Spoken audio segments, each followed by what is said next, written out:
Hello. Can you all hear me? Yeah, if you can hear me, welcome to this special edition of 90 Minutes Africa. Today has been a very packed and very interesting episode we have today, led by the very able Dr. Damages, featuring Prophet El-Buba Isa, who is also a very notable prophet in the northern Nigeria, indeed Nigeria, and of course, almost all around the world. He has done all kinds of work around the world. Chiefly of which I mentioned one of the work that I didn't even know he was the one who renamed the village, Dogona Hawa. But I did a documentary on that piece of land or community where 500 people were sent to their early graves by the Fulani terrorist organization. So, with that being said, I don't want to go too much into discussing this affair. Let me bring people in. Let me invite people almost immediately to come in and have their comments. Please come in and have your comment, because a lot of people want to ask questions. A lot of people are interested in, they want to see. Yeah, where is it? Great. So we can have this discussion. Meanwhile, in the studio, I already have Chim. So I'll give Chim the first shot while other people start coming in. Chim, what do you make of today's very interesting episode? Can you hear me, Chim? Yeah. Thank you, KJ. Sorry, I was trying to unmute. It was another thumbs up to Dr. Damages for bringing a personality like that to the show. I know it's not an easy task to be able to get someone like that to commit time and then come and sit down and tell us his own truth. I followed him for a while. I remember how he was very vocal during the election. He's been vocal about the Fulani insurgency that's happened. He's been very, very vocal about it. So at some point, I wondered maybe they will arrest him and all that. a couple of tough things he said. But when it comes to today's conversation, especially from my own view, I can cut him some slack because I understand this whole concept of respect others, don't talk down or speak against elders of the faith in Nigeria. But I don't agree with him when it comes to him telling us that those guys are doing a lot. Those guys are not doing a lot. I guess he just wanted to say that. I know in his own heart of heart, he doesn't believe they're doing a lot, because the kind of things he has spoken up against, many of those men have never spoken openly against some of those things. I do know that many ministers have benefited from government. They've been government during Jonathan's government. I know two churches whose ministers are very renowned. They were getting importation waivers. They're importing stuff for their churches and getting waivers. You know what a waiver means, what a waiver will do to an economy. So rather than paying the taxes you should be paying and duties you should be paying for importing certain kinds of items, they waive those things for them. They bring it in and go and use it in their churches. So as some of these people do not speak up against government, I haven't seen outside of him. Can you hear me, KJ? Yeah, very well. Okay. Outside of him, to an extent, Tunde Bakari, I'm looking for, and then maybe a Neche during the election. Neche was not necessarily speaking too much against government per se. Neche was speaking in support of Peter Obi. His mind was in that section. But I think a lot of ministers of the gospel in Nigeria have affiliations with politicians. For instance, there is no way I will be a minister in Nigeria today in Rivers State and a Bas Equal will come to any church to do a Thanksgiving. If it's my church, I will tell the church members not to come to church today. Let's sit at home. I will. I'm not joking. There is no. So any minister that is serious will not allow that man say he's coming. Thanksgiving for what? For dissipating democracy, for stealing public funds from River State. You're coming to give Thanksgiving. And then somebody will come and receive him today and bless him and say he's done well. I mean, come on, for goodness sake, come on. And we know that Nigerian ministers do this a lot. Any government in power that is their friend, they speak for that one. If the government in power is not their friend, they go mute and keep quiet and make snide comments about that government from their pulpits. That's what happens. You barely see a Nigerian minister who is true to type, will speak true to power. If the minister used to be a member of your church, you tell him, Oga, remember, what you are doing today is not. We don't accept that. We don't accept that. We saw last week, Pastor Dr. Professor Shibajo was at an event that has been publicized. We've all heard his views, and that female former federal high court judge or something who was speaking against the judiciary and all that. We've seen some of those things. People need to just speak the truth. He has tried. I will give him the benefit of the doubt. I've seen his anti-government activities. I have seen it, especially when government is doing wrong. At least I give him the, but I think he was trying to be economical with the truth when it comes to calling out some of these A-class pastors, as I want to put it. He didn't. That one I didn't agree with him, but I didn't want to toe the line of Mr. James. Just give him that respect. But I respect him as a person. That's what I will say for now. All right. Thank you so much. I would have want to ask you one or two questions, but maybe a second round. Let me hear from Tony. Tony, go ahead. Good evening, KJ. Good evening, everybody, and those who are listening. I have followed Pastor Buba, for a long time. I think that he spoke well today. He didn't say that the church or the ministers of God is the perfect place. So part of the mistake that we make is in thinking that the church is a place where you find perfect people. No, the church is a gathering of people, of imperfect people, but whose imperfections were forgiven. So it's not, and so also the ministers of God also are human beings and they're part of the church. But let me say two things first before I talk about. You see, James asked a question. There was a quotation that he made from the book of Revelations, and in the context, Please put it off. It's distracting. Go ahead. Yeah, but in the context of, you can mute the two people that have their stuff open. There are two people you can see them. Mute two of them.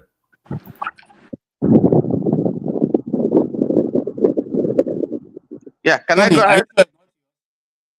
Do you have a fan around your microphone there? Yes. Okay. Let me shift away. I have a fan very close to me. Okay. I was wondering now. Okay. When I your room. No. All right. Okay. Go ahead. So, in the context of the question that he asked, which is supported with the scripture from the book of Revelations, I think that he probably didn't understand that what that scripture is talking about is pointing to eschatology. If you go to Christian theology. And so it's not relevant to the point that he was trying to make. That's one. Two. The second thing that he also said, he needs to go and study what is called theodicy. Because if you understand theodicy, then apart from the fact that the pastor did talk about will, that, God has given man a will, it didn't make us zombies, or robots, so we have a thinking, so you make a choice, okay? Which is the principle that he established from day one in the garden, So if you understand that and you understand theodicy, you understand choice, people are held responsible. The reason why people are held responsible for offenses that they commit is because they have a choice. Because if you're a zombie, you think one way, you are programmed, then you don't think. And so the question of choice doesn't come in. But that's just an aside. I just wanted to make that comment, because if you understand that, it will put more light, into what the pastor was trying to say. But that aside, I think Buba made good points. I think that we are not perfect. I think that there are imperfections in the church, but I also think that there are still some very good people, and he is one example of someone who is an all-rounder, has fought. He's not just a man of God; he has also impacted lives in various other fields outside the church.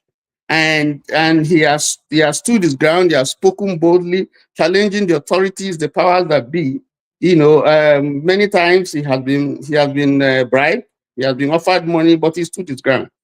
And this is a man who has a Fulani blood, and that didn't make him not to stand and say the thing that he thinks some people from that ethnic group are doing. So I think that if we have people like that who are speaking, they don't necessarily have to be from the church, because the church is not on trial here. It's not the church that is being tried. It just happens to be a pastor, but he's a Nigerian. So I think the totality of the picture that you should be looking at is not just trying to push it to be like it's a church thing. This is a Nigerian who incidentally is a minister of God, but he's speaking in his capacity, not just as a pastor, but also as a Nigerian who feels the pinch that every other person is feeling. So to that extent, I think he made his point. I don't think that he was conservative with the truth. I don't expect him to come and begin to condemn, there are certain things he can't say. If you saw the judge, what is her name? Adefope Okoje, that was speaking, he could only say the things that she was saying because she's retired. But when she was there, she couldn't do it. But there are a few people who are bold enough who can say it and damn the consequences. And so those are the kind of people that we're looking for at this time, who would speak and then damn the consequences, even if it means the likes of Professor Nena Oti, who today, from what I gather, has to now have security around her because she did the nation something that is good. But some people are seeing her now as a threat, and she cannot move out freely as every other free Nigerian because she did what is right. So we need people who will be bold, but there are consequences. So there are consequences when you take those things. That's why El-Buba said that even in trying to view the thing that he's doing for the good of the country, he has faced a lot of assassination attempts, by people who don't just like his face and who don't like what he's saying. So let me just stop there so that the others will continue. Thank you. All right, thank you so much. I again looked at the scripture that he James quoted. I don't know why you say you didn't understand it. Somebody has your mic on. Please put it off. Okay. I don't know why because I've read it over and over, and I did read it again. It was the war between the angels of the devil and Angel Michael and his group. I think it's quite what the Bible is saying there. But what you were trying to say, hold on, I'm coming to you, Mr. James. What you're trying to say is that God has given us a will. It's just like earth here now. God cannot step into the earth except he comes in a body. The law governing the earth is that you must have an earthly suit, which is the body, for you to operate here. That's why demons and all that, they look for people to inhabit, to perpetrate their evil. They cannot do it without any body. So those are deeper teachings which he may not be able to explain just in that one sweep. However, Mr. James is here. Maybe you clarify us on what you wanted to hear from that quote. Thank you very much. Thank you all for your understanding. I was expecting a serious backlash. Also, I'm very pleased that I can do it now for you if you wish. You. Anyway, the issue is this. Revelation chapter 12, verse 7 talked about the war that was fought in heaven. I was trying to draw his attention to religious matters and political matters are not the same. If we are to pray to God to solve our problem, the problem will never be solved. God in heaven has his own problems. If war was able to break out in the domain of the most powerful man in the universe, it means something very serious is going on in heaven. So we should solve our problems and leave God out of it. What God did not do for us, we should do it for ourselves. That is the point I wanted him to understand. Now, look, in Nigeria, we have millions of Muslims, for example. Let's say, they pray 5 times every day. If a Muslim should pray, let's say 5 million Muslims in Nigeria pray 5 times every day. That's 5 times 5, 25 million prayers in a day. If you multiply it by 365, say about 1,900,000,000 and something million prayers every year. The prayers has not been answered. In South Africa, Prayer could not solve their problem for 400 years. But when ANC was set up in 1912, in 1994, in 80-something years, they gained their independence. That shows that what God cannot do, man can do. That is the point I was trying to point out to him, and he took offense. Anyway. And James, I'm so sorry. We all respect you here. You are one of the members of our panel that we would always give an ear to. The only thing is, in observing your atheism, you always bring it to the table. It was so clear that you were coming from an atheist point of view. And I don't know, it seemed judgmental. It seemed, wait now, you're not hearing me. It seemed judgmental where you were coming from, knowing that this man is a pastor. He said he was a reformed, what was the word he used? A reformed extremist. And I felt that this man, I don't know him like many of you do. This man needs an ear. Turn by turn, please. Turn by turn, please. Sorry, my brother. I just needed to let him. No, turn by turn. Hey, I've heard you, bros. I've heard you. Okay, I actually allowed Jagon to speak, so please don't, if you don't mind. We have. Soon it will get rowdy. I know their game. Let me round up, please. I know they play game, bros. Relax. Let me round up, please. Relax.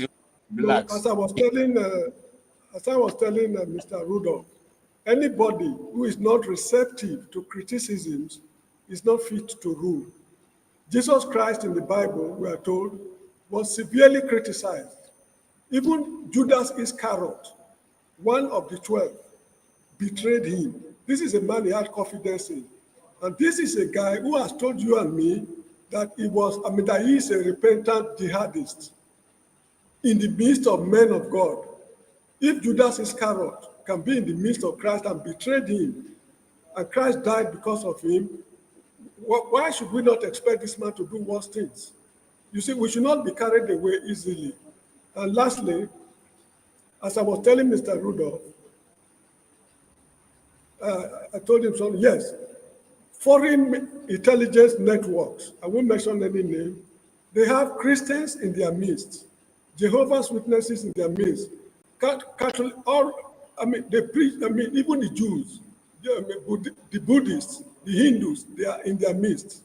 They train them, when there is war or confusion somewhere, they send them out there to preach religion. In the course of preaching religion, they act as spies. And this is what Boko Haram has done in Nigeria, when they coopted them into the military. You see the formidable problem the Nigerian military is grappling with. It's very sad indeed that we are just taking this man for his words. We should x-ray him thoroughly because he has not surrendered himself to the state that I committed an offense. Crime has no expiry date. If he committed crimes against the state, he should appear before the state and ask for forgiveness. Then the state will forgive him. Then he's a clean man. As long as he has not been forgiven, his crime has not expired. Who hasn't forgiven him? Is it you that hasn't forgiven him? You were very rude to him. You were very, very rude to him. Okay.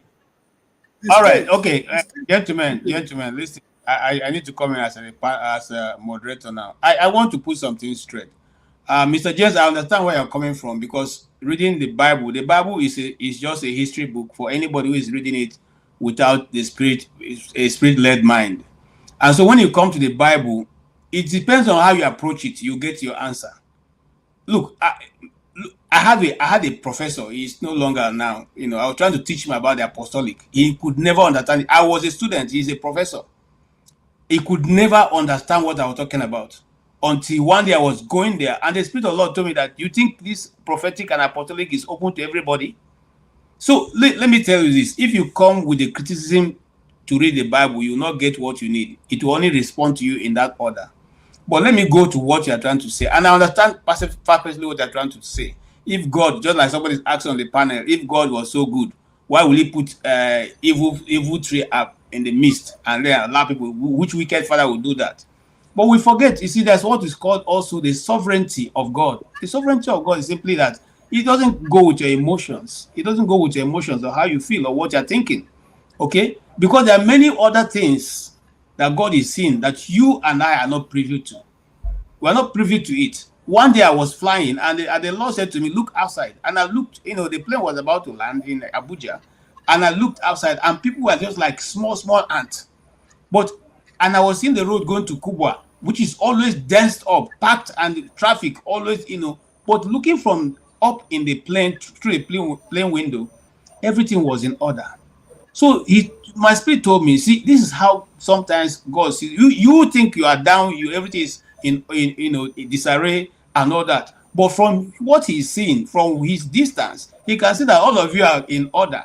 It may take a bit of a while and all that to come bring things together, but at the end of the day, everything is working together for what God wants to achieve. And I want to say, going again, I don't want to turn it to a sermon, but what he was trying to say is this: the will of man, and you have said it on as you're talking now, the will of man is stronger than the will of God on earth. The will of man is stronger. I repeat myself. The will of man is stronger than the will of God. It's only in certain instances that if you want to mess up the divine setup, that God will override your will. But most times, he will follow what you said. And I'll give you a simple example. A lady can come to you and say, God wants me to marry Mr. James, but I don't want Mr. James. God will not force her to marry you. God will raise a better person for you to marry. But whatever choice she decides to make, she will now have to fight with her own faith, her own strength to keep it going. But if she had married you, she'll find it easier to get to the point where God wants to take her. But if she decides, say, I don't want, it's not my choice, okay, and goes somewhere else, she will still marry, she will still have children, but she'll have to constantly be in a warfare to be able to keep that going. Meanwhile, if you are taking the God's choice, it will be much easier to get to the destination where she wants to get.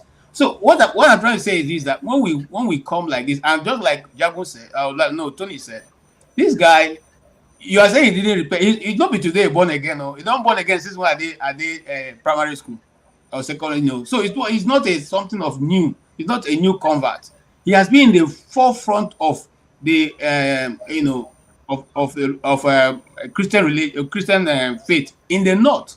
He's one of the foremost prophetic leaders in the north, with the likes of Emmanuel Kure and Mewazi Dandara. These are leaders, and late Manokanos. These are the people who are the foremost prophetic and apostolic leaders in the north. He was among these people, So it's not a pushover when it has to do with it. And you see, well, let me not go into that some of it. So let me leave it there and let us just go, move on. Ovier, don't sleep on us. Thank you for your comment. Thank you, sir. No, I'm not sleeping. I'm just, I'm in the spirit. Just, well, I hope it's not the last day, because if you're the Lord, that's the end of the world. no. It's just that I don't know. I think in my level of spirituality, or in my spirit realm, I'm not high enough to understand the canting zone and the talk at times. So, But since we are in the spirit, I think First Chronicle, right? 15 verse 16, and Psalm 105 verse 5.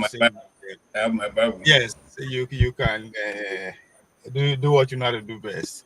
Says that I touch not my anointing and do my prophet no harm. So these are the kind of prophet you have to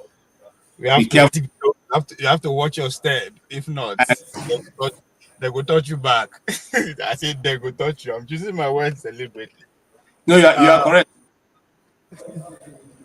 In my spiritual realm, my spiritual level, that's a USAID product.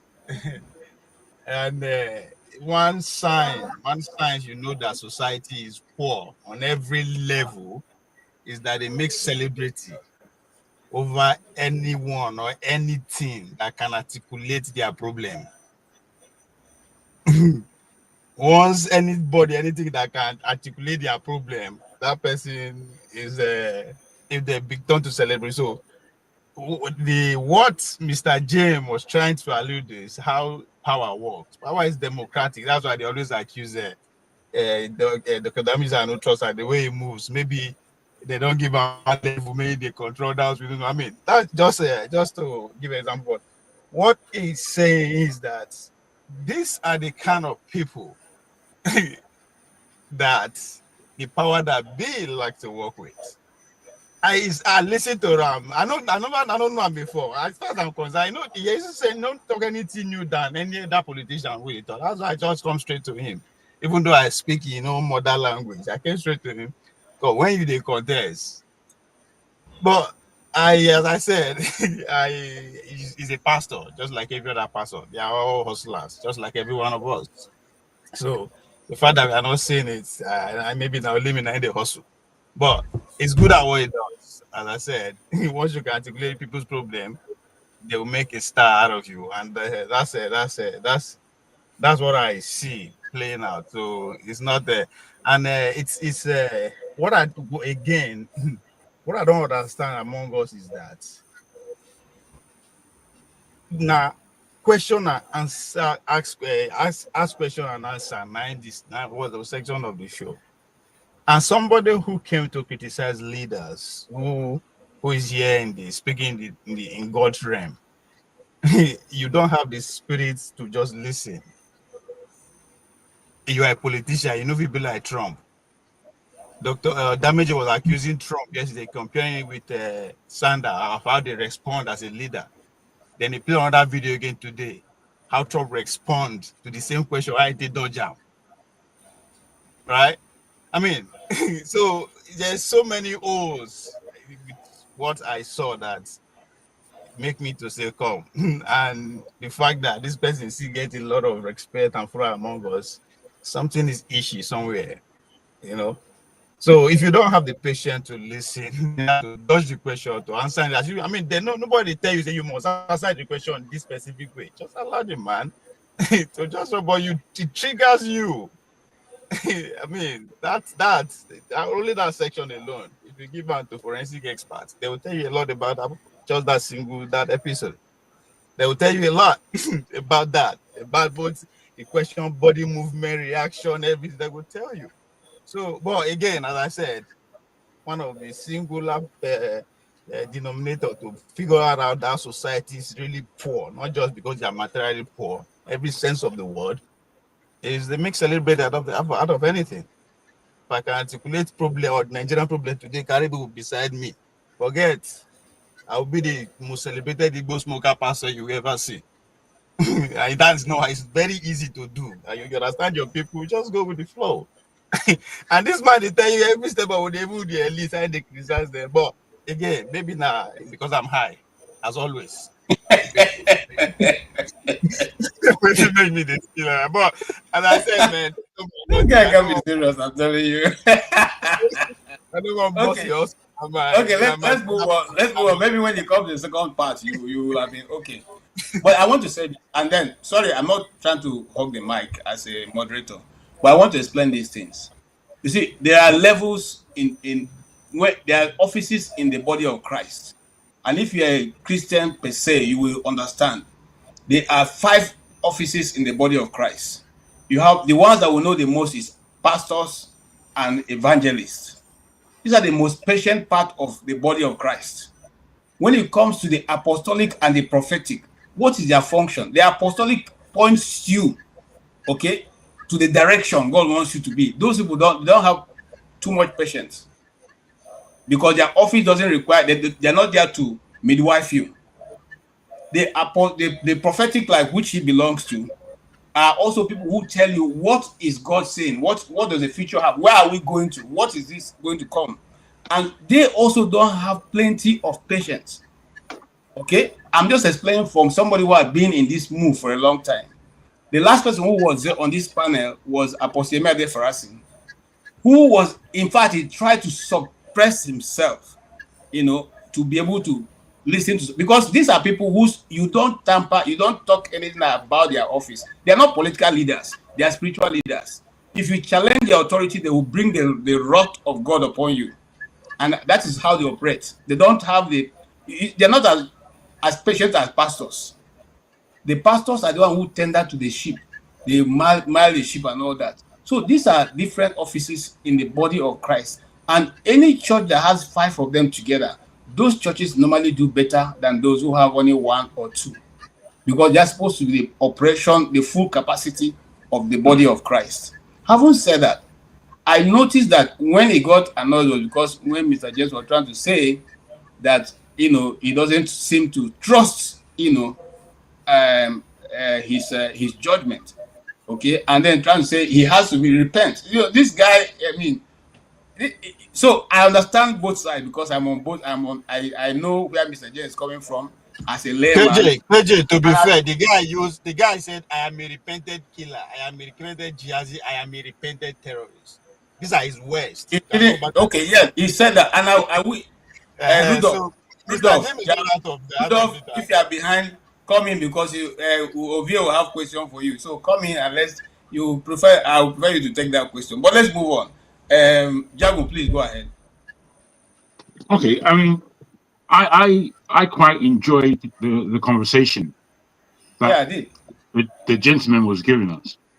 I enjoyed his spirit and his openness and his knowledge. You can see he was quite knowledgeable. And he answered my question, I think, pretty well. And I suppose most people's questions pretty well. I think the only real disturbance was James. And I understand what James is talking about as well. But I feel he gave up that he himself was an atheist. That came out without him using the word atheist.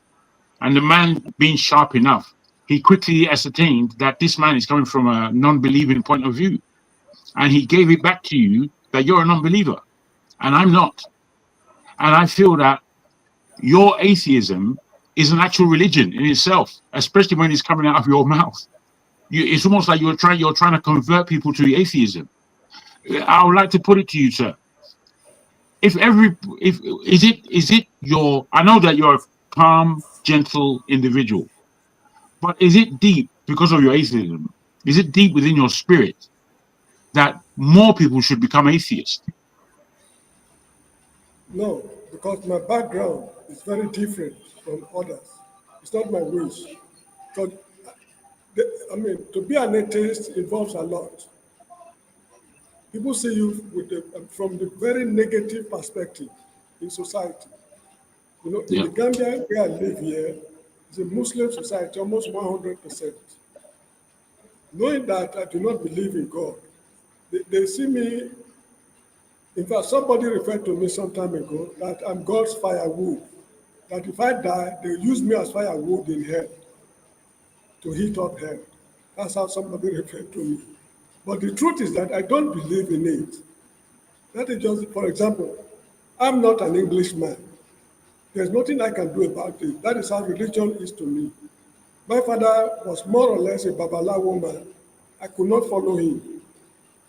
And we were not getting on too fine before he departed. So it's not my wish for anybody. I've never preached to anybody to become an atheist. But if you can I put it to you, because you just said something there about you're not an Englishman. Do you believe the reality of faith and a creator is a universal thing, or do you think it's a cultural thing? There's nothing like creation. Sorry? Creation is a myth. There's nothing like creation. Nobody created that kind of statement, it's not that it doesn't sit well with me. It's just rubbish. That's a rubbish statement. There's nothing like creation. Yet we are creators. That's nonsense. We as human beings are creators. What do you mean there's nothing? I mean, I don't want to abuse anybody, but me too, I get riled. I'm a believer because my spirit inhabits my body. And I feel my spirit differently from my physicality. As I said, if I want to exercise my mind, I'll go to an educational facility, I observe and I can educate my mind, and it's a muscle. If I want to exercise my body in order to make it useful, I would exercise my body. How does one exercise their spirit? Does one know that they have a spirit? When you die, there's a separation. I mean, my brother, I really don't understand. You push your when I observe you, sir, and this is I don't want to become so personal, so please forgive me. But when I observe you, I see a bitterness in the fact that one, Nigeria is the way it is. Two, we as black people aren't really getting things done in this planet to give us the kind of respect, the real respect that we need for ourselves. And three, I believe that you're bitter with the British or the Western world that holds us in the position that we're in. And I don't believe that bitterness would bring you out of anybody's spirit. You see, you said atheism is difficult, and you underlined why, and I agree with you. But spirituality is even more difficult. How can you believe what you don't see? Do you know how difficult that is? Do you know how difficult that is? Have you given it any consciousness? You haven't. You're just throwing your belief all over the place, as though you're trying to recruit non-believers. It's a very you sit in a very strange place. I must tell you. I beg your pardon. All right. Yeah. Thank you. Now, we should have a special session for this topic. Yeah, that's what I wanted to say. So another day we'll discuss that, but let's dwell on. Okay, please, kindly let me go home. It's nearly bedtime in the Gambia. Please. Okay, you want to make a final statement? No, there's no need. I've said enough. Okay. Thank you so much. All right. Thank you so much. We respect you, Mr. James. Mr. Jago. Thank you, sir. Thank you, All right. Thank you. Have a good night. Thank you. Mr. Ike, go ahead, sir. Mr. Ike, you made a very good comment about Mr. El-Buba, but he said something that is a old national anthem now, that Igbos are the architect of their own problem, and he gave example of how it is the Igbo people who are fighting P2B. I mean, and that is the truth anyway. Right now, P2B's most fierce opponents are the Igbo people, chiefly of which is David Devil Omahi and Solu Trouble. You know, Soludo has gone to Anambra State. He's no longer dealing with the issue of governance. He's chasing native doctors about and empowering Agboro to go to the street and beat up people and collect money. So, and then upon each time they give him a microphone, he will attack Soludo. I mean, he will attack Peter Obi. Is it true? Is it what he said? Can you identify with it? Can you agree with him that actually the Igbos are their own problems?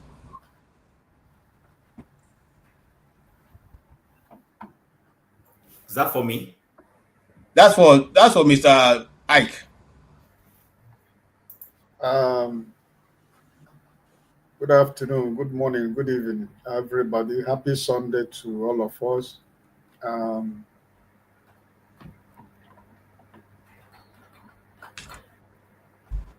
I really do not want to go that route. Okay. I'm coming. I'm still. I just say you won't give me your time. The reason being that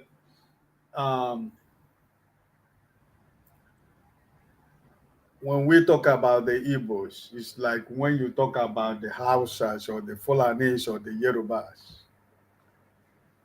It's a nation of about 50 million people, if I'm not mistaken, the Igbos, or more than 50 million people. And probably in the midst of the 50 million, you have about 1 million people who is actually doing what the man of God said. That doesn't really reflect that is what an Igbo man is. The same thing you find in the Yoruba land. You have some people who, in the midst of them, you have people who, do other things. In Hausa, in Fulani, in every tribe we in Nigeria. So, I want to look at what he said based on Nigerian issue, because the problem we have in Nigeria, the people that are put the country where we are today, they are not even up to 1 million, and we are about 250 million people. Are you not going to say that the whole Nigerians, we are all corrupt? We are all, we are all part of the system. I become part of the system, or you become part of the system when they use you to do what they are doing. That's when you become part of the system.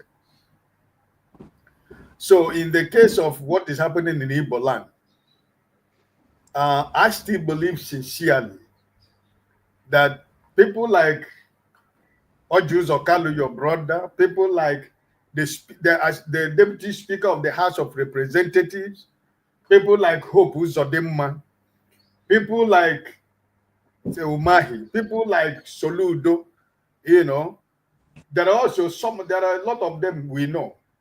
They don't have any political capital in Igbo land.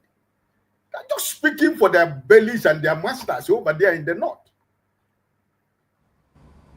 I don't know who people like Umahi is going to convince. He only speaking that word for his masters to praise him, to make him feel important that he's doing what they ask him to do.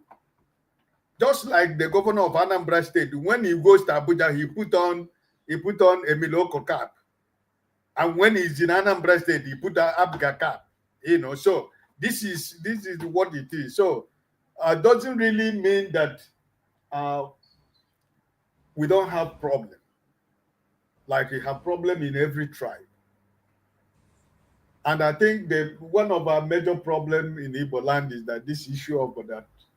We are Republicans, Ibameze, and when you say Ibameze, you find out that the traditional ruler who was here last week, I wanted to come very hard on him because there was no time, because I think Igbo was caused by the same people who we want to respect as Indians and the kings and whatever, but because they have sold themselves to politicians.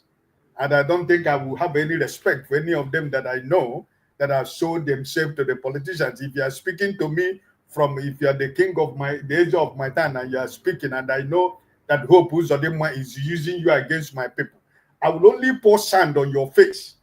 Because you don't have respect of the Ofo. The Ofo has lost its respect in Igbo land. So the idea that we, the Igbos, we don't love ourselves, it's not true. We have people in our midst who try to paint us black.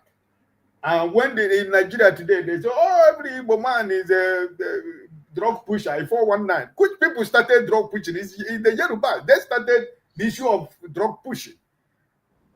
The issue of 419 was started when Niger was in Lagos. Which people, 90% of the people who was working in Niger then was Yorubas. They started this issue of document and people stealing people's credit card and stealing people's checks, But whenever an Igbo man goes into something, it becomes a very big problem. I cannot say because one Igbo man is doing something bad, then I say that Chim is a bad man. What evidence do I have to say that Chim is a bad person? Or what evidence do you have to say that Ag is a bad person?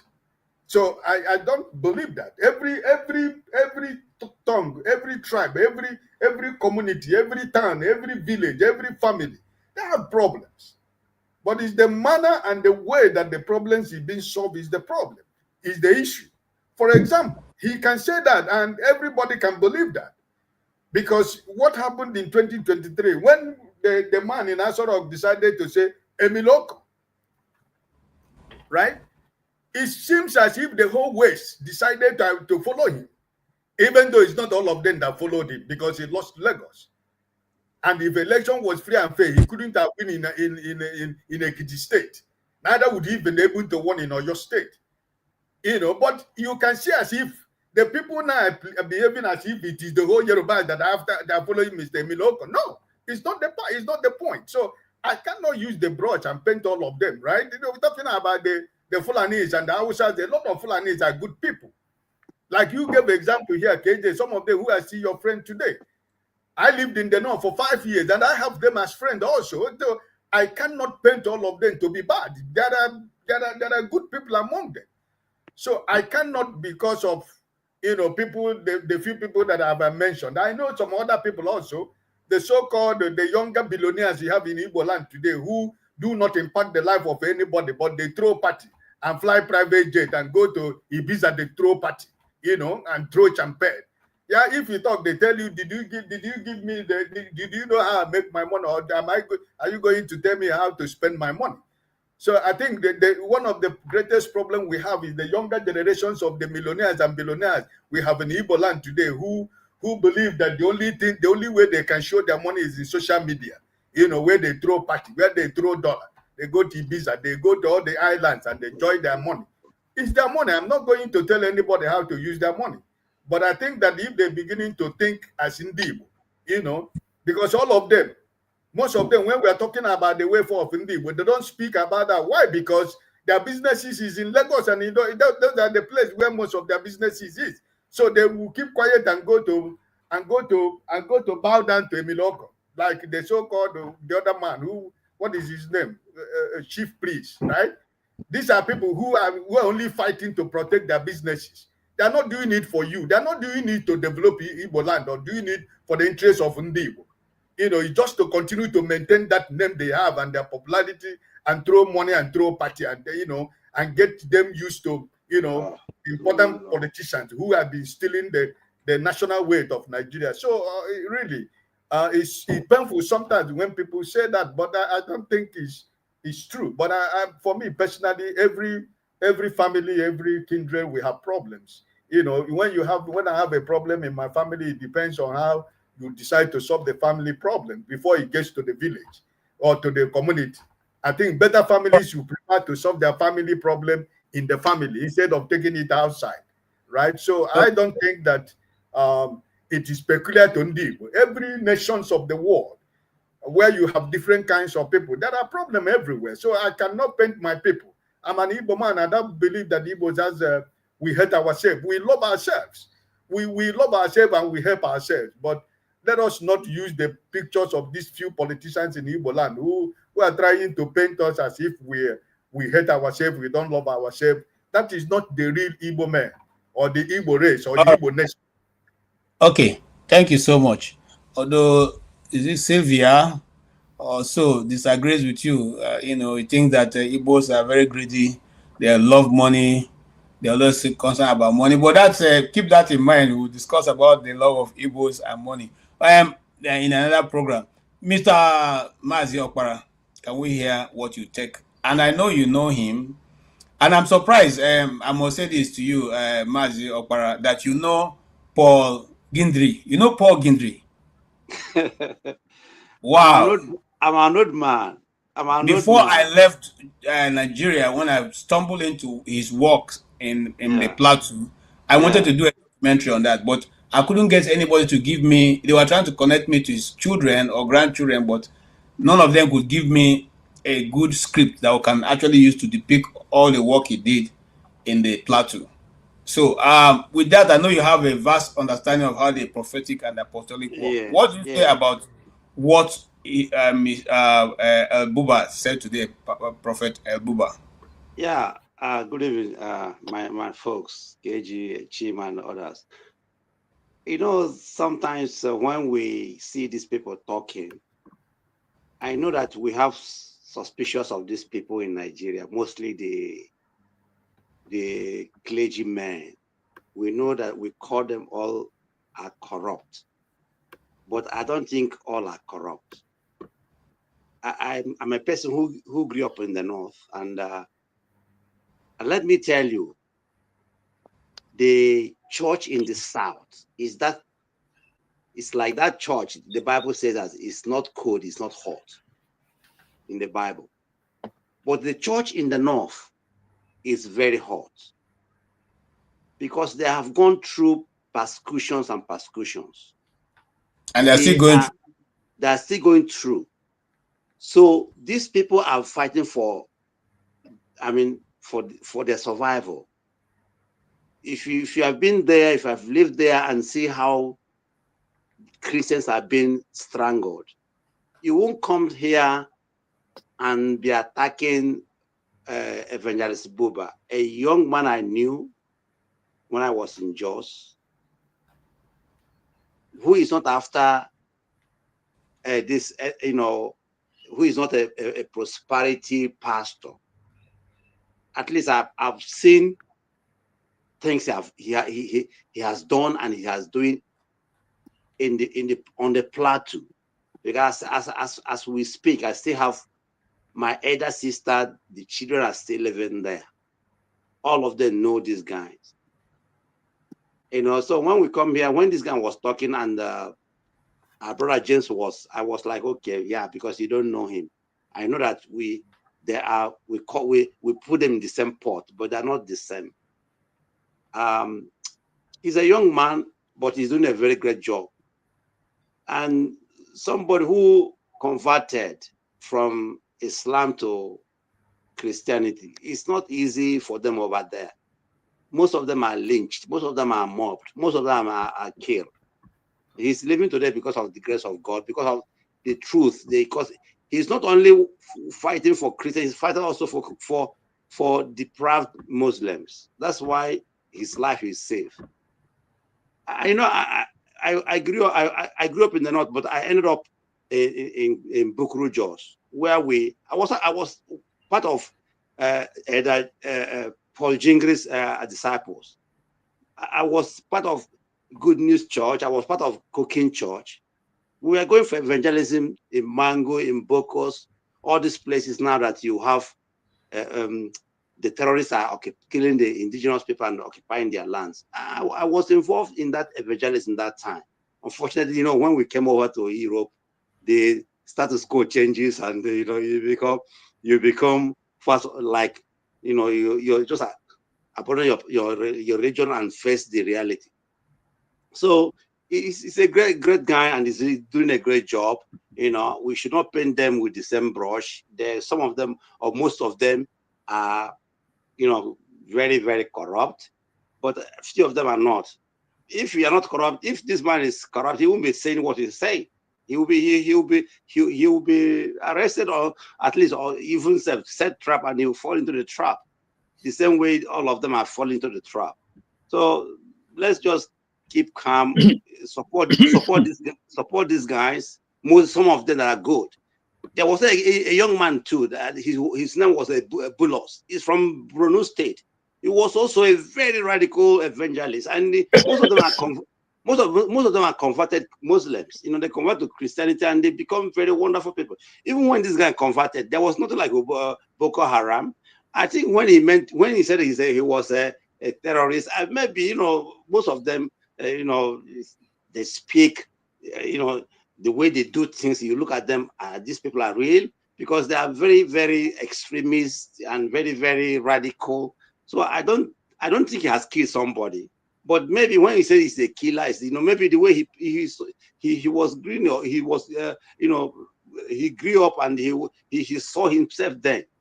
Because 1983, 1980, 1990, 1990s, there was nothing like Boko Haram, and what we had then was Metesini, which after a while it just made it down. But Boko Haram is a new phenomenon, and I shouldn't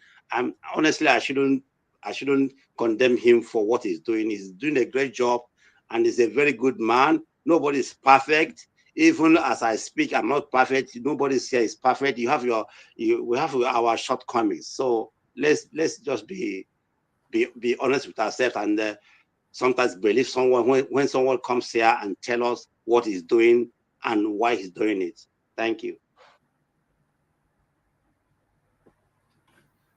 Thank you so much. Yes, I can agree to that, because I did a documentary on the Church of the Orosijafos Church, and I know that he does have a lot of assistance given to people of Warri. It may not be everywhere, but those artisans and all that, they have a training and all that. They have a good setup. They even have a microfinance bank that give people loan to start your business and all that. They even buy vehicles like Uber and all that, depending on what your level of business that you can handle. So I know a lot of church. There was a time I took my. You stay for Jamumoga. No, I don't stay there. I just go do my this thing, come back. I don't stay there. Okay, all right. Let's move on. Let's move on. See, Chim has been waiting. Chim have a lot of things to tell us. So Chim, hold on, Soji. Chim, tell us please.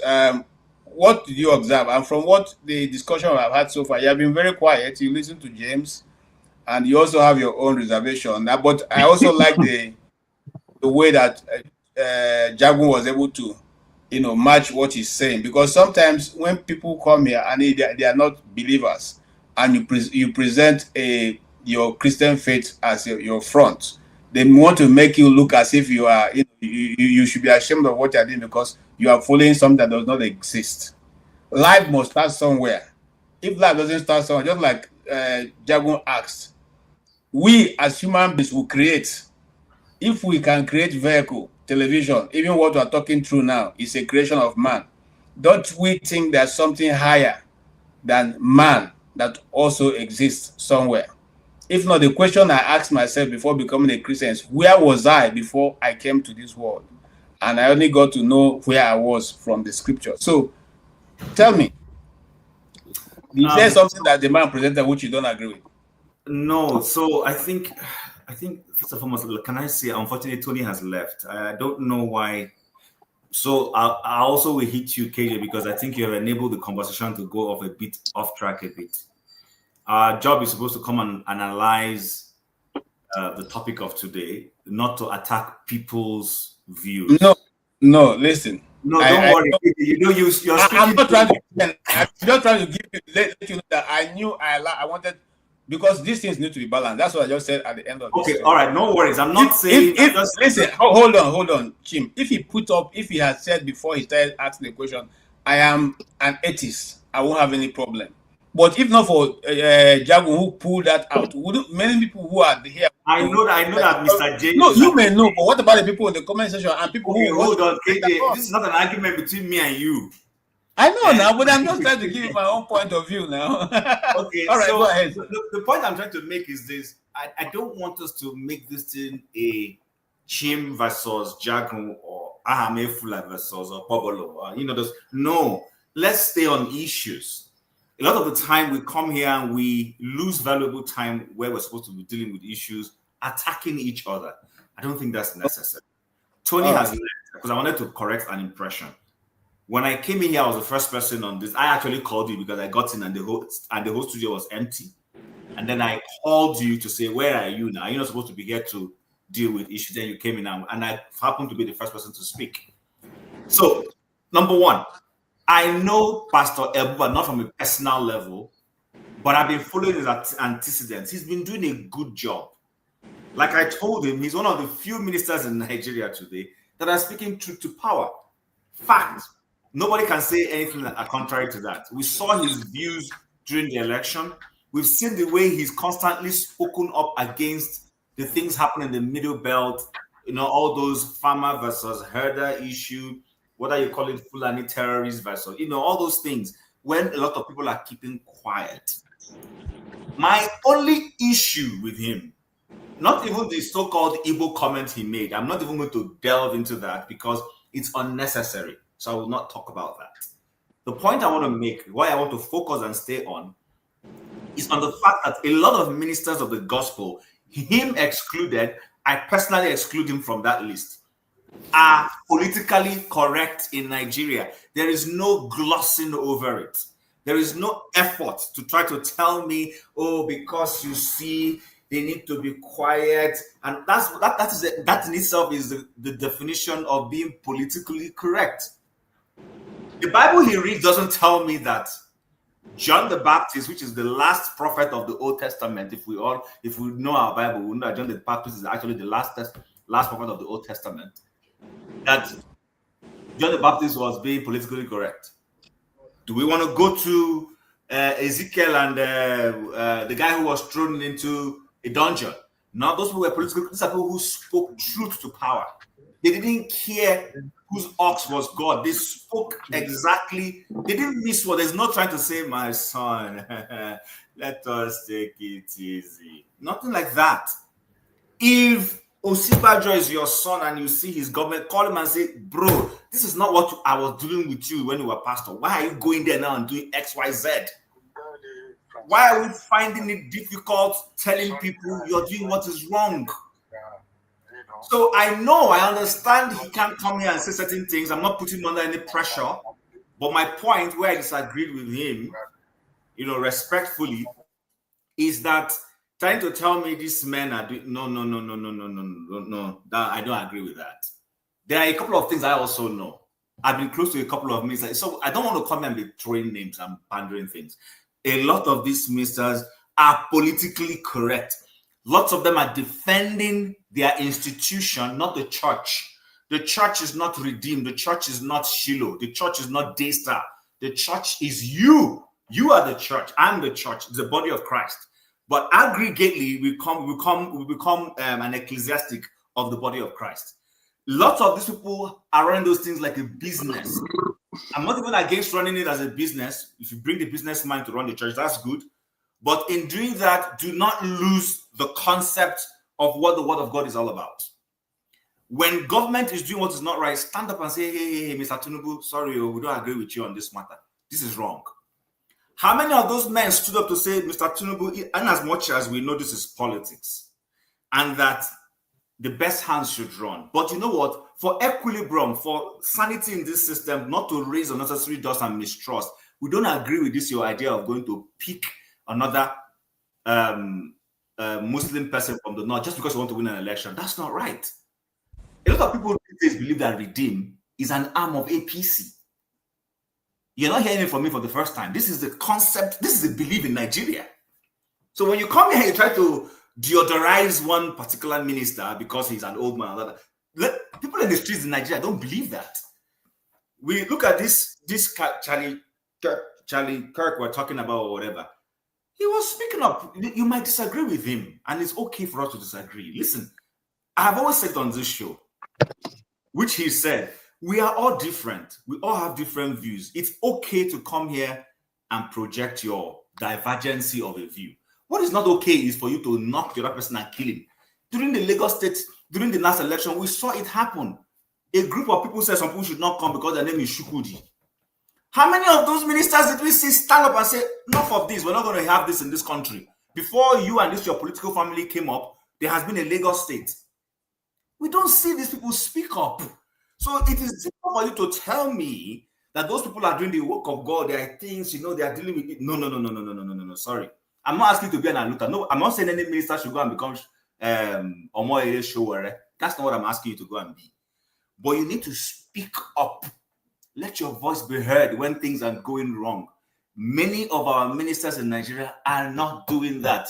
And therefore, they are complicit in what is going on, primarily, in my view, because of what they stand to gain. I do know that for a long time, a lot of churches get concessions, especially those, in my term, what I defined as prominent ministers. When their churches are important things that they need to pay taxes for, they get concessions. So sometimes they don't want to, touch on the legs of the government people because of those things they get. Let's say these things as they are. It's a fact.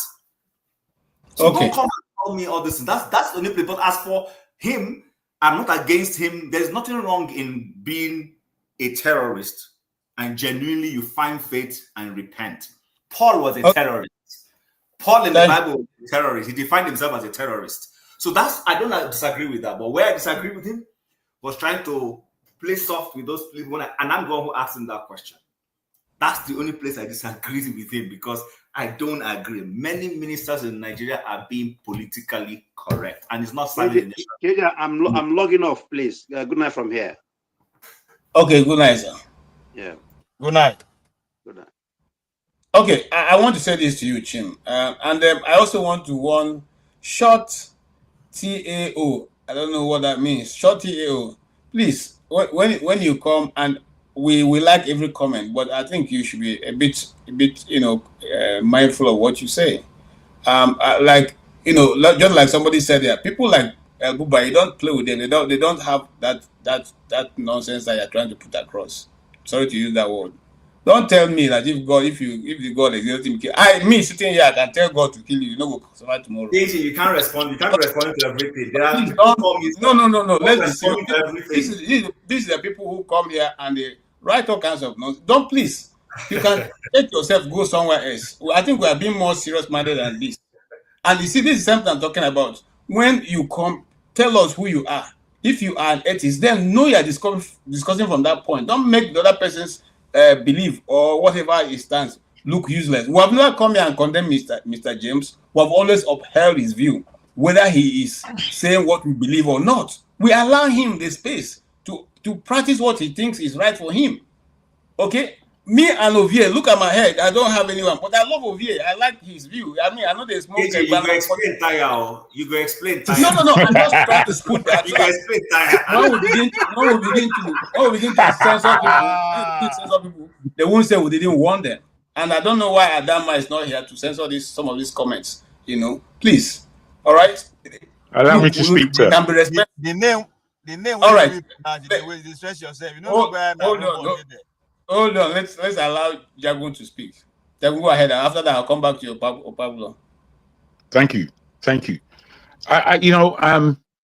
Bros, now my turn. Now I run away because I did for work. Now maybe give me 2 minutes. Okay. Okay. You've asked, and I would concede. Please, Mr. Chim. Apology. Mr. Chim. Oh yeah. Right. My brother Revelation, he wants to speak first. Is at work. Yeah, sorry, I did for work. You see, I did chop in and chop out. You know, I have a lot to say, but I just have 2 minutes before they call me again.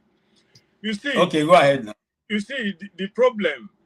That guy is a great guy. I know I listened from beginning to the end. But like what Mr. Chim said, the time where he come begin, they tell you, say, now church make Nigeria. Without the church, you understand? Nigeria for do waiting. In many people's view, this church of Nigeria, where as he said, oh, KJ, you know, hide your feeling. I know you be pastor. You are very happy today. You're one of our comfort station. Anything where you say, no problem. That one, we understand you. But somebody to say, no, that's true. Now, I'm a Nigerian like you now. We know now. So, okay, Rudolph, if you are still behind this set, can you come on, please? So that you are not a pastor, so you can take over. All right, go ahead. You know, yeah, no get time. I will come back. My time, they call me. I will come back later. All right, go ahead, Jagun. Thank you. Okay, thank you. You know, I think you raised a good question, which certain people are either avoiding or not understanding, or they did not listen properly. Mute yourself. Sorry, Jagun. Or they did not listen properly to what our El-Buba was talking about. I'm speaking about the Igbo question.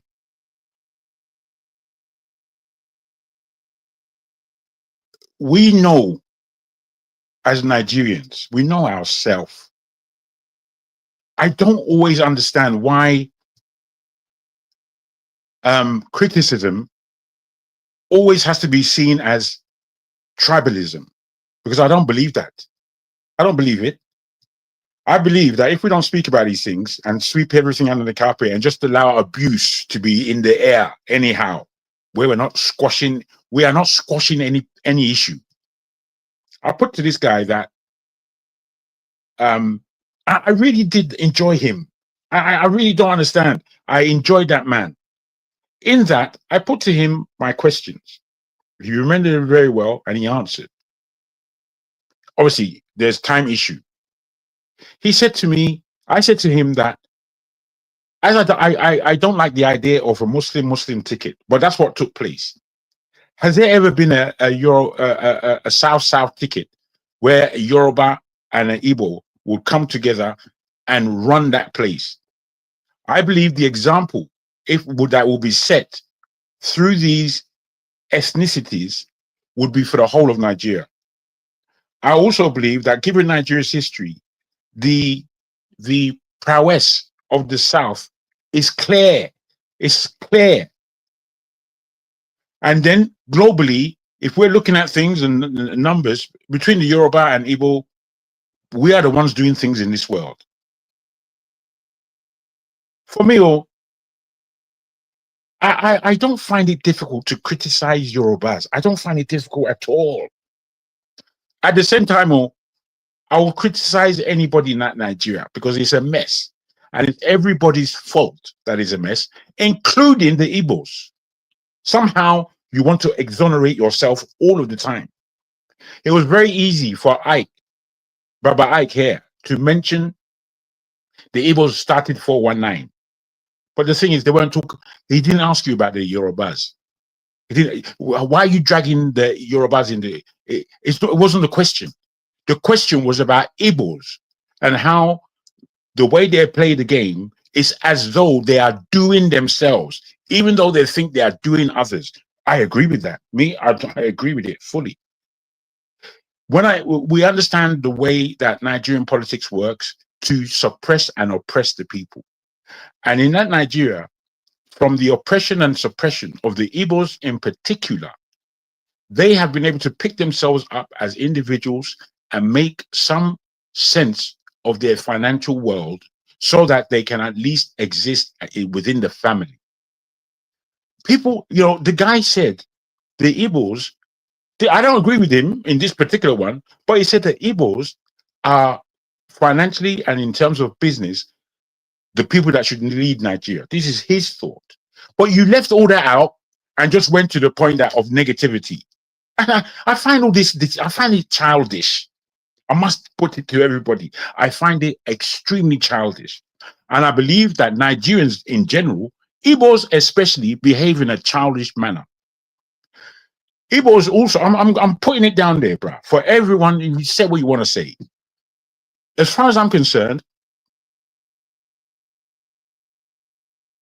there is something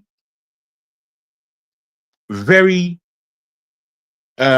emotional about the Igbo stance in Nigeria. And that emotion, I can understand.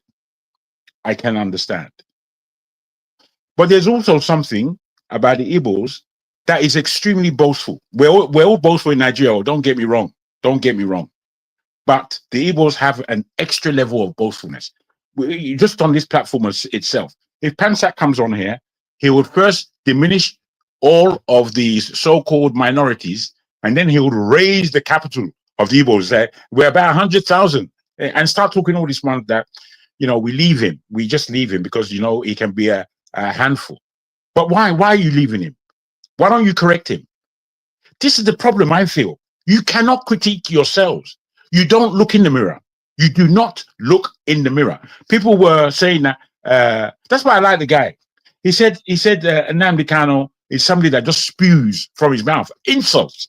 People were now writing, Nnamdi Kanu didn't insult anybody. Nah. Rubbish. The thing that could be easily proven. Why are you objecting to the thing that is there? It's pathetic. I personally don't like it, and I would never give anyone an opportunity to run roughshod over my head. I'll stop them and I'll talk to them directly. There are few people on this platform or anywhere else that I believe that can necessarily argue me to a point where, on this issue, to a point where I don't have words. I don't want to speak about myself. It's not about me. It's not about me. It's about Nigeria. It's about the issues and problems of Nigeria. As I said, my brother Ike spoke. He spoke for a long time. All he was doing to me was pointing fingers and then creating new zones. That wasn't a question. All the thing he spoke about was not the question. Okay. So why do you think I finished? Why do you believe I finished? Why do you want to ask a question that you want Ike to answer now, or have you? No, I'm not asking Ike any question. He said what he said. I'm not asking him any questions. Okay. I heard what you said. I agree with you. So I can move on. I agree with you. It's most difficult for people to accept their own, because most of the time we don't look in the mirror to see ourselves. We just have an imaginary view of how we look once we walk away from the mirror. So for us as Igbos, I know that one of the things that we need to learn is to be able to absorb what people are saying and go back and sit down and ask ourselves, this thing, is it really true? If it's true, we say, okay, what's the way to correct it? If it's not true, we say, well, this guy have made this point, but we have examined ourselves and it's not true. And that's the way to be a Christian. Well, bruh. Let's not tangle issues. The question that you asked, and I think it was pertinent because it came directly from El-Buba. It came directly from him. Yes. He put it to us that this is the level of Nigeria. This is what's going on in the north. These are the way I see the Igbos. These are the way I see the Yorubas. He mentioned things. I told us that the first 419 is a Yoruba, which me personally, yeah, I know that's true. That's true. But that as intelligent criminality that we were the first. Wait. You know why I'm trying to stop you, Jago? Not because I don't understand what you're saying, but I don't want us to divert it to it. The first 419 guy is a Yoruba guy, yes, but I have a cousin who is invariably from Chim's community, who worked closely with him. I won't call his name because Chim may know him. So Chim doesn't know that he made his money through 419. But it's a relation of mine, and I know him. No, my brother. You see, we don't have to do it. Wait, Joe, please. You are taking us away from our topic. No, we're not. I'm speaking about the question that you put to us. It's other people that took us away from all this. All right. Go ahead. Brother, you see, as I mentioned this Yoruba thing, I didn't mean it as a boast. I didn't mean it as any kind of a boast that you now have to come and compete and say, there was somebody in Anambra who was better. But that's not why I mentioned that. These are the issues that I believe that Igbos have, where they have to compete on everything, and there's no balance. There isn't balance. Okay, at this point now you lost me, Jagun. So what are you trying to say in essence? I'm trying to say, my brother, that everything is not fight. Everything is not competition. There's got to be collaboration. And I believe if the Yoruba and Igbo collaborate, that would be a good 50% of the problems of Nigeria expunged. That's what I believe. Collaboration. Okay. Do we understand that word? Chim, for his mentionings, he didn't even want to go down there. For what reason, I'm not quite sure. But he didn't want to go down the road of speaking about Igbos and all this thing. And I'm thinking, why? When the question is there. Do we believe it's not a problem? But every week we look at the news or we look at internet and there's some problem between Igbo and Yoruba. And I'm thinking, well, we're probably the closest in our relationship than anywhere else. That's why I think what Prophet El-Buba have raised. Okay, sorry. Before we lose where we are, what actually led to El-Buba saying what he said? Can we remember what it was, please? I believe it was. I don't know if it was a question I asked or somebody else. Yes, it was a question that I asked. That I said that because there has been a Muslim ticket we're living in now. It's something that has never happened in Nigerian politics. If there was a case where there is a Yoruba Igbo ticket, and I can't see why not, no matter what religion they are, why can't we, in a case like Nigeria, why can't these two people come to the fore? Whoever is the prime and whoever is the vice prime. Okay, so but Jack, that was not what led to, it was not your question that led to, that comment he made was just a bit of a statement to explain something bigger he was talking about. Yes, he went on. He did go on to tell us that he believes it's the turn of the Igbo, and the fact that the Igbo have a skill of business and development, that if they were the leader, for this time dispensation. Okay, my point being, sorry to cut you short, no intention to. My point being is, I think we've taken a minor issue he mentioned in passing, and we've elevated it to the main concept of what we're discussing. No. I don't believe that it's something. I think so. Well, you may think so, which is fair. However, wait, Bros, please wait. is I haven't drowning finished. out every other thing that is constructive. No, because KJ would ask a new question. Because you don't want to tackle it. No, there are five. There are five. True.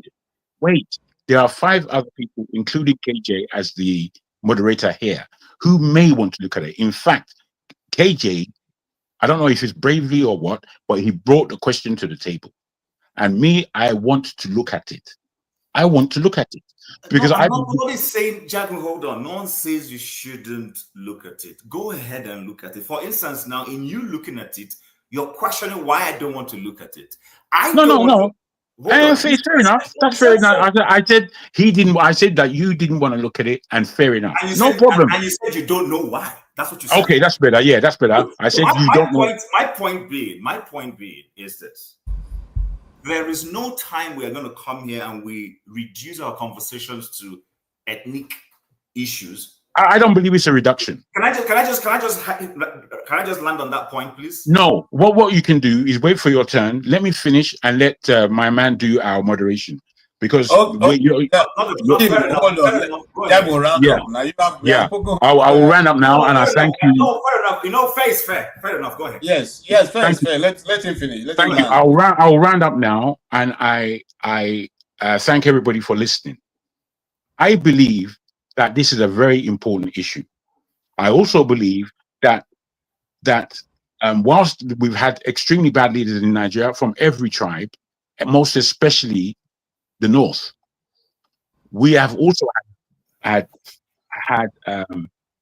I believe that because of what has happened in the South, because of the level of our education, because of the fact that we are the ones who are keeping Nigeria awake in terms of the culture, because the culture of the North is Islamic. That is not a Nigerian culture. As much as we are Christians in the South, we can clearly see that we are Igbo, Yoruba, Ishekiri, wherever it is that we are from. We can, all the people in the South hold their ethnicity and their culture of their ethnicity. And that's what makes Nigeria shine. If you're blind, that's the thing that makes Nigeria shine. So I'm saying to you, sir, and everybody else on the stage, that if the Igbo and Yoruba, because the Igbos and Yorubas, or our rhetoric between each other, for me, largely it's bullshit. Because what it is that we know, this is what we know. We know that one way or the other, through education, through commerce, through intellectual prowess, through what we hold under our ground, through the history of our country economically, it's the South. It may change tomorrow to the North, but since Nigeria has begun, it's been the South. So I think it's incumbent for us to stop this boasting that we do and to be very responsible with what's in our hands. I don't believe that we Yoruba and Igbo particularly, are all responsible with what's in our hands. I'll point there. How can you do this, Chim? You can't do that. You can't be that rude. Excuse me, Jack, what are you talking about? What did I do to you? I believe that you are calling KJ in the middle of. You should hold KJ for keeping his volume up. Why are you holding me to that? Okay, I just felt that was a bit strange that I'm finishing my roundup and you're discussing with Chim. I don't know why you're calling him, but he's there in front of us. We're all here together. Fair enough. That's the end of what I have to say. Jagun, Chim is a member. Don't get upset for nothing, Chim. I'm not trying to upset you. Okay, Chim is a moderator, and I have to go somewhere. I'm asking Chim if he can stand in. That if you want to know what I'm talking about, that's what I'm saying. And that's what I didn't want to stop the program to talk about that. But now I brought it to the platform. That's what I was asking Chim. Okay, so I'm not in the studio fully. I'm not in the back end. So when it's time to shut it, that's where I have a problem. I don't have a problem in moderating. But yeah, before you shut down, call me. I will either come or I will ask Rudolph to shut down. Okay, that's fair. Yeah, if you just text me before you shut down, then I will have come back before then. But if not for traffic, I will have come back, I'm sure. Okay. Just that's the only thing I have, because if I need to go leave here, I don't want to be struggling on how to shut this thing down. Yes, no. If you want to shut down, just text me or give me a call. I will call. Okay. I'll call or I'll log in and shut it down. All right. No. Thank you so much. Thank you, gentlemen. This I have to say very slowly. My landlord has a Thanksgiving, he wants to go and do. I know as a tenant, I have to go there and support and dance your one bit before I'm going through that. So please, if you don't mind, let me go and give my support and come back immediately, not too far away from where I'm living. Thank you so much. I will connect you guys very shortly. Thank you, and I appreciate it. Look, let's know one thing. Nigeria, if we need to go forward, and that's the thing I keep saying, it's not about tribe. If we need to go forward, we must sit down and tell ourselves pertinent, truth. Let me put it that way. There's no question, no country that builds one person playing, boju with the other person. You are saying this thing in front of us. You are doing something behind us. We must all come to a level playing ground. And El-Buba, Prophet El-Buba, made that clear today. I have followed his ministry for long, and everybody, some people at least, even the government circle, fear him. Okay, because he will tell you right to your face, and majority of the Christians from the north are that fearless, because each day of their life that they go to the place of gathering, they are going there not knowing whether they will come back. That's the truth. I'm just telling you, I walked on that area till tomorrow. You are not sure whether you are going to go and come back to your house. So it's like each day when you are going to church outside of your house, you are taking your last communion. If you come back, fine. If you don't come back, it's okay. And that is why they are bold, they are fearless when they decide to act, And that's one of the things that has made Nigeria beautiful. If not, the story may have been different. Thank you, guys. Femi, you're welcome. Okay, another thing is, I can't bring in anybody. Anybody who is in the studio is the only people we're going to have. Anybody who's not in the studio, sorry, I can't bring you in. Okay, right now there's nobody in the studio. But you know what I'll do? I will log in with my phone and see if I can have control from there, and I can bring in people. Fantastic. Yes. All right. Okay, so Jago, go ahead if you want to complete so that we can go to Femi. I've completed though. Okay, so Femi, go ahead. The floor is yours. Please, Actually, it was OVA after me. And we can always come back to OVA. OVA is a landlord here, so let's. Femi just got in. Let him go. Let him go. Can you hear me? Yeah, go ahead. I'll let OVA go, please. Okay, OVA, floor is yours. I know the Femi won't copy me. That's fine. No copy my name, John.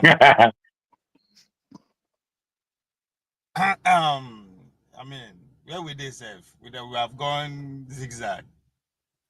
But I say I don't want to talk about the man of God before. Bros, we haven't gone zigzag. If you ask KJ what the subject matter is, he will tell you. No. I know we are analyzing the Simon that we receive. Today. So, and I said I don't really want to focus on the man of God because I don't want me thunder strike me from anywhere, because that one is now. But listen to us, and they always talk, say the leaders that we have now, those in charge now, that's in our child's play. Those who are coming, they are dangerous, and now we will produce them. I believe two things can be true at the same time. It is true that God made everybody different. Everybody, doesn't even be twins, they're different. And even the man of God, the pastor, said it that when they discuss how Angel Gabriel form an alliance and collaboration with a coalition with Angel Isaac, they defeat devil. He was focusing on will, that even God give everybody will when he was trying to. I don't know why they attack Mr. James. Everybody give everybody will. But for some reason, I don't think, whether we don't understand it, doesn't mean anything to us. Does it matter who the person asking question is? If it's not audition, we are not asking for a job. Does it matter who or what that person is? If it's just to ask a question. Because it's as if it's hard for people to just actually comprehend that. It doesn't matter who that person is. Either not devil, no, it's a question. And the fact that the man is at liberty to either answer or say whatever he wants, it's still something that I don't understand why people still don't understand where we are coming from. Somebody just gets shot because of opinion, but they keep another person right in front of us, they shoot them bullets because he is different or he has different opinion. So I fear for the kind what we are evolving to. That's one. Two, every organized people, doesn't matter where or what the agenda is, they have two things in common. They're after power and they will kill to achieve that power. That's what history teach me. From Christianity to Muslim to you name it. If you don't agree with them or you don't see their view, death always comes first. Then a physical death, they will chop your head off, do whatever. But now, they don't, I don't know, when magnetize us, they don't brainwash us. So we don't even see when we are actually destroying, killing somebody that just different or that have a different view. So it's something that I'm worried about because again, if you listen carefully, hardly you go see 1 or 2 out of 3 people that will speak that will not stay focused either on religion, on Igbo or this. And we wonder how this man during election will come, they will say this is how it's going to be and it happened. Because then they take our temperature, what we talk about. And I was really not happy. I was not happy with Dr. Damage yesterday because allow me, push back on what he said. That all our media is being cushioned, is being sponsored from outside. People, we don't understand how dangerous that is. And we wonder why would they always argue? Why every conversation will always end up being tribal, religion, day. It's not normal. I just go every platform. It's not normal. Something is wrong. Just the way and we won't collaborate. How is that going to happen? The only way it can happen if we have one interest, which is either involve power, but that's the only way me and you will get anything we want. And we are ready to kill to achieve that. So listening to us, how the man can go, we turn the argument to ourselves. We turn the points to ourselves in attempts to force people to believe or see things your way. We don't even see that. That's how greedy and forceful we are individually. In our job, because we just want everybody to see things in our own way. That means God is stupid. That's what we are saying to ourselves. That the man that we claim to know is very stupid for making us different. Or we are not civilized if we cannot coexist with that differences. Because even Noah Harari, the author of Sapien, quoted that the major difference between we and every other animal is that we human beings can come back in hundreds, tens, millions and build stuff and do something. Build towns, build city, build bomb, kill ourselves. Now only us we do it. But for the fact that we as Nigeria cannot get our act together, how much are we above every other animals? If let's face the research of it. So we spend the last 2 hours trying to say, oh, they were waiting this place talk. You're not supposed to talk. Nobody said before, like the leaders, they have so much time. They know they work. They just sit down, they collect data, right? Where which one come more into this conversation? Round up your contributions, please. Thank you. So we should. That's why I say I say I'm sister. I will debate anybody. The incoming leaders are dangerous. But they are all product of USAID. They are product of USAID. Either they don't graduate or they be students, but every one of us. Thank you. Okay, thank you, Ovie. Before I bring in Femi, I just wanted to say something. And I agree with you. You don't have to I'm a Christian. I'm not an atheist. I believe in Jesus Christ. And not only do I believe in that, I believe in everything about him, which is why last week when another intellectual was here and said that some of the people who wrote the scriptures did not meet Jesus Christ in person, and I was like, are you kidding me? But I didn't want to argue, and they still didn't tell me how that is true. But I just left that. But you know, over time I've come to this show and I keep saying to us here, it is okay for people to hold views that you don't agree with. You don't have to call anybody names or stupid or whatever because they don't share your views. That Jesus Christ, for instance, that Bishop El-Buba represents as a minister, had conversations and disagreements with the Pharisees. He didn't shut any of them down. He didn't shut any of them down. He would let them make their point, and he would take them and then break down, kind of pull down whatever it is they were building with his own facts. And sometimes he left them stupid with the way he responded to them and answered them. I find that those of us who are in this era, the moment you just don't agree with someone, you pull a gun of words against the person, and all that. I don't think that's true. Why don't you show that person how wrong his views are with your superior views? Show it. That's what I want to see. So I just wanted to say that because I agree with you what you said. Let Mr. James come here. He's an atheist. Fine. I have known that Mr. James is an atheist. I have no problem with him. He's not going to stop me from, if I am stranded in Gambia, for instance, and I have nowhere else to go, and I am able to reach Mr. James, and I don't go and sleep with I'll go and sleep in Mr. James' house. If he allows you. Well, no, it's up to him. If I call him and he says don't come, that's a different subject altogether. But I will reach out to him because at least he's the only person I know. That's the point I'm making. And ditto anybody here, if I get somewhere and I find myself stranded and it is Ovie's house that I'm going to sleep in, even though they say Ovie smokes ganja, I don't know. That's their business. Ovie is here. I don't know if they don't smoke ganja. Oh, they smoke and my problem I get with it. Okay, but I go sleep. But the point I'm making is saying, at your house I go sleep if I get stranded for where you stay. Whether they smoke ganja or not, that don't concern me. At your house I go stay. That's if you come now, I know get house. Okay, then inside that your car where you did, then we go copy space inside that car. So I get your point.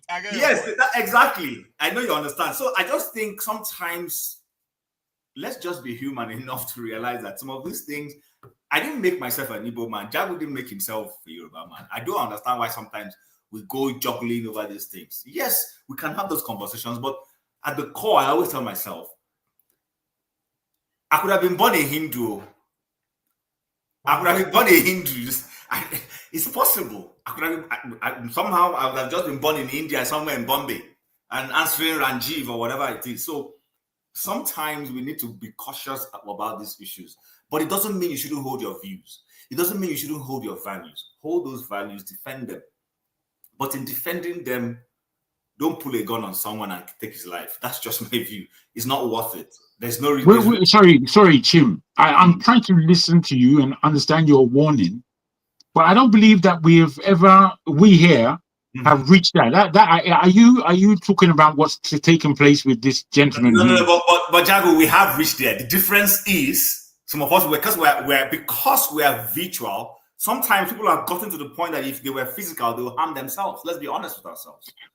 This is what I say to what you are saying, is that, you see, we really have to take stock of the world that we are living in. The world that we are living in is violent. The utterances that we have, there is such a thing as violent speech. Now, when you are speaking about very touchy subjects, which as human beings, we have to be intelligent and intellectual enough to have difficult conversations. That's where we are. Difficult conversations. And we have to have it in such a way that we promote peace. We promote truth. However, there are two sides of this. If me and you are discussing, we could reach a point because we're having a discussion really poorly. And the point that we reach is that we don't want to talk to each other anymore. We don't want communication. And communication is all we have as human beings. Now, if there are two strands. We either walk away and have no communication, or we go to violence. That is the reality of the world that we are living. Wait, bros. No, That Jack, is sorry. the No, that's not. no. I'm just saying, please let me put it to you, sir. But you've been speaking. I beg your pardon. I do beg your pardon. I know I've been speaking, but all I'm saying is that whilst I am entertaining what you're saying, I think sometimes, bros, we've really got to understand we're living in a violent world. This ain't about Nancy Pansy. It's not about that. You can speak as much of what you're speaking right now. Violence is coming before us. As a Christian, you know that. You know it. I don't. I agree with you. So, Jacob, listen, I understand what you're saying, but in the nuance of what you're explaining, where if we're having a conversation and we don't get to a melting point, we're disagreeing. You said we have two options: walk away, or we engage in a fisticuff. Yes, I'm saying that's what happened with communication. I'm saying that we can do those two. One of them I don't agree with. There's a third one. And that third one is to walk away for a while, cool-headed, go review what it is we were disagreeing about, and then come back and have another conversation. How does that sound? I agree with that. That's what Mr. James did. So I agree with that. That's where humanity has a problem. People don't seem to realize I can disagree with you right now doesn't mean you're my enemy. But I go back and review what you just said. And if I have the humility enough to come back and say, you know what, Jago, yes, I just had a big, tough conversation with you, but I see where you're coming from. Indeed. And that's what intelligent people will do, I believe. So why can't we just do that? Because, there's such a thing as ego. And that ego that we have as human beings, of which in the whole planet, I have the least. It's corrosive. It's very corrosive. Okay, so let's hear from Femi. Thank you, Shegun. If I'm in Scotland, I'll let you know. And if I'm stranded, go ahead, Femi. Thanks for giving me the time. I was actually enjoying the back and forth between yourself and Jagun right now, because part of what I was going to start with, you've actually taken it out of me, so I don't even know where else to go to. Please, we'd like to hear from you, sir. Either way. Okay. So I'll paraphrase it by something my elder sister said once, and because I believe like what Dr. Damages tries to do, and I've said this a couple of times as well, just to reinforce my own thoughts as well about how we're interconnected. Whatever happens in every other part of the world, you can't diffuse it from your local leanings, because we're humans before anything else. And I've been doing a lot more reading and from people and listening to people that I feel are a lot more experienced in terms of being able to be dispassionate when it comes to airing their ideas. Because taking it from yesterday, for example, with the conversations, because I was watching as I was doing my own thing yesterday, the topics, that, especially when it came to the guy that got assassinated recently. I always like to think that, personally, I feel I'm still trying to get better at this though. I always like to think that I am capable of going back, just like you said, Chim, to try and sit down. Even if I do not like what people are saying, because we're all emotional. And even though we all have different ways of being able to rationalize things and being able to like curb our experiences, if you will. And I like to, so a lot of times when I try to see if I can, how best I can remove the messenger from the message and sit down, even if I'm being criticized for something I do personally, especially when it's 2-3 people that do not know me, they've never met each other. The reason why I say this is that just like you alluded, one of the things that the prophet said, there was a couple of things the pastor said that I do not necessarily agree with. And I will start with even the issue of religion now. Christianity, Islam, Hinduism, whatever. I remember the first time when I took this general, I think we call it GNS or GN, whatever, depending on what school you went to in Nigeria. And one of the courses I took dealt with philosophy and then religion, starting from African traditional religion down to Islam and Christianity. GNS. So yeah, I promise you, up until that point, I've been hearing all kind of things, and you know, sometimes when you hear things that you do not like, even if they're real, if you're not careful, there's a tendency for you know to want to like try to at least research or try to at least accept the fact that some of those things, as much as you don't like them, that these things actually happened, because you can't divert from reality. You know, it's something I've fought with growing up, even though I also question things, right? Now, one of the things I now read, that this was the first time in my life I actually came to the realization I had to accept the fact that even Christianity, which even me myself I profess, has its own violent beginnings.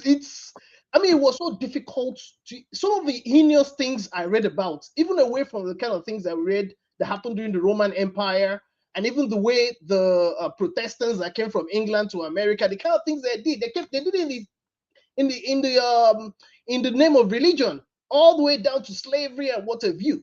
I say this to say that also plus also when you include the fact that again I'm one of those that somehow I pride myself in growing up in Kaduna initially and not knowing what it meant to be necessarily to be Muslim, Christian, pagan, whatever.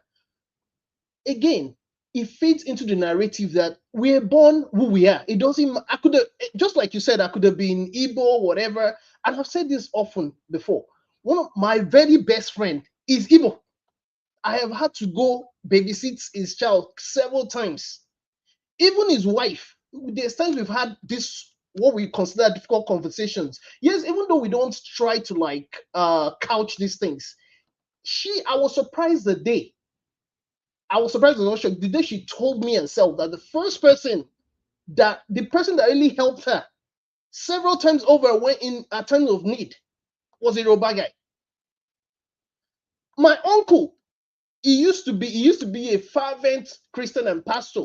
I'm trying to speak to sensibilities here now. He used to be a very fervent pastor. He was a top senior Air Force officer before he left. The day we had this kind of conversation, he told me that most of those that betrayed him are people that you would think are the holiest Christians and pastors in the world. And most of those that have helped him are actually Northerners, Igbos, Edoites, and Muslims. Let that sink in. I only wanted to share this because, you know, in the face of new evidence, because we all have our own biases. It's a normal thing. We're human. In the face of new evidence, I don't have a problem, like even Jaguar alluded to, with lowering ego, because a lot of what I feel happens with humanity, and which is where I see we're all interconnected. Again, which tags back to what happened with Kirk.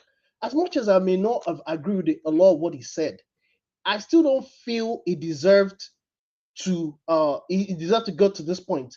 But overall, when you look at the greater world as well, and humanity through the times, right from time immemorial, there's one common thread. A lot of things tie down to some of the things that we've experienced historically. You can even tie that to slavery. You can tie that to all kinds of things. After all, even at home, why is it that all of a sudden we're having even higher rates of divorce? It's like there's so much intolerance. It seems to grow by the day. These are just the kind of things I think as I listen and I try to, I hope even me myself, I become a better person as well. Sorry, are you done, Femi? Yes. Okay, just before we move to Tony, I'm going to skip you and go to Stay Humble for a reason, because he just got in. But before we go to Stay Humble, you see, like what you just simply said and trying to summarize a little bit is the fact that why we're having a couple of these intolerances is because in the new age we find ourselves, people don't want to discuss. Discussions used to be something that was known to be a way of passing ideas. People are afraid of discussing. People feel anybody who has a superior capacity to communicate, you feel powerless in the face of those people. And I don't understand why. You understand? Rather than building yourself to be able to say, okay, I'm having a conversation with Jagu. Jagu is very powerful with words. Jagu knows how to express himself. When he's done, then I'll put my points together and counter him. You get frustrated because you think you can't stand Jago's capacity to speak. Then the next thing is you pull a dagger, you pull a gun, you look for a way to eliminate the person or whatever it is you want to do. Same thing when it comes to the marriages. People feel frustrated. Oh, this person, and then it's okay, I'm done. I'm done. No. Sit down, have a conversation. And I'm not saying there are no good reasons to say, okay, everybody find your tent to Israel. There are good points for that. Nonetheless, people should learn that in dealing with your fellow human beings is about communication. It's about someone says stuff to you, you defend yourself. Listen, even in the workplace, I used to be an apostle of when they just tell you something, you take it. Until I started fighting back. But I started learning that in the workplace is not an emotional environment. The workplace is a place of ideas. So even when you're fighting back, if you come out fighting back in an emotional way, you will lose the battle also. But rather, what would you do? Your boss tells you stuff. Okay, thank you, I've heard. He keeps knocking you. One day you say, boss, do you want me to be in this job or not? Seems to me like the only thing you find in me is fault. That's defending yourself. That's communicating. You throw it back at him. That way he knows that all he gives you is negative feedback. He will pull back. But if you keep taking all his, Femi, you didn't do this right today. Oh, Femi, no. You need to look for a way to be able to be strong enough to give feedback, communicate, give it back to the boss in a respectful manner that he would know that you were respectful, but you stood your ground. Feeling powerless is what leads people to want to harm the other. It is feeling powerless that makes you say the other person shouldn't vote because you feel these guys have enough number to outnumber us when they vote. So because you want to shut them down, you carry machete, go and destroy ballot boxes. That's what leads to it. But if you realize that today, if they win, I'll go back and recalibrate, re-engineer my own people, and then we'll come back next time in the vote. You will get back. That is what basically this guy did during the last election. He went back and started trying to sermonize other people to get conservatives to come back and vote, which is why he has lost his life today, technically speaking, if you ask me. Because he went against fighting certain things he didn't believe in, but with words, with communication, going to town halls. That's the way it should be. That's the way it should be. I don't think we should ever stop talking. We should ever stop, discussing with people rather than feeling powerless and thinking that because the other person has not been able, then you have to go and kill them. I don't think that's the best way to go about it. That being said, stay humble, please. The floor is just before. Revelation has come back. So go ahead, stay humble. Yeah, thank you very much. It's nice to be back here. I almost forgot that today is 90 minutes Africa, and I didn't check the topics earlier, even for yesterday's. And so you want to remind them of what we're discussing, or you got it? No. I watched the program. Okay. Sure, go ahead. Yeah, saying that I didn't remember earlier in the day. Yeah, but when I remembered, I immediately tuned in. I watched Prophet El-Buba, who I've known for maybe up to 2 decades now. Yeah. So I really enjoyed the discussion, and I think he highlighted some of the things that I would have wanted to ask him. I wanted to come in, but the way the whole thing was being rushed, I knew that I wouldn't meet up with it. Yeah, but it was very interesting. And yeah, since then I've followed a bit the conversations following, and they've been very brilliant. I am not going to talk about communication or philosophy or whatever. I don't have time for those ones. Or religion or others debates raging at the moment. But what I gleaned from his conversation was that, when he was asked about, he made a lot of very good points, very brilliant points, really. And yeah, I think some people didn't really know him and what he's done in Nigeria. He's been in the picture for quite some time now, and he's a very radical person. When Mr. James asked the question and he reacted, he probably didn't expect that reaction, because he thought that Prophet Isa El-Buba was your everyday, preacher who will be very calm and gentle and try to, yeah, but he came out quite fiercely, which shook James a bit. That's him. He's quite radical. Since I've known him, he's a radical preacher. And if you want to survive in the north, to be honest, the Christianity in the north, in northern Nigeria, where I served, is different from what it is in the south. Because there's a lot of persecution, yeah, especially from the Muslims and the rest. So you really need to be on ground. You really need to have very strong convictions. So when you see them, they're quite radical, and you know, um, yeah, I think he demonstrated that today. But some other things that he did say, yeah, especially when he was asked about Nigeria. Yeah, what he answered wasn't a surprise to me, because you discover that the people that seem to believe in Nigeria the most are the so-called minorities. The so-called major ethnic nationalities in Nigeria do not believe in Nigeria. Yes, and I would justify that easily, because Nigeria, like I've always said, is just a business venture of the colonialists, and it probably will never work. And that is not to say that Nigerians cannot come together and jettison all these mundane sentiments and try to work out things in a structure or a setting that will work for everyone, not what we have now. What we have now is just a mess, right? So they can come together and say, okay, look, how do we even want to coexist and work out things for themselves? But you discover that the major ethnic nationalities in Nigeria do not believe in Nigeria. Um, the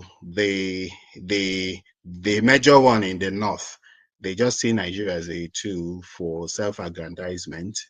Um, even the Westerners do not believe in Nigeria, but they still see they are political actors, not normal Yoruba person. Also, they are political actors in Nigeria as a platform, also for self-gain, aggrandizement, and the rest of them.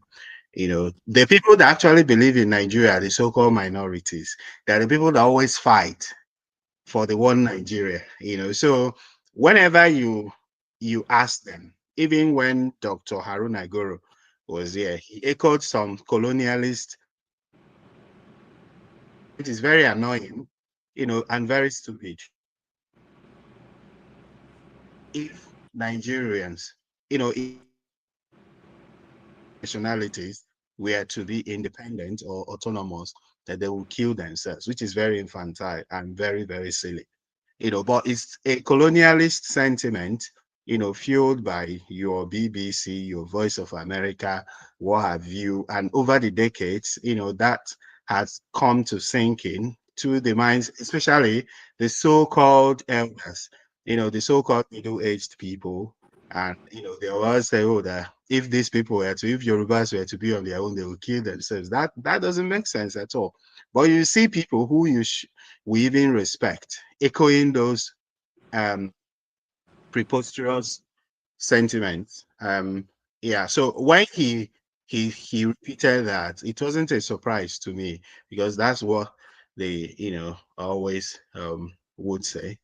Um, um, what else? Regarding the religious aspect of it, because this country is very funny. Over time, we've read and we've seen, people say, we've heard as oh that the problem of Nigeria is pastors. The problem of Nigeria is this. The problem of Nigeria is that, without even people mentioning the real problems, that Nigeria itself is not even independent. So the people that are holding you in chains are very happy for you to keep on beating about the bush, to keep on chasing shadows, to continue to point at irrelevant things, to continue to blame this person, blame that other person, say is so ethnic groups, the other ethnic group is the pastors, is the this one, is that. Those are not the problems. The problem is that we are not independent, and Nigeria is not the only country that is being affected by this Malay. Other countries are in chains, and I believe that with what is happening now in the Western world, with this far right nonsense that is going on. Yesterday there was a massive protest in London, and people were calling for immigrants to go, to go. So there was a time when slave trade was legal. It was okay for slavery and slave trade to continue. It was okay at some point for racism. It was legal. It was in the law. So there'll be a time when even there will be nothing like illegal migration, because people will discover, that every human being on earth has the right to move to any part of the world, provided they are human beings. You see, so these things are in phases, these things are in stages. So with this far right nonsense going on, I think the time will come when young Africans, so-called intellectuals, will realize that, look, they need to galvanize effort and fight for, the liberation of their continent. And I think that's when we actually make, the progress that we all desire. Thank you.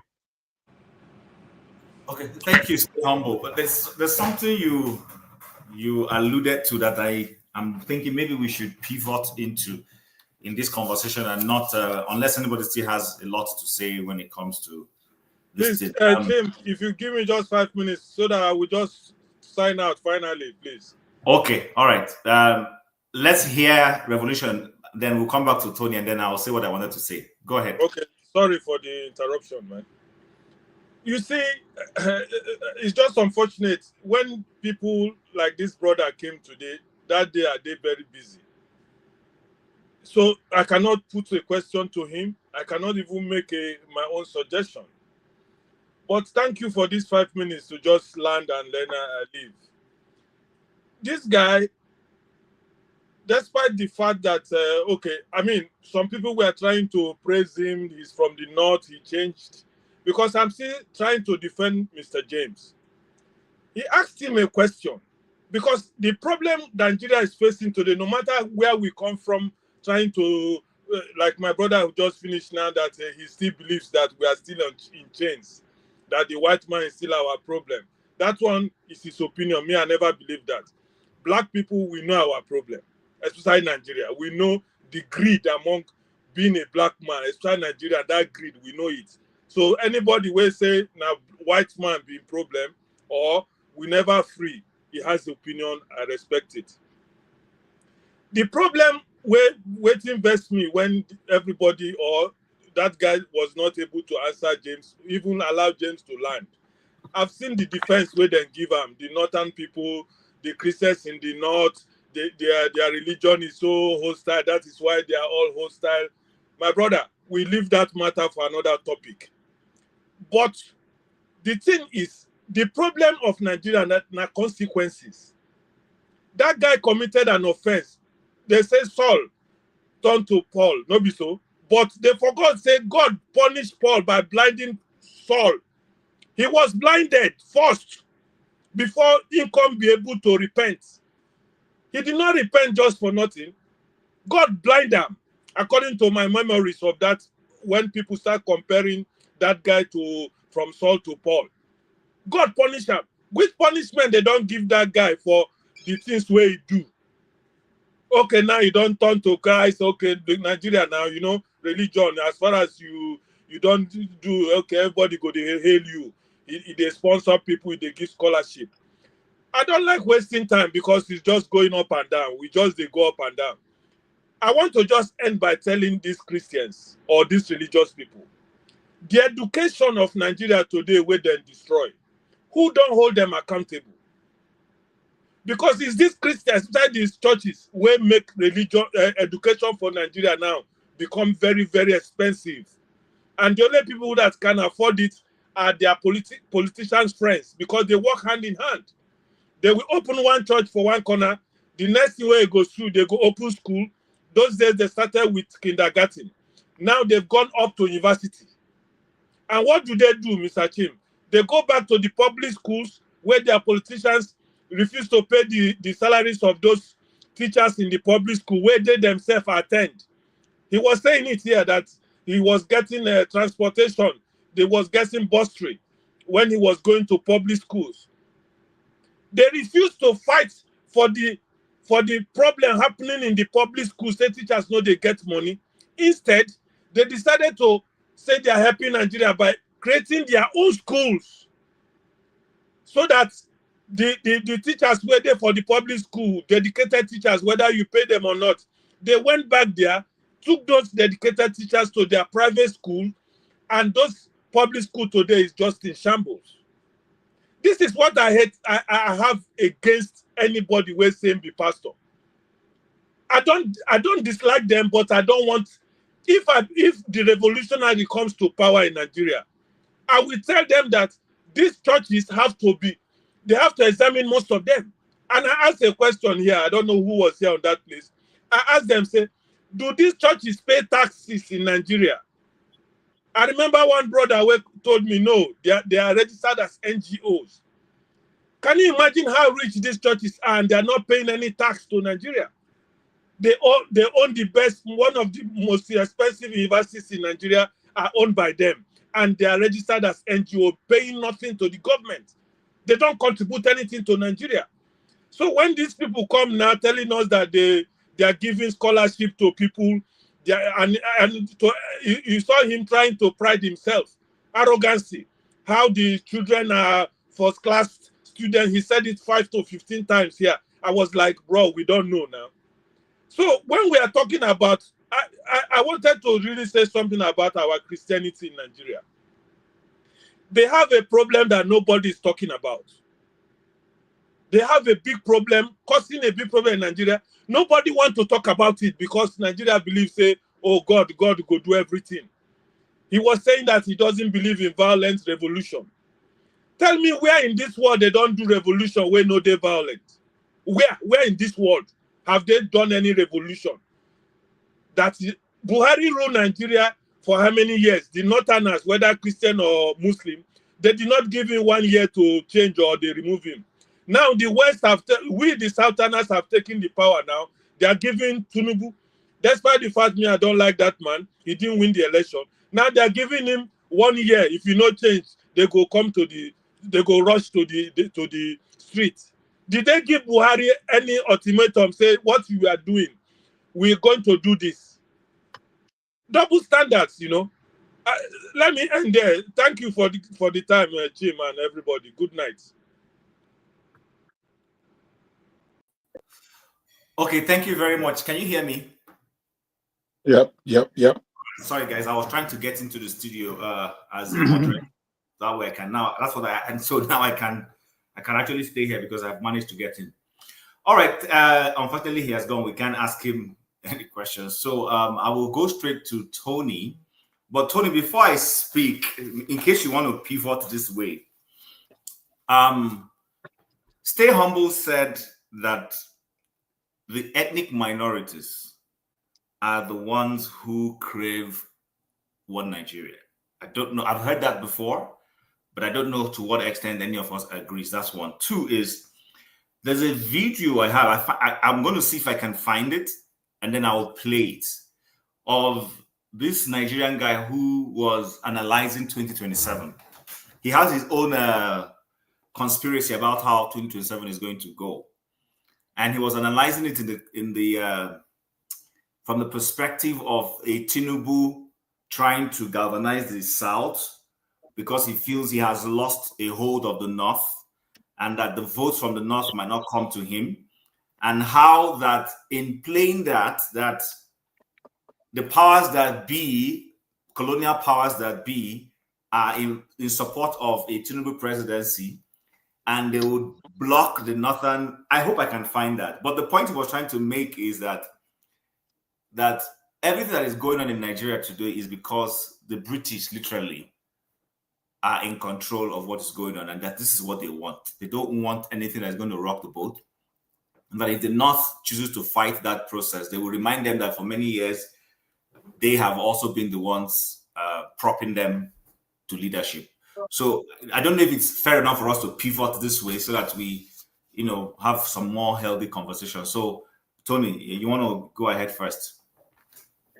Okay, thank you, Tim, and greetings to everybody again. I was off for a while and then came back. First of all, the question you asked me concerning what Stay Humble said. I mean, he made a general statement, so I don't know the context in which he's speaking. So maybe if he is able to clarify that, then I we can can talk help about you. Well, he's here, but I it. can help you to make it easy so that we don't waste time. One is he was trying to give his own perspective on the guest today. And he was saying that in everything Bishop El-Buba said, he could see that Bishop El-Buba was still rooting for a one Nigeria, believing that Nigeria would get better and all that. So his submission from this is that based on what he has observed, that is based on what Stay Humble has observed, that many of the people who continuously push for what Stay Humble believes to be this defective Nigeria and believing that it will get better are people from the ethnic minority, especially those from the northern part of the ethnic minorities.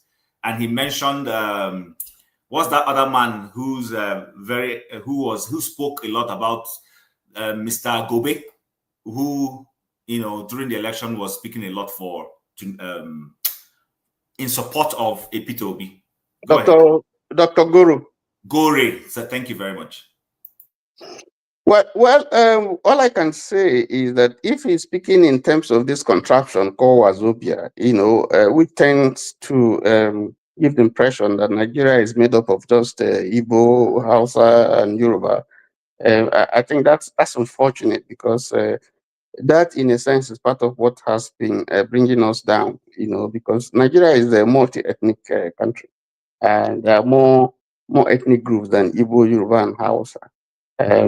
So that thinking is, I think, is obsolete. It's something we have to do out, because if you put all the ethnic minorities together, they far outnumber, Yoruba, Hausa, and Igbo put together.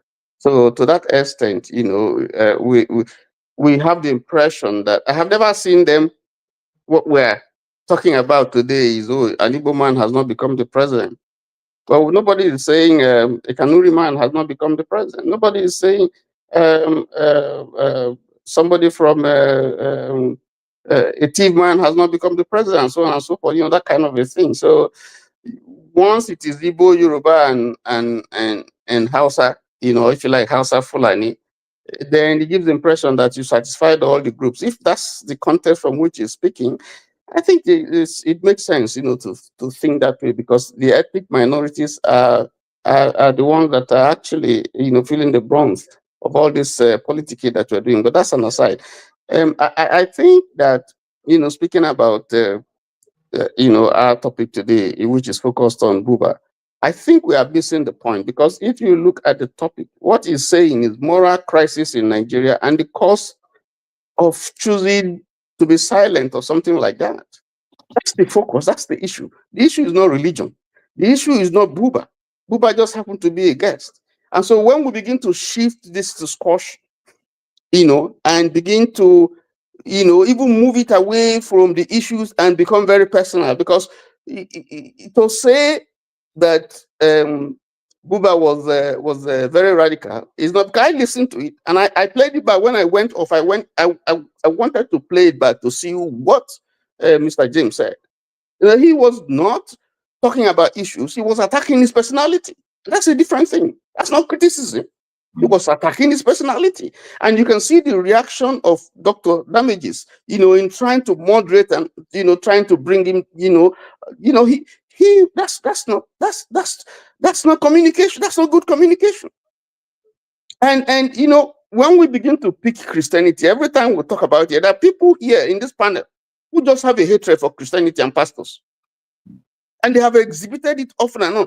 But nobody's talking about Islam. Nobody's talking about traditional African religion. Nobody's talking about other religions, Shintoism, Taoism, Confucianism. There are Nigerians, Buddhism. There are people who hold those faiths.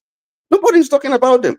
And then the tendency is always to heap They blame on Christianity. They are the ones that are ruining this country. They are the ones that have done this. They are the ones that have done it. That I find unacceptable. That cannot be correct.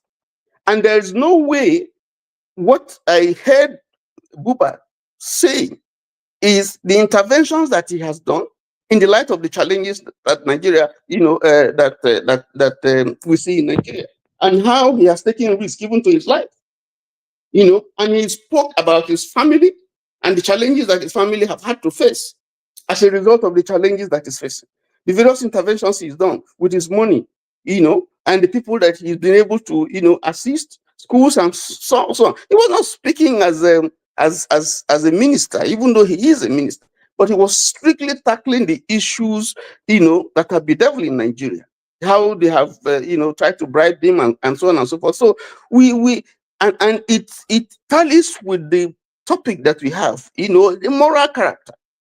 So when someone now begins to question, issues about, whether he truly has been converted, or whether, how we sure and all that, that for me is totally outside the point. It's outside the point. It's not. It shouldn't be a subject of discussion. If you want to tackle him on specific issues based on, the topic, as we know here, that's an entirely different issue. So that for me, that's why I made, I said the things I said, because we are actually moving away from the focus of our discussion. The discussion is that Nigeria has a problem, and that people are not speaking out. Some people decide to keep quiet. Some people decide to risk their lives and to speak out, and not just speaking out, to also mobilize people, to protest, to spend money, risk their lives, put their children in front of, on the line. And I think that that's a character that we should emulate if we really believe in changing Nigeria, even for those who think that, we need a revolution. So I don't. This is my position, and so I don't. Much as that's why I said that if you are looking for saints in the church, you are looking for perfect people in the church, you are making a mistake, because the church has never been. Jesus didn't come for perfect people. No, it's very clear in the scriptures. Those who are well don't need a physician. So it's quite clear, if you go to the church, what you will find is people who are imperfect, but whose imperfections have been forgiven. It's clear. So when people begin to pick on this pastor and that pastor, and feel that, the problem that we are facing in Nigeria is the church, or is the colonial people, Yes, there are problems. We've had problems with the church. Some people in the church, not the church, because you can't just generalize. We had problems, with colonialism. But this is how many years since colonialism? 65 years. And we're still talking about colonialism. When we see that there are other countries that were colonized and they move far ahead of us, and we're still talking about roads, fixing roads, talking about holding an election, when people are using AI and doing great things, and using technology to do quite a lot of things. Even Rwanda, that went through this bitter experience. Today they are doing flying cars. Nigeria is still there, just trotting, and we're discussing this useless and things that will not benefit anybody, So I mean, that's why I feel that, what happened today shouldn't have happened, because even if you disagree with someone, there's nothing wrong with it. But your communication, the way you communicate, we have a communication expert in Jagun here. The way you communicate your information, even when you disagree, and you have the right to disagree, it's not the way. It's not what I saw here today. Yesterday I didn't join because I just thought that what was going on there was, for me, infradig. There was no reason for me to come on, So that's my position. What I see is that if we're trying to discuss the problem of Nigeria, and we're looking for characters or heroes or sheroes that we have to emulate, who have dared, the government in various, whether they be religious people, whether they be politicians and so on. We when we see them, let us maintain focus, and let us deal with the issues, and where we disagree, we can point out those issues of not just going personal and trying to attack their character or personality. That I think is what I find very wrong in this thing. and then I didn't hide it. I made it very, very clear. Thank you. Okay. All right, Tony. So we've heard you, but and I agree with you largely, but you do know that the way you also presented your issues, some other person might say you're also being you're kind of breaking the thing you're preaching. I think what we're trying to say, and I hear you, there's no reason for anyone to come here and attack a guest or attack anybody because of their views. Listen to them, disagree with them, but don't attack their persons, don't attack their integrity, don't attack their, whatever it is. But the point is this, and now you're back. I remember what I was going to ask you. For some people who were not saying that, I don't believe the church is a place for perfect people. I agree with you. The church is like a hospital where people who are sick go to find healing, spiritual healing in this instance. So we're not talking about them. And I also do know, I agree that ministers are imperfect people. But the point being made is that as imperfect people as they are, they still ought to be able to speak the truth, especially when it comes to speaking truth to power. That's the point that was being made earlier on. And a lot of our ministers don't seem to have that gumption to be able to do that. And sometimes it's because, this is not trying to point fingers wrongly. And sometimes it's because of certain things they're gaining politically. They're close to the seat of power. They get benefits. And as a result, they lose their voices. No, Tim, I don't agree with the word a lot because we don't have a statistics to prove that. We don't know how many are talking to government without coming to public. We don't know. We see some, who we can say yes, they behave just in line with what you're saying. But we don't know the many others, who talk to government and they don't want to be public. We don't know. We don't have a statistic. So because, bad news is always the things that we hear. We don't hear the good things. And then the ones that we see that are fighting, like El-Buba, is because they manifest, what they believe in openly, for people to see. But I can tell you that I know quite a lot of people who have refused, even ministers of God, who have refused to have anything to do with government because they feel like the moment you begin to deal with government, then they are going to soil your reputation. So Tony, it's not about dealing with government. The point we're talking about, listen, this is the point we're making. A lot of the times, if you're in a place of prominence, God has let you come to a place of prominence. It's like what Mordecai, since we're talking Bible now, let's go deep into it. It's like what Mordecai told Esther. Esther was in the forefront she was close to the seat of power.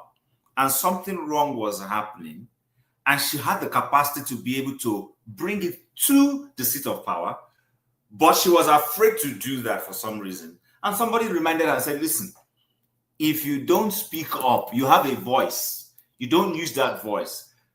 Salvation will come from somewhere else, but do know that you also will also lose your capacity. The point we're making is this. Many people need to speak up. When you see things going wrong, don't just over-Christianize it, hide it under some, okay, as we're praying, it's okay. Let me give you an instance. Because when we're saying this, it looks like we're throwing things in the air. When late President Yar'Adua took ill, and a cabal was hiding his ill health, hiding and everything, and all, do you know that a few people, when they so-called brought him back to the country the first time, do you know who went to see him? 2 ministers of God, one a Catholic, the other one we all know, were given access. And when they came out, the media asked them, what did you see? And they all defended, no, don't talk to me. Some of them said, sorry. They just waved. And the country is burning. You're a leader. So what people are expecting is that in this instance, you had the capacity, they asked you to come. You should be able to tell those people, I'm not saying they did it, to say, listen, the man we're saying is not in good health. Please, can you transmit power to his vice so that we can have peace? But many people came out and they were playing cushion. I'm asking you, you know the Bible. The guy who was thrown into the dungeon, is that what he did? Did he not? Let me give you an example. Because, you see, because again, I said, these are the things that we hear, but there are so many things we don't hear that happen. I know a pastor when this June thing was going on and people were fighting. Some went to the Please, trenches. Jago and I Hamifla, if you guys need to jump in at any point, let me know, please. Yeah. Now, when we had this June 12th thing, when Abiola won and he was denied, the election was annulled, by Babangida or whoever did it. And then, over a period of time, a lot of things happened, and then they passed over to Sani Abacha. Now, Abiola was now in detention. And of course, we know how draconian, his rule was and all the things that he did. And he was killing people. He had killer squads and all that anyway. Now, and then forced people to go to the trenches, some outside, some within, and so Kokori, and some went outside the country, coalition country. Anyway. Now, there were ministers who were fighting, but they were not known to the press. I know a minister that went to Al-Mustafa is alive. There are ministers who I know a minister who left Lagos and went to Abuja in spite of all the warnings that he shouldn't there. He went to see Abacha. He met with Al-Mustafa. Coincidentally, they had met. Al-Mustafa had met him when he was in Signals before he became ADC to Abacha. Al-Mustafa had, locked him up because they suspected that he had a hand in the coup, in the coup of Oboru. DS Phantom coup? No, the Oboru coup. Okay. Yes, So he saw Al-Mustafa, and then they allowed him to see the commander in chief, and they had a discussion. And he went to see. They allowed him to see Abiola. But the point I'm trying to make is that there were discussions that were held, and he came back to church. There are a few things that he said. He couldn't say everything that transpired. And I don't expect him to say everything that transpired. But there are basic things that he said concerning what he told the commander-in-chief, what he told Al-Mustafa, and what he told Abiola. Now, that is never reported. Okay, so I'm just saying that to say that it may not be proper for us to just assume and just sweep the entire ministers or imams with just one broom and say all of them is bad. The church is bad. The ministers are bad. No, I don't agree. That's the point I'm making. I'm saying that yes, there are people who are bad. And we tend to focus on those people who are bad, but we don't focus on those people who either quietly or openly have been playing roles that have helped to keep this nation, from degenerating beyond what it is now.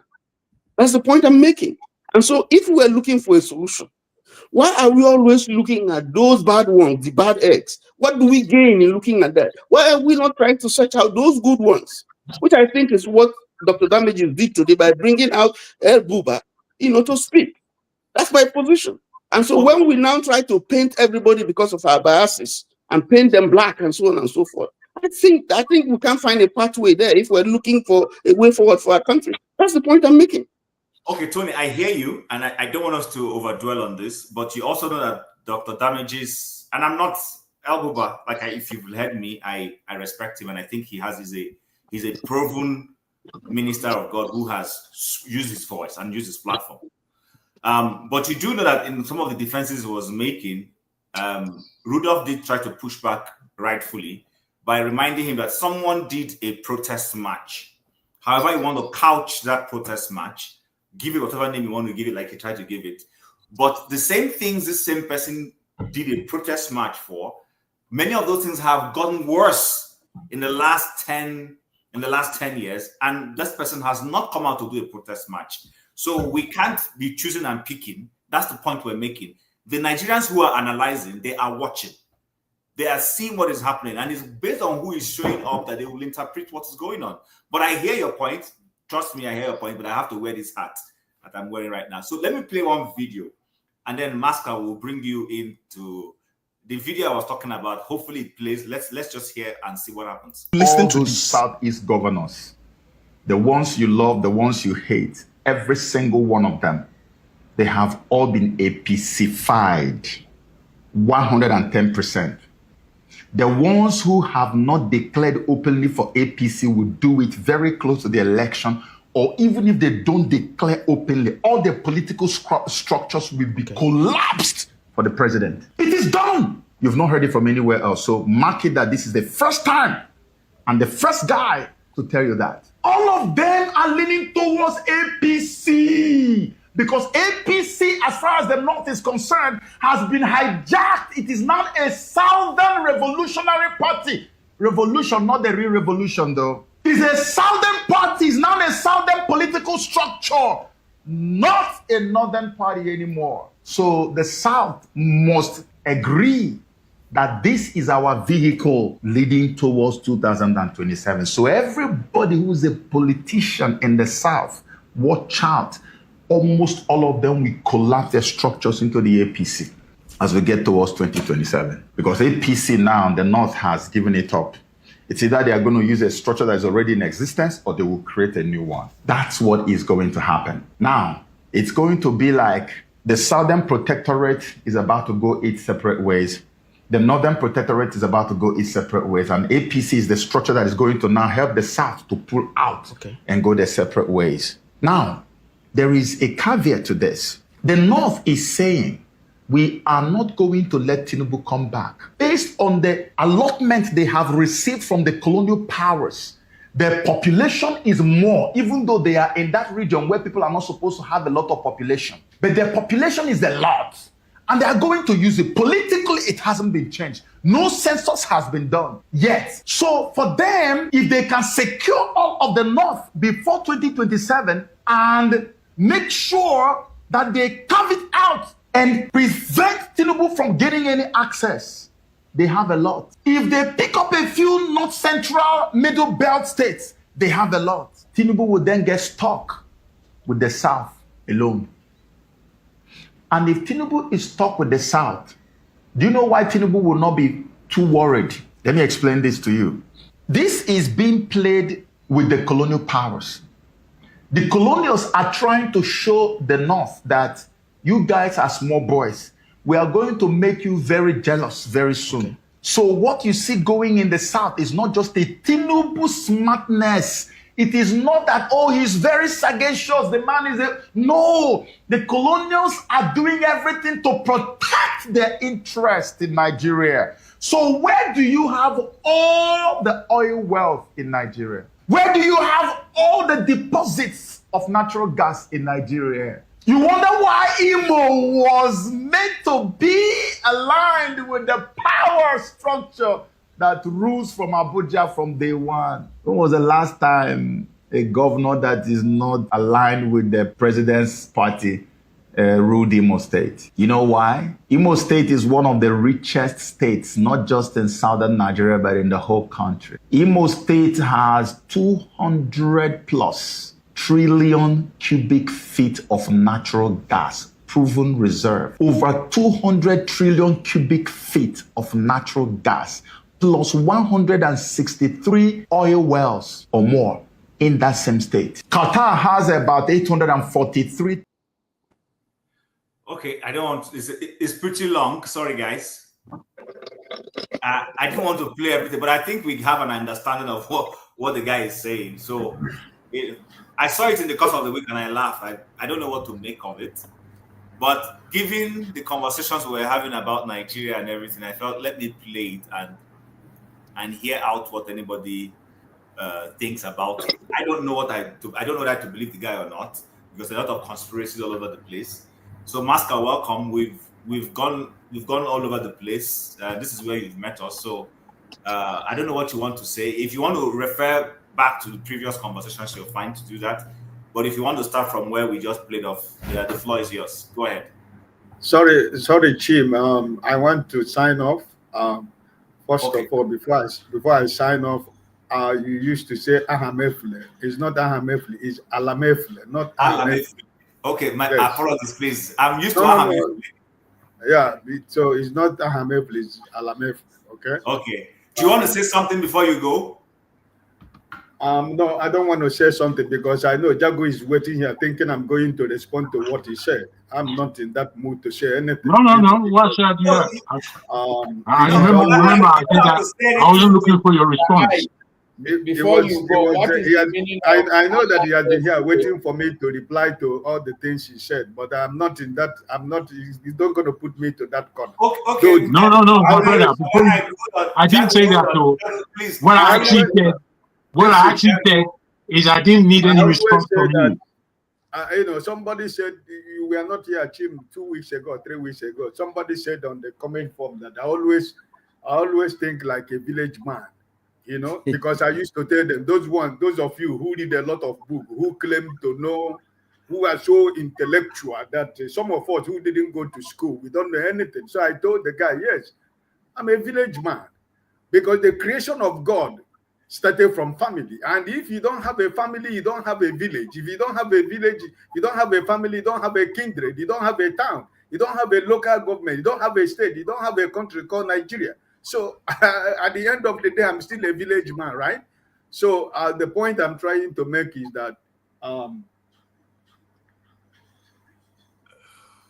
whenever we are speaking, or when we finish speaking, like Tony did after he signed off, he went back to, listen. It's always good for us to listen back when we finish speaking, So I just want to say that at the end of the day, what I have for Nigeria is one love.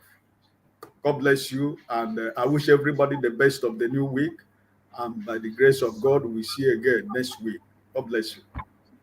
But before you sign off, Mr. Ike, what's the meaning of Allah Mefule? You want me to tell you? May my land not get lost. Amen. So Chim has explained it. That is the meaning of that. And what did you say, Chim? May my land not get lost. So unfortunately, Amen. I was removing the L and putting an H there, because I have an uncle who has the one with an H, and the one with an H means something different. So now he called my attention to it. I look closely. His own name is May My Land Not Get Lost, and the other one I was calling him is May My Name Not Get Lost. I think they are both equally important and interesting. Okay, Maska, I see you again. God bless you, right? Bye-bye. All right, Maska, the floor is yours, sir. All right. Thank you, Mr. Chim. Good evening, Jagun, Tony, and is it pastor or just ordinary John Abba today? It's ordinary John Abba. The pastor didn't come. I can see necklace. I think it's not the pastor. Anyway, I want to start from where you and Tony were bantering. And I would want to kind of agree with you in the sense that,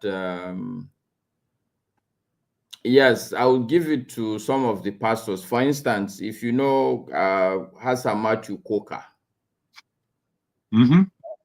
you cannot, even singly for him, you cannot say that all pastors have abdicated responsibility, because he consistently has been the kind of pastor I think we would all want all pastors to be. He would speak when he needs to speak. And there's a way he speaks that for me is the way I like it. I call it speaking without having to eat onion before you speak. Or most of us, we first eat onion before we start talking. You get what I'm saying. But having said that, my position really, it's and it's not, this is not just about Christians now. I've consistently said that part of the biggest problem in the North, it's our clergymen. Because the thing with religion is that it's so omnibus that people tend to pick and choose what they would preach. You know, I am a Muslim, and I know that one of the key things about Islam is neighborliness and the fact that we should be compassionate. You see, if you talk about your iman, the belief in God, you talk about salat, the next thing you start talking about is zakat, giving out alms, technically speaking. You know, trying to make sure that in the society there is no destitute or there's no destitution. And I know Islam is very hard on stealing public funds. Well, is that what our clergymen preach? Clearly not. If that is what they preach day in, day out in every pulpit on Fridays, we cannot afford to be having this kind of politicians we have. And if you look at the society, okay, put aside what the religion emphasizes, but if you look at our society, if you are a clergyman, are you not supposed to look at the critical issues and be dealing with it? You know, we today in this country, leadership is a big problem. Somebody like me, one of the real reasons why I try as much as possible to maintain a low profile, and I doubt if I would ever contest, is because I know what my religion says about you taking responsibility for people and not discharging it. I'm perpetually worried, if I dare take this responsibility, would I discharge it? So I'm not talking only about Christopher. And look, I listened to a video of this guy, what's his name? The former vice president. What's his name, Chim? Osibanjo. He was talking about, I think, Pastor Mike Okonkwo. No, not about Mike Okonkwo, but I think in his birthday. It was at his birthday, yes. I'm trying to find that video myself, yes. I mean, Osibanjo is a pastor himself. But whether we like it or not, that speech was a castigation on the pastors and what they preach. So we need to be honest with ourselves. Half of our problem today is the kind of clergymen we have across both divides. People that will leave the issues and be chasing shadows. That's my take on that. You know, one of the things I always say is that that's just, according to me, that's the way I see things. So I'm not saying that, look, this is some fact in any way, or it's right, but this is how I see it. Sincerely speaking, if we are going to be honest with ourselves, we know that we would desire, we would pray, we would want some sort of, I mean, look, if you are going to, let's put it this way. Now that we're being religious, if we are going to ask God to give us some better clergymen, would we say that we're okay with our clergymen today? That they are, no, God, they are okay. We don't need better clergymen. Is that what we're going to tell God? I doubt it. I, for one, will say, no, Baba God, give us better. And look, if you ask me specifications, I'll put it of what I think will be a better clergyman. So that's what I would say on that. But the video you played, when you're playing it, my take is like, I thought Chim was a better person, but like, the truth, seriously, the truth is that, okay, so who is this guy that I'm listening to, that you are making me listen to? Who is he? Apologies, I just brought him up because of... No. You see, this is the problem with social media, sincerely speaking. Because this is one of the problems with our society. What I believe is that is the bottom part that like those who drink beer. It's this thing that normally Nigeria is like a beer, is like a glass of beer. when you look at the top is the form, it's not the real thing. We are now, social media is also emphasizing this kind of thing. Like, people would talk. Okay, so on what basis am I even listening to him? Because the truth, in social media, everybody can. My daughter can go and say what she wants to say. And I'm sure half of the things she would say is probably going to be just concoction. But this guy that is saying that the colonial, who is even the colonial master is referring to? Because the way the world is today, even the colonial masters now are divided. To start with, for instance, and the question I was asking myself is that, okay, so in what capacity did he sit down in the meeting with the colonial masters that he get to understand all these things now that some of us didn't get to hear? Oh, he has some, you get where I'm coming from. I honestly do not know the guy. This is the first time I'm hearing him. And I don't think he's making any sense because he's, I mean, like, look, and the truth is, people like, how do I put it now? Sensationalism? No, the human brain, if you are telling the brain what it knows, okay, the brain is not interested in it, technically speaking. The brain wants to hear something new, something, yeah, maybe you're right, maybe something sensational, you know, but the guy is just looking for, if you ask me honestly, he's just looking for followership. He's looking for something new that people would listen to, and in the end, when he talks again, people want to hear our, like, who are you to make this kind of postulations that this is what is going to happen? At my age now, I know that nobody can make that postulation. Nobody with that level of confidence is a liar. Because you're dealing with human beings. Anything can happen. You're dealing with politics. Anything can happen. And the point he was making, that the North has decided that, oh, okay, APC is not our party. Who is the chairman of APC today? He's a Northerner. Inside APC, there are solid people, very solid party people that are Northerners, you know? And so this is my take. I don't think I should debate what he said. I don't think, number one, I don't know him. And from what he has said, the mere fact that you're making a categorical statement, I think you don't even understand how things work. Things don't work like that. And the kind of insight he's given, I am wondering how, in what capacity did you get that insight? So that's my take on that also, Chim. Sorry if I'm a bit... No. That's nothing to be apologetic about. No, see, look, I'm just saying that people would have expected that, okay, what Nigerians will want now is to sit and analyze who will win the 2027 election. An average Nigerian, that's the best you would want to hear.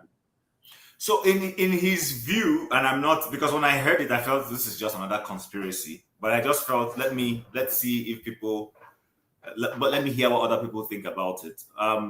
Personally, I think what he was trying to do was to analyze this whole, and you won't disagree with that, there is a huge disaffection towards the Tinubu camp in the North. That's a fact. Is it, wait. You see, so these are the statements we make. Is it in the North? In the North, yes, everywhere, but there is a whole reason why I'm mentioning North. In the Southeast, are people happy with Tinubu? Nobody is happy with him anywhere. Exactly. So it's not a northern thing. No, I get you. I can put it to you that in Lagos, people are not happy with this government. It's not long I came back from Lagos. The guy I stay in his house, if I want to annoy him, he's a Yoruba guy. If I want to annoy him, is to mention T. Before I use Nubu, his face has changed. Now, this is the reality. So what is probably, and the truth also, if you look at the ADC that people are talking about, who is the secretary of ADC? Do you know? A Yoruba guy. No, what's his name? Aragbeshala. Do you know who Aragbeshala is? Do you know how close they used to be with Tinubu? I know. Okay, so in the end, this is what I'm saying. Like, it's all politics. This is what I know, that in the end, Nigeria is divided based on these class lines. It's not truly a northern thing or a southern thing. Because, okay, this man that is talking about the South, do you know how many solid southern politicians are inside the ADC? Aregbesola is there. Amechi is there. You get what I'm saying? Mm-hmm. This, both in the north and in APC, there is a lot of big wigs in APC. In the south, there are a lot of big wigs in opposition also. For starters, Peter Obi is in the opposition. He may not be in ADC, but he's not in APC. I cannot fathom in my head how Peter Obi will suddenly enter APC because, okay, they tell him, oh no, now it's South versus North. Can your head wrap around that kind of concept? Exactly. So, but this is just what I'm saying, that I don't see where his logic would fly. Yes, there's disaffection, but it's not in the North. People are not happy with this regime, even in the South. What is happening in the North?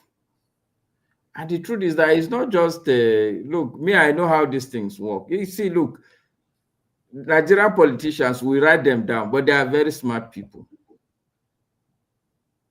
Some of the key players in the opposition that you're talking in the North are people like Babachir Lawal.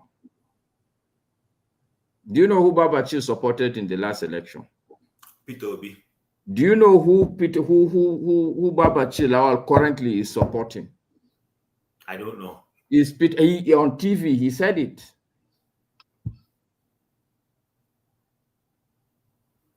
You get what I'm saying? Mm-hmm.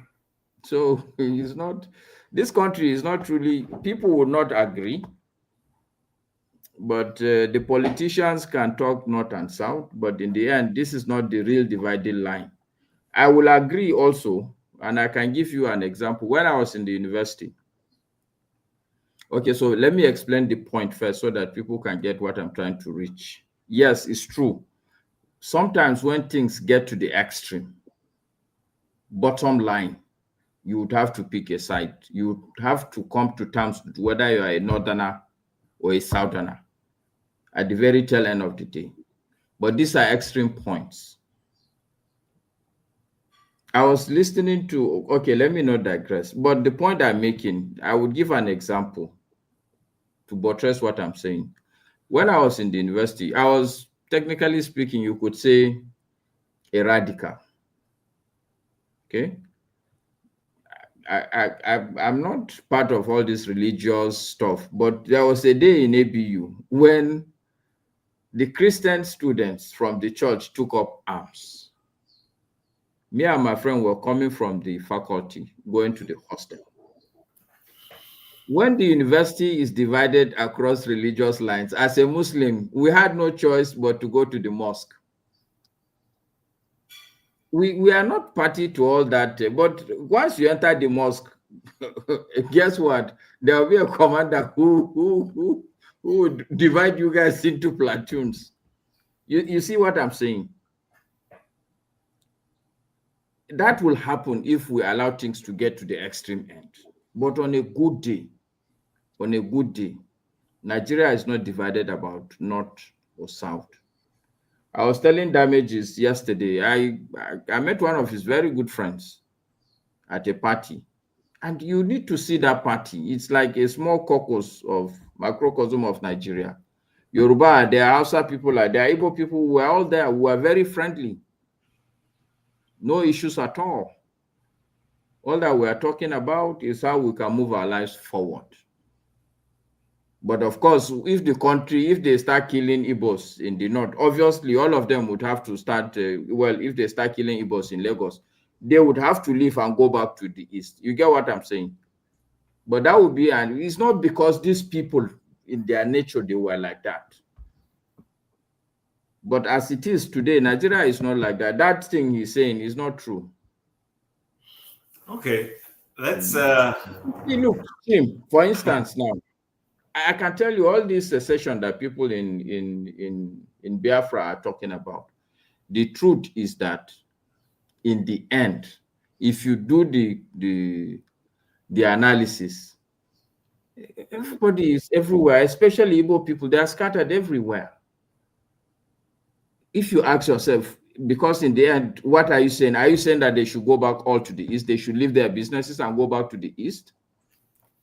Would they be happy to do that, to all go back and start afresh? Somebody who is 50 years? You see what I'm saying? People will say what they want to say, would paint the picture they want to pick. But in the end, I think maybe it's because I'm more of a Pan-Africanist. So I would tell myself. No, but Masker, the guy was not talking. And like I said, I don't know him. I just saw the video, so I'm not even defending him. But he wasn't talking about. Look, he was trying to, and I agree with you. You can't say for a certainty how 2027 and the outcomes will play out. Nobody can say for sure that they know what the game plan is. But he was talking about more of how he sees whatever it is he knows we don't know, or he's just being a conspirator, as I believe, how the electoral map is going to play out. And for instance, you do know that a lot of the southern politicians and governors in PDP are being drafted into APC. They've all Delta State, Akwa Ibom State, people who won elections on PDP have all moved into APC. So what he was analyzing is that why these things are happening is because the Tinubu camp is playing that game to say that they feel they might not be able to get enough votes in the north. So they want to secure the south. But guess what? My take, and I'm just like that guy. Okay, don't take my take for anything. Okay, I know nothing, next to nothing. But my take in that regard is that come rain, come shine, all Igbo people. Look, the first thing you would go and take to the bank is that Peter Obi will be on the ballot. Okay? But there's a conspiracy that he might not be on the ballot. No. The thing is, if you use even 5% of your cerebral capacity, ask yourself, this man was in PDP. He left PDP because he would not, he saw that he is not going to be on the ballot. Right? When he had no determined number of followers, right? Follow my train of thought, Chim. He decided to leave PDP and join almost a nearly unknown party when he had no followers at all. Is it now that he had this number of followers? From what logic are you going to use to convince him not to contest? Anyway, I don't want to go into all that. I keep hearing that. No. And I can tell you something. I listened to 2 things. I will tell you, me, I'm an ardent listener. When people talk, I listen. I try to listen carefully. This guy that came, the pastor that came, he said 2 things that I took to the bank. The first thing he said is that Peter Obi was in his house, right? And the way he said it is not like last 3 years. Yeah. Okay. He also said that there is a party we are trying to bring up from the grassroots. Did you hear that? I probably missed that. He said that. Did any other, Jagun, did you hear that? I heard it. Exactly. So what does that tell you?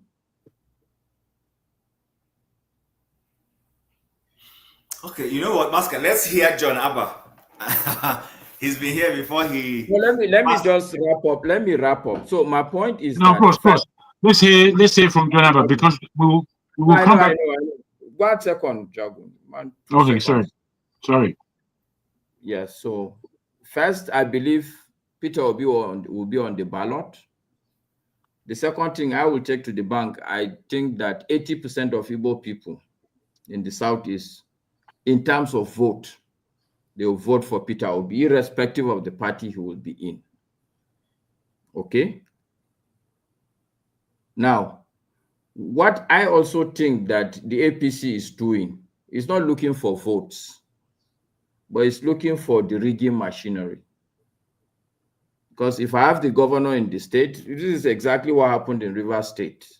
So if I replicate 3 River States, that's it. So it's not about, because the way the guy sounded is like in the heart of people, they have decided this is how they are going to go. No. That's, you see, that, I didn't play the whole video. What he said, remember, he said something. He said that all of this is not because you think Tinubu is a master strategist. That no, there's no master strategy in this thing. The whole idea is that the resources, although yes, like I agree with you, who are the colonialists and all that, but in fairness to him, are we saying there are no external authorities and bodies somewhere who are not benefiting from Nigeria's misfortune? Are we going to say that? I don't think any of us can say that conveniently. Okay, so, I won't call them. I won't also call them colonial masters. Okay, maybe that's the word, but there are some imperialists, perhaps you would say. And their approach is not because he is saying that they will divide the country between north and south because they wanted to teach the north a lesson. These are things he said. I was listening. So, I mean, like, you think a colonial master is interested in teaching anybody lesson for what? Like, the guy should go and sit down. But I rest my case. Sorry, John Abba. It's okay. Brother Chim, Jago, and Tony, it's nice to be with you guys. So I did not watch the video that you guys are talking about. I was driving, I went out, so I don't know what to comment on the video. You don't have to comment. You can bring any subject that is with your perspective. So John Abba, let me ask you this question, and I guess everybody will answer it. Let's maybe focus. So one of our panelists who has left said that the Nigeria that is not working today, that the only group of people who are pushing for one Nigeria are ethnic minorities in Nigeria, that it is not the Yorubas or Igbos or whichever group in the north is bigger. He said that was where we started. That's why I played that video, actually.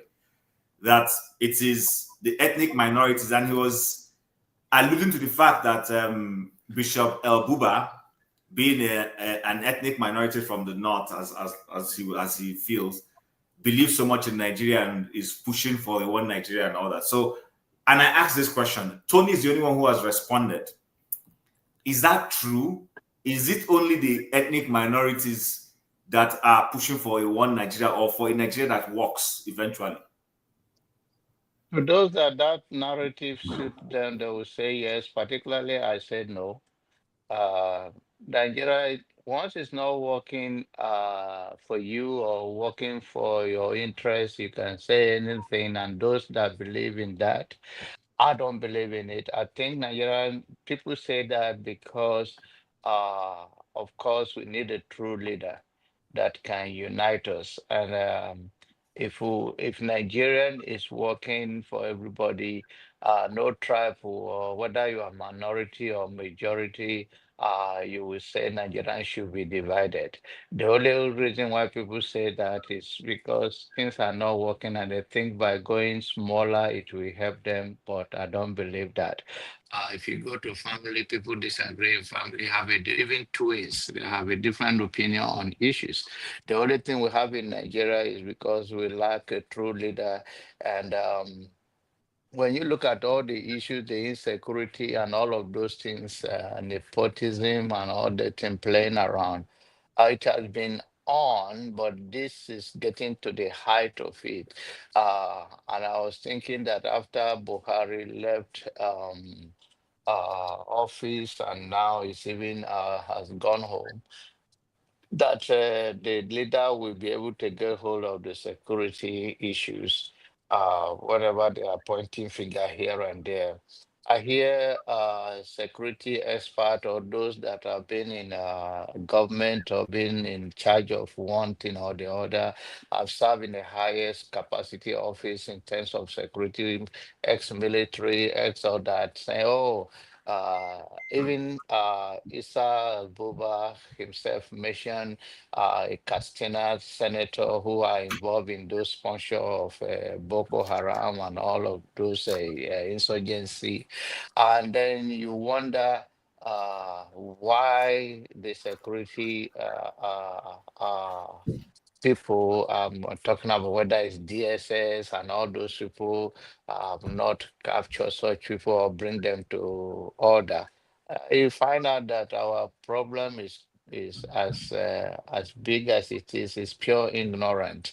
That people take out of office, they don't know what they are to do with it. Either they are loyal to the person that appoint them to the office, and the citizen life doesn't matter to them, and they're also in that cross road between not knowing what they even take an oath from. They can speak all bogus English here and there, but if I'm a commissioner of police, I don't need the governor to tell me who to arrest.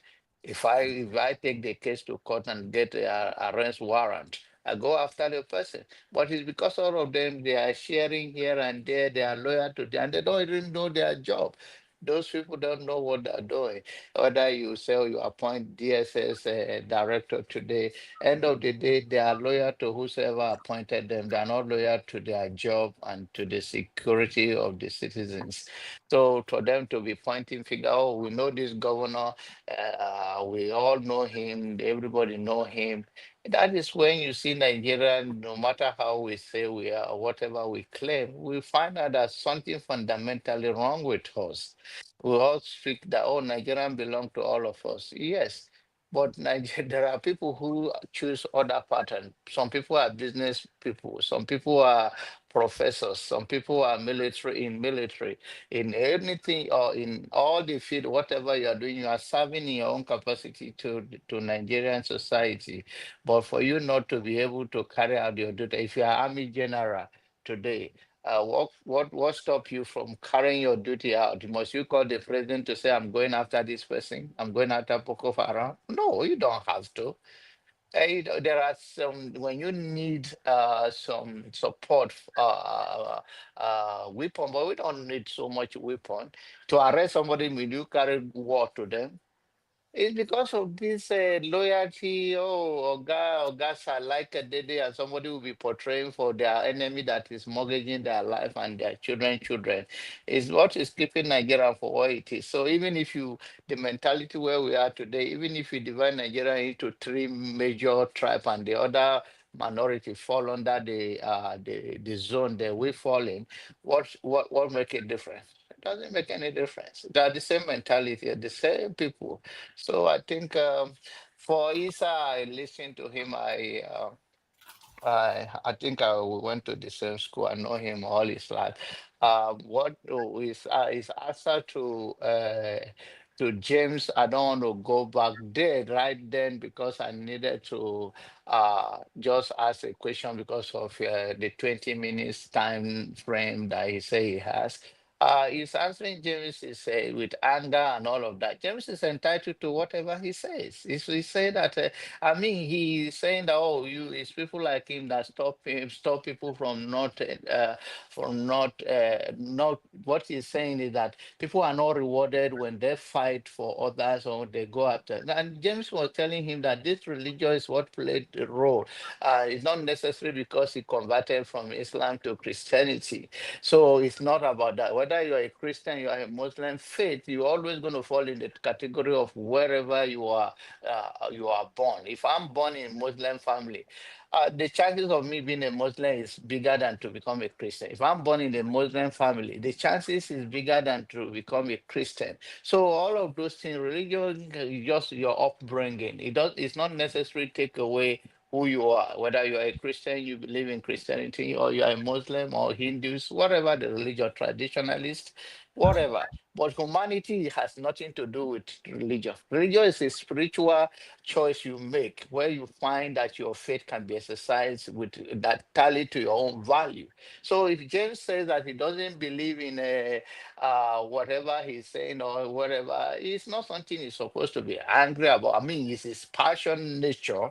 I don't want to say that maybe it's all flanny like that. We have masca, but they're very aggressive in nature. But I don't think he should take it that far about James' issue. James have, of course, he never met James before. That is James' belief. When you are coming to a platform like that, you should be expecting as big as he is in issue of a life. You should be expecting to hear any kind of criticism. You're supposed to how much is given, much is expected. Supposed to play low on it. And Nigeria is not working is because of all these things join our pride and our egos and thinking that every Nigerian on TikTok today, a content creator today, is just to make a small life for them to themselves. They don't think about the bigger picture. I'm not saying that is right or wrong. Well, you cannot just be laughing on the street like you're taking a laughing gas. End of the day, you are going to breathe the same air, you're going to go to the same hospital, you're going to ride on the same road. What do we do? How do we checkmate these people so ordinary Nigerians can be free? Because end of the day, one thing that is we all can testify to it is that it's the low people, it's the poor people that is going to suffer the consequences, and they are using everything to keep them where they are. Because if they all come to self-awareness and rise, look at what happened in Nepal. Nigeria, if not the whether there is religions to tame them or both religions that is more popular in Nigeria, Christianity and Islam, if all Nigerians look beyond tribe, look beyond religion, and they say enough is enough, enough is enough, enough is enough. Trust me, this politician that will pack and run from Nigeria. The little thing that happened the last time, that is not much. How many of them bail out of the country? How many of them buy Corolla, Camry and Corolla riding on the street in Abuja because they don't want to be identified as their own? They drop their official car. So if Nigerians look beyond the tribe, religious, to say, okay, these people have oppressed us. It's either we die here or we save ourselves. These people will have no choice. People make a choice of who lead them, regardless of whether the military is under the president, is giving order. Police will run and leave their post when it's too much. Soldier will run. All of them will bail out. But Nigeria is still tamed. No, they're all in TikTok trying to. Everybody is a content creator dancing on the street trying to create a joke. While your next generation, you don't know after they laugh what is the next thing. You want to be able to gather word for yourself, and then you also get a police or get one whatever, police, DSS, whatever that protects you because you have already arrived. What about in the midst of all of that? A tree cannot make a forest. So when all Nigerians, Igbo, Hausa, Yoruba, Idoma, Shekiri, Babru, Bra, all thief, Igala, when we all look beyond this tribal issue, then we can become. Do you know that if all those pastors, they are all the same? If all the pastors in Nigeria say today, even if you take to their church member, let's protest today, let's go out. If they are not playing the same game with this politician to tame our society, whether it's imam that is popular or pastor, let's protest today. Let's meet in Abuja today and say enough is enough. Trust me, it's either they negotiate with him overnight to stop it, or if he come out, the change will be very significant. But they always use the human as a human shield. So I don't believe in. I know Tinubu regime is not working for those that are not in the this thing, but I hope that they put a policy together. In the next few years, we see whether there's a policy that will roll out. But as far as Nigeria is concerned, it's programmed. Whether you take Tinubu from there and bring Peter Obi or bring even Isa El-Buba or bring Atiku, it's not going to get better. Doesn't matter. Just a policy. Go look at Nigerian history. Is now they are saying that good luck should, or begging good luck to come.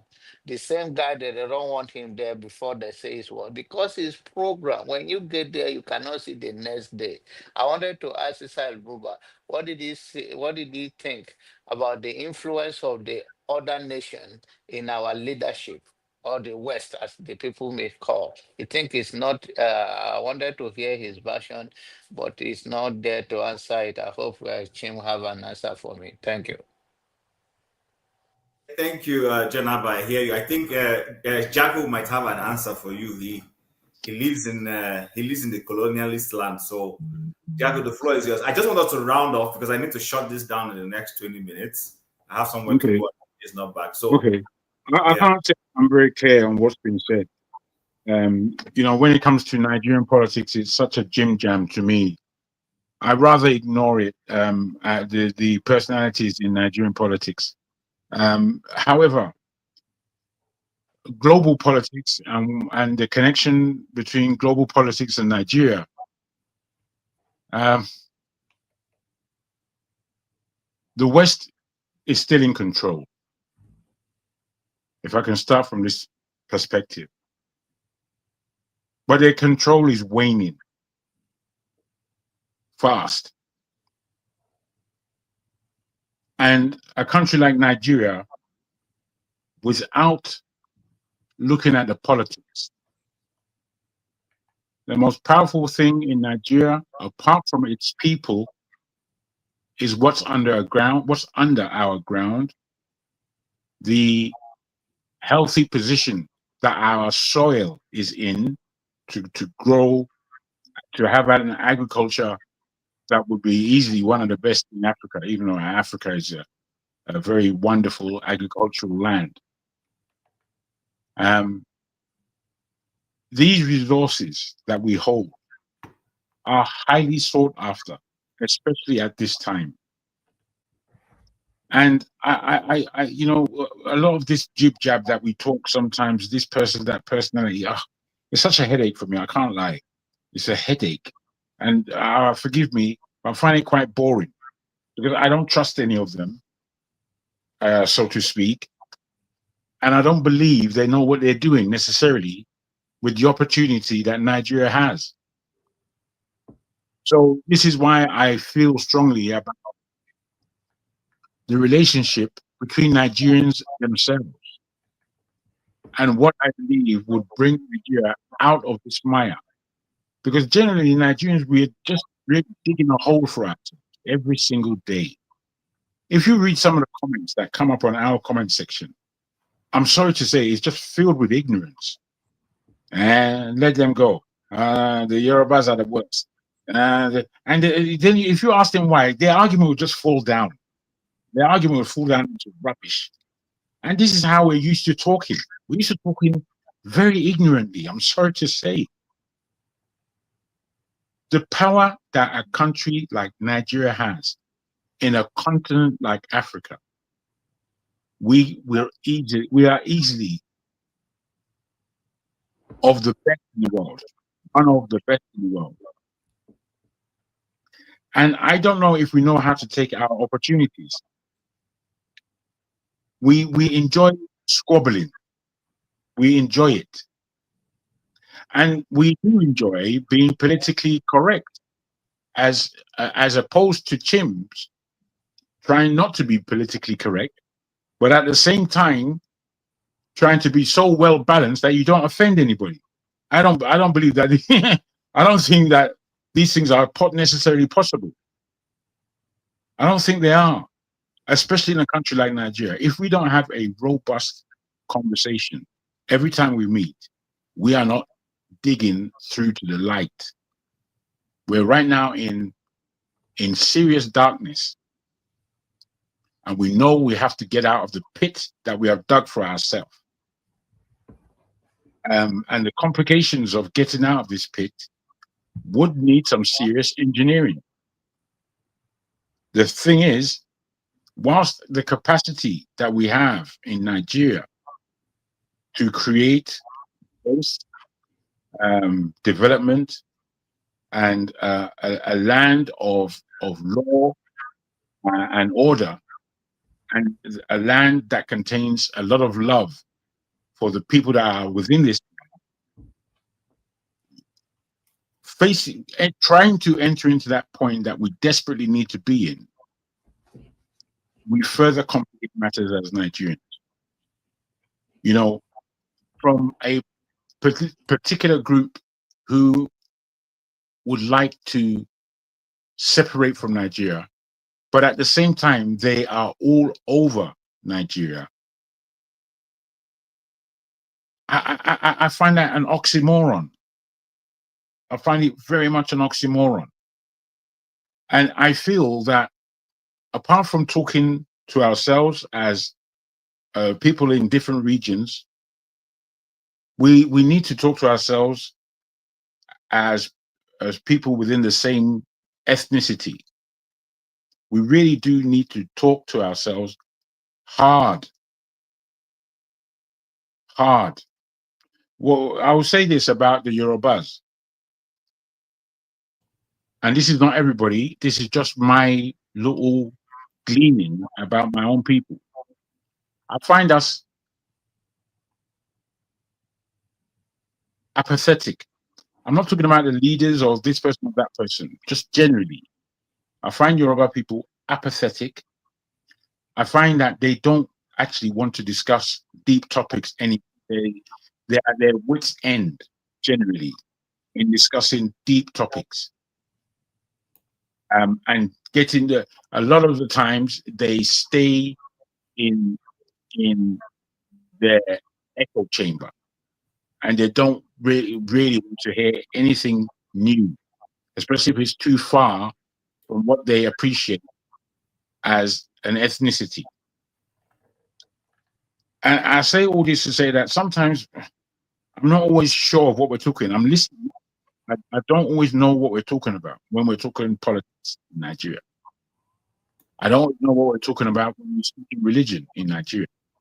I don't always know what we're talking about when we're speaking one Nigeria or for Nigeria to break up.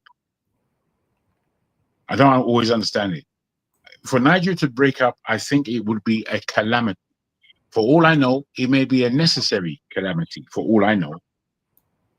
But given the way the whole world is at the moment, it's all up in flux. And within that flux that the world is in, Nigeria has a serious advantage. These advantages cannot be assumed without the country somehow organizing themselves and being organized to take advantage of the opportunities that we have as Nigerians. And these are my topics. These are the things that I really want to tackle because I believe that we have the answer. There are many times when I speak to Masca and the amount of agreement that we have, I find it fascinating that we have this amount of agreement. And it's not because we're speaking softly to each other, because me and Masca, I don't believe that we're softly kind of people. We speak real truths to each other when we're speaking. All it is that there's respect between us when we speak. So when we speak now, although we may be coming from different aspects, what we're definitely doing is learning from each other. And for me, that's wonderful. It's where we need to be. It's where we need to be. So, a lot of the times I really want us to mature, to grow up, to understand that it's toughness. It's real toughness that we are negotiating here. And the better we are tough, the more control we would have, especially in our part of the world. But I believe already, if we observe well, I believe that the influence that comes from Nigeria and the soft powers that we have in our food, our culture, our music, our culture is beaming all over the world with all of the fact that we've come through a point of being a kind of pariah in this world because of the 419 issue, because of the corruption issue, because of all these issues. But what people cannot deny is that Nigerians are a different kind of people. We're a special kind of people.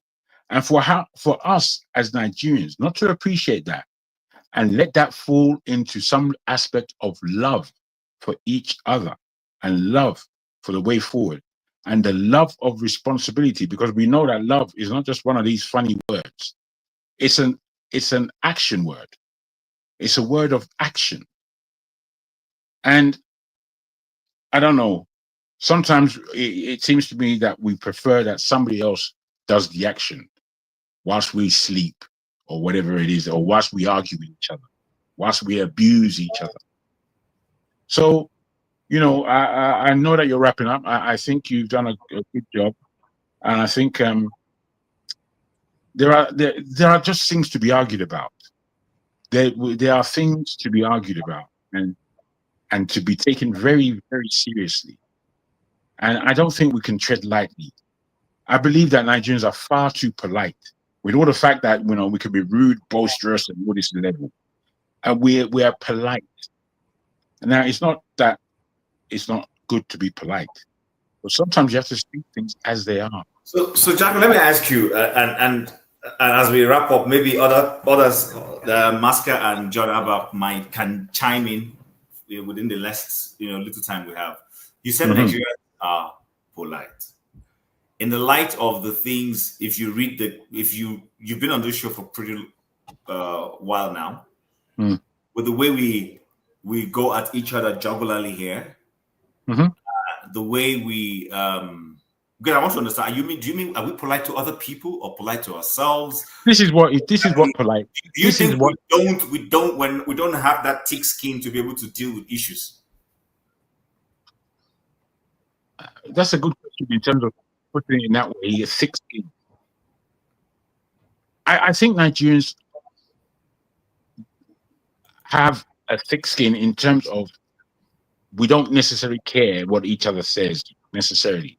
What we do, we are very sensitive, and our culture depicts respect for all things almost apart from ourselves.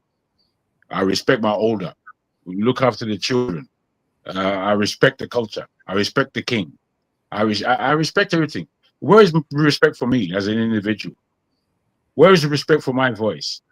Where is respect for the fact that we as Nigerians are living in a paradise, but our personal home is a dump? This is where we live.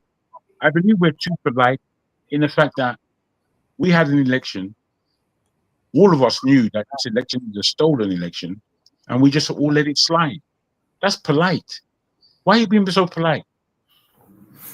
Why? So, Jack, is that being polite, or is it that we don't fight for the things that really should concern us? Well, it's a polite to me because you're allowing an oppressor to get away with theft, with a degree of how do you put it? A degree of ignorance. But I want it's more than that. It's when you're condescending, we have been looked down upon by our own leaders, by our own people. We're following the leader in terms of how badly we're behaved. The politeness is that we don't have what seems to be backbone enough to handle ourselves. We don't have that. When I look back in history of Nigeria from the 60s to the 70s, I see that the first 5 years of Nigeria, whilst it entered into corruption pretty quickly, it was still pretty clean. The streets in Nigeria were very clean when I was young. Clean. This Lagos was clean. And not only Lagos was clean, the whole country was clean. In my village, it was beautiful. In Akure, it was one of the very special small towns that I've ever been in. Akure was just like wonderful. Go and look at Akure now. It's not that there's no structure there. There's been no development. And the people haven't developed themselves to the point of being able to stand up and be robust in their speech. So, Jago, hold on. Let me. I actually want us to end, but you raised some points that kind of don't let me. So, as a father, as a parent, the extent to which your kids are enabled and bold and audacious is a function of how you raise them, and that's leadership. Now, let's take that mindset into leadership for a nation. Do you not think that the so-called leadership has helped to create the kind of followership? And what do I mean by this? Mm-hmm. If the leaders create an atmosphere that encourages people to question things and they create opportunities for the people to grow, like you were talking about the Akure and all those suburbs that have not in modern times really evolved beyond what you would call a glorified city. Indeed. Don't you think it is the people who have been saddled, the glorified town, saddled with leadership, are the ones who have created that docility that you see amongst Nigerians? What I believe is that we as Nigerians haven't gone through a deep aspect of nation building. And I will speak for Yorubas in this term. We Yorubas, I believe, we need to upgrade. We have a fantastic culture. I've seen that culture in action. I've seen kings dealing with their chiefs and dealing with the community. There's something that we have in our village. It was the most fantastic festival kind of I've seen. It was a thing where the king, by the time there's a generation that reaches between 60 and 75 and coming into retirement age, the king of that village will bring everybody together who are of that age and celebrate them. Bruh, just listen to what I said. When I was there, they were celebrating my mother and her generation's retirement. Bruh, the thing was blessed, bruh. The thing was so blessed, like say, heaven. We're in heaven. The thing is that us as Yoruba people, we oppress our children. We don't necessarily allow their personality and their gifting to come to the fore. Instead, what they will be doing is oppressing them and directing them as to what they feel you should be doing for a living. I think, my goodness me, if Nigerians can have doctors, lawyers, engineers, and all these kinds of, why can't they have another thing? Why? You see, you see the Anikulapo family. I won't even say Ransom Kuti, as fella, my man, he threw away the name Ransom Kuti. Ransom. When you look at the Kuti family, you can tell that there's a liberalism. Understand what I mean by liberalism, please? It's not the left.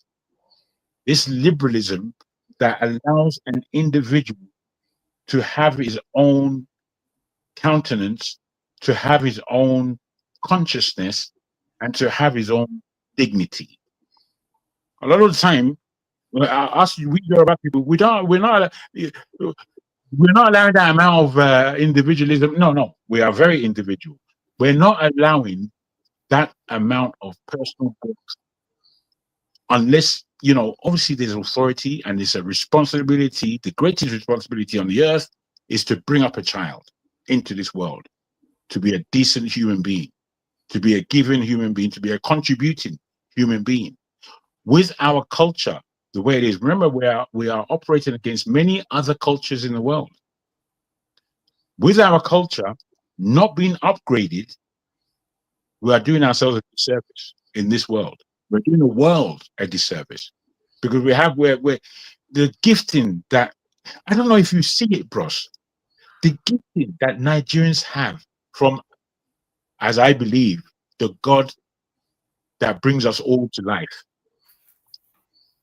I see it every day. Wherever I go to. I've been as far as Japan, and I've seen Nigerians in Japan and what we're doing over there. And I'm thinking, you know what? I really believe in what it is that we call Nigeria. I actually believe in it. I think we're in the world for a particular reason. You know, the white people that created us now, they brought us all together and they pushed us, complaining, complain. You have been given a situation. You have to be the people that do something with it. Who are you waiting for to do something? Who are we waiting for to break Nigeria up? Who are we waiting for? What is holding the Igbos back from creating their own zone? Why aren't we able at least to go back to what was actually a workable scenario where we have regionalism? Wouldn't regionalism be better than the country breaking up? Wouldn't it? Nobody's asking these questions. They just want to give up. Everyone just wants to give up. So my brother, you know, I was getting a bit tired myself, but you know me, I like to speak real. I like to speak. I'm hungry, and us guys who are here need to kill something in the forest to eat. All of us, instead of going out to hunt, we're squabbling amongst each other. We're supposed to go out to hunt and feed us. You know, again, through my travels, one has seen how nations are feeding themselves like they love each other. But they don't belong to each other necessarily. They too have multi-ethnic communities within their country. So, you know, we as Nigerians, we make things harder than they are because of our egotism, because of our lying aspect that we all have. Nigerians can lie. We can lie. Do you know there was a time that I was a liar? Let me just say this personally. There was a time that there was a time that I was a fantastic liar. Bruh, the thing was giving me headache. Lying. I had to perform a strict diet of lying upon myself in order to become the one soggy animal that I am. I was the way I was dealing with women because of lies, lying to them. Jargon. You know, it's terrible. Oh my gosh. You see what I'm saying? I just have to admit these things. Jargon. Yes, let me help you so that so that you can drink water. Let me take it from from here. Okay, two things from what you said. The good news is I like really something you said, that we should start also talking to our tribes. It's good we talk across to each other, but we should also go back, because individually, all of us, I think we have a lot of things to go and tell ourselves. Yes, sir. From within our enclaves, sincerely speaking. And I think for me, it starts from, like I said, even these clergy people among us. Because they are, if you ask me, they are part of the biggest problem. You know, because, you know, look, what I know in my house, I tell my kids, life is systematic. Okay. Plant a tree. If you plant tomato, it's tomato that will come out. You can't plant something else and expect okra. You can't plant tomato and see okra come out from where you planted tomato. It's the way it is with life. And I believe it's the way it is with countries. There are things that we need to do that we don't do. We simply don't do. I go to other countries, I also see it, like one of the fundamental things is this concept of hard work. In Nigeria, this thing is upside down. I tell people, look, there are things I can do, but it's difficult for people around to do, because there are so many easy ways to make money. When your child is seeing other people do 419, in 3 months he has bought a Mercedes, it's difficult for you to tell him he must go to school. And once we get the foundation wrong, it's always going to be wrong. Always going to be wrong. Pastor Imam will tell you that you should take it because God, this is your poverty is like your portion.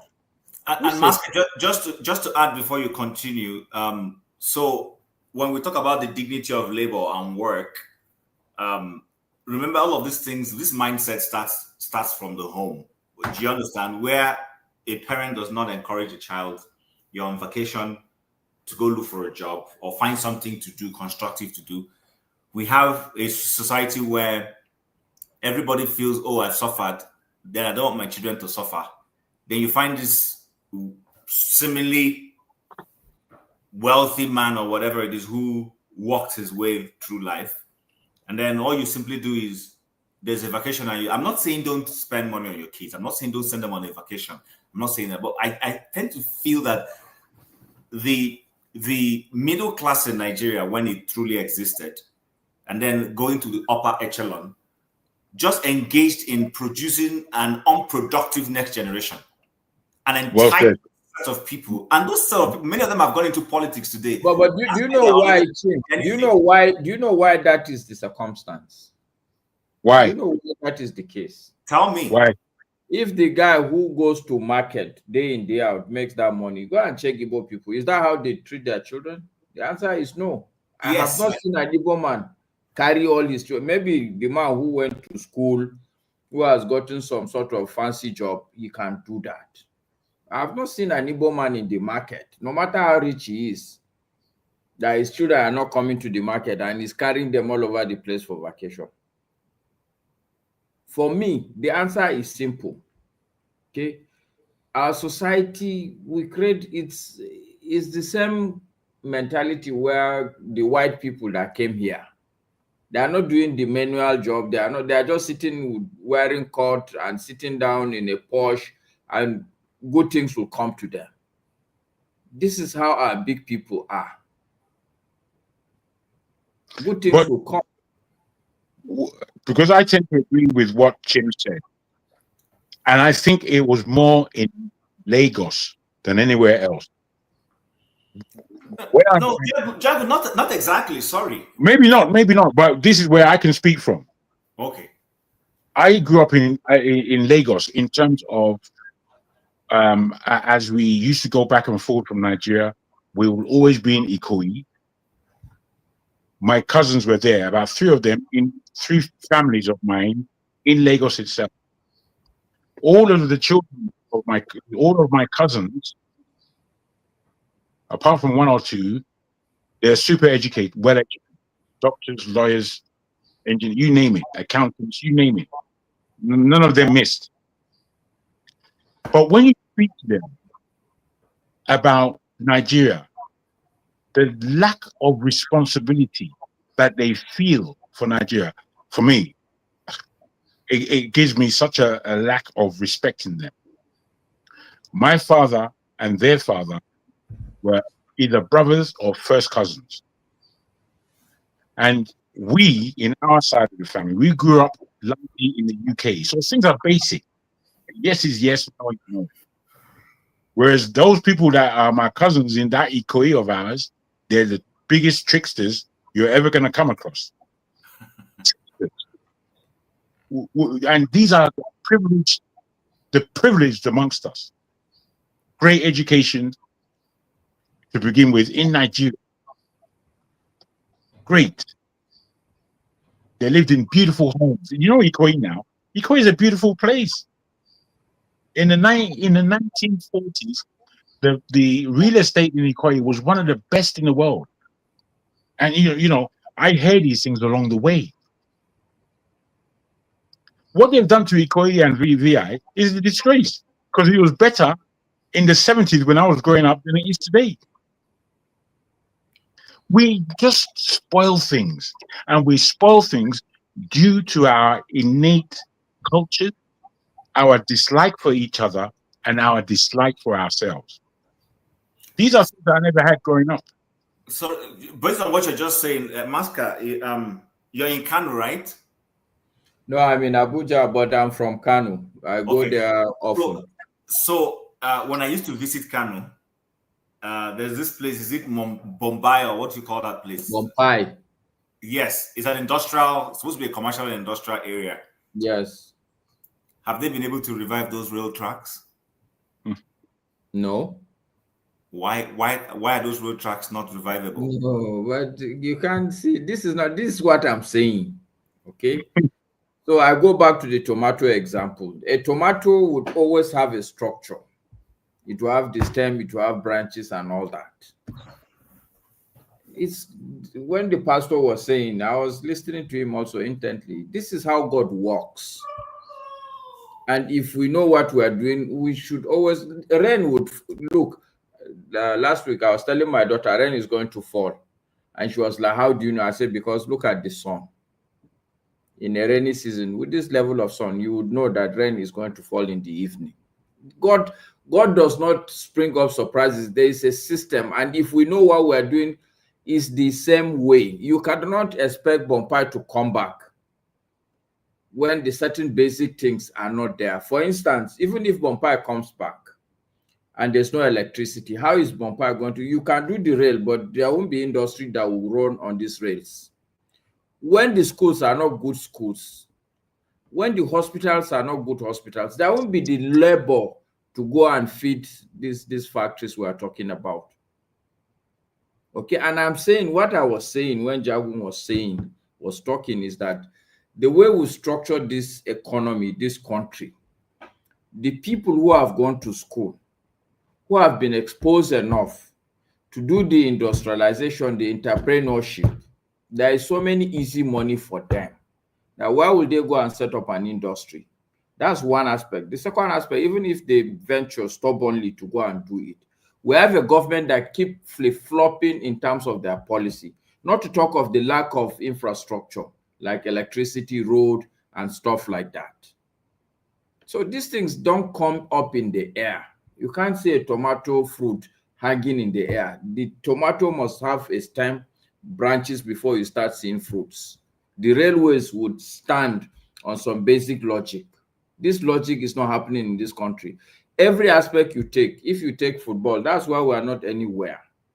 Because football would thrive from grassroots. Correct. You can't just have footballer from the air. Are you with me? Even the leadership we are talking about, the fact of the matter is that we miss it from the grassroots. These same children that are roaming about doing all what they are doing, they are going to be the leaders tomorrow. You will see what they are doing. All these people that we have today as in leadership positions, it's not that they didn't come out of thin air. This their mentality didn't start today. So this is all I'm saying. For me, it's about building a society. It has to be like a groundwork. You have to do the work like Jagun is saying. There has to be, the first thing is the sense of responsibility, honestly. But anyway, I also believe that you know, like Jagun also said,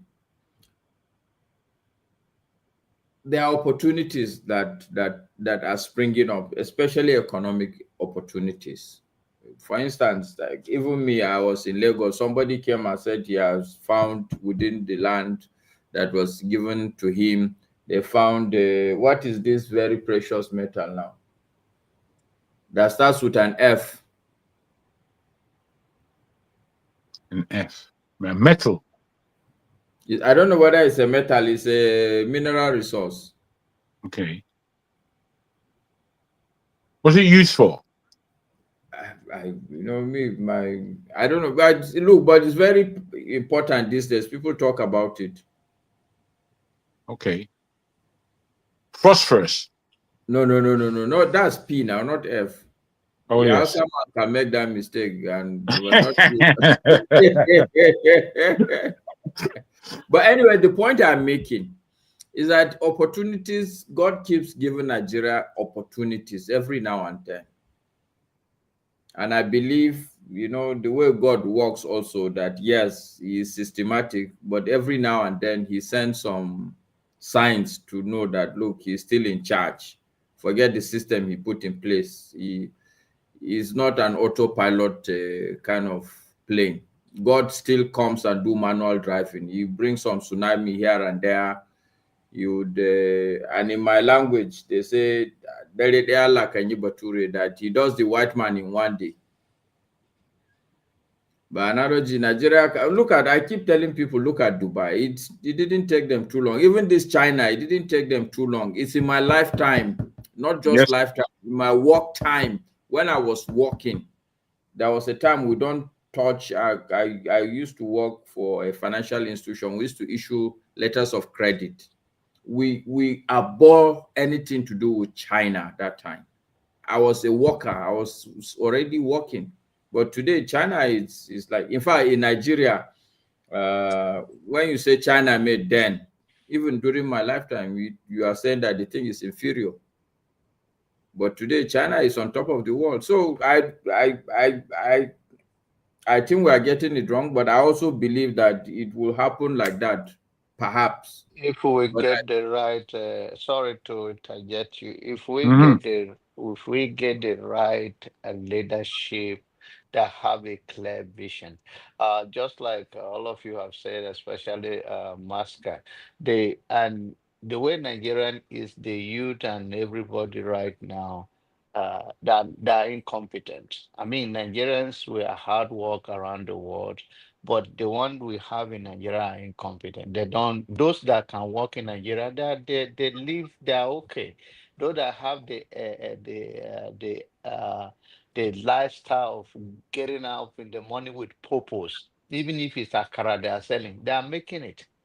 It's all those the way the Nigerian think that money fall from heaven. They do all of those things that they are going around wondering what tomorrow will become, and we don't have a leader that is really committed to the people and the infrastructure. They don't know how to build a nation.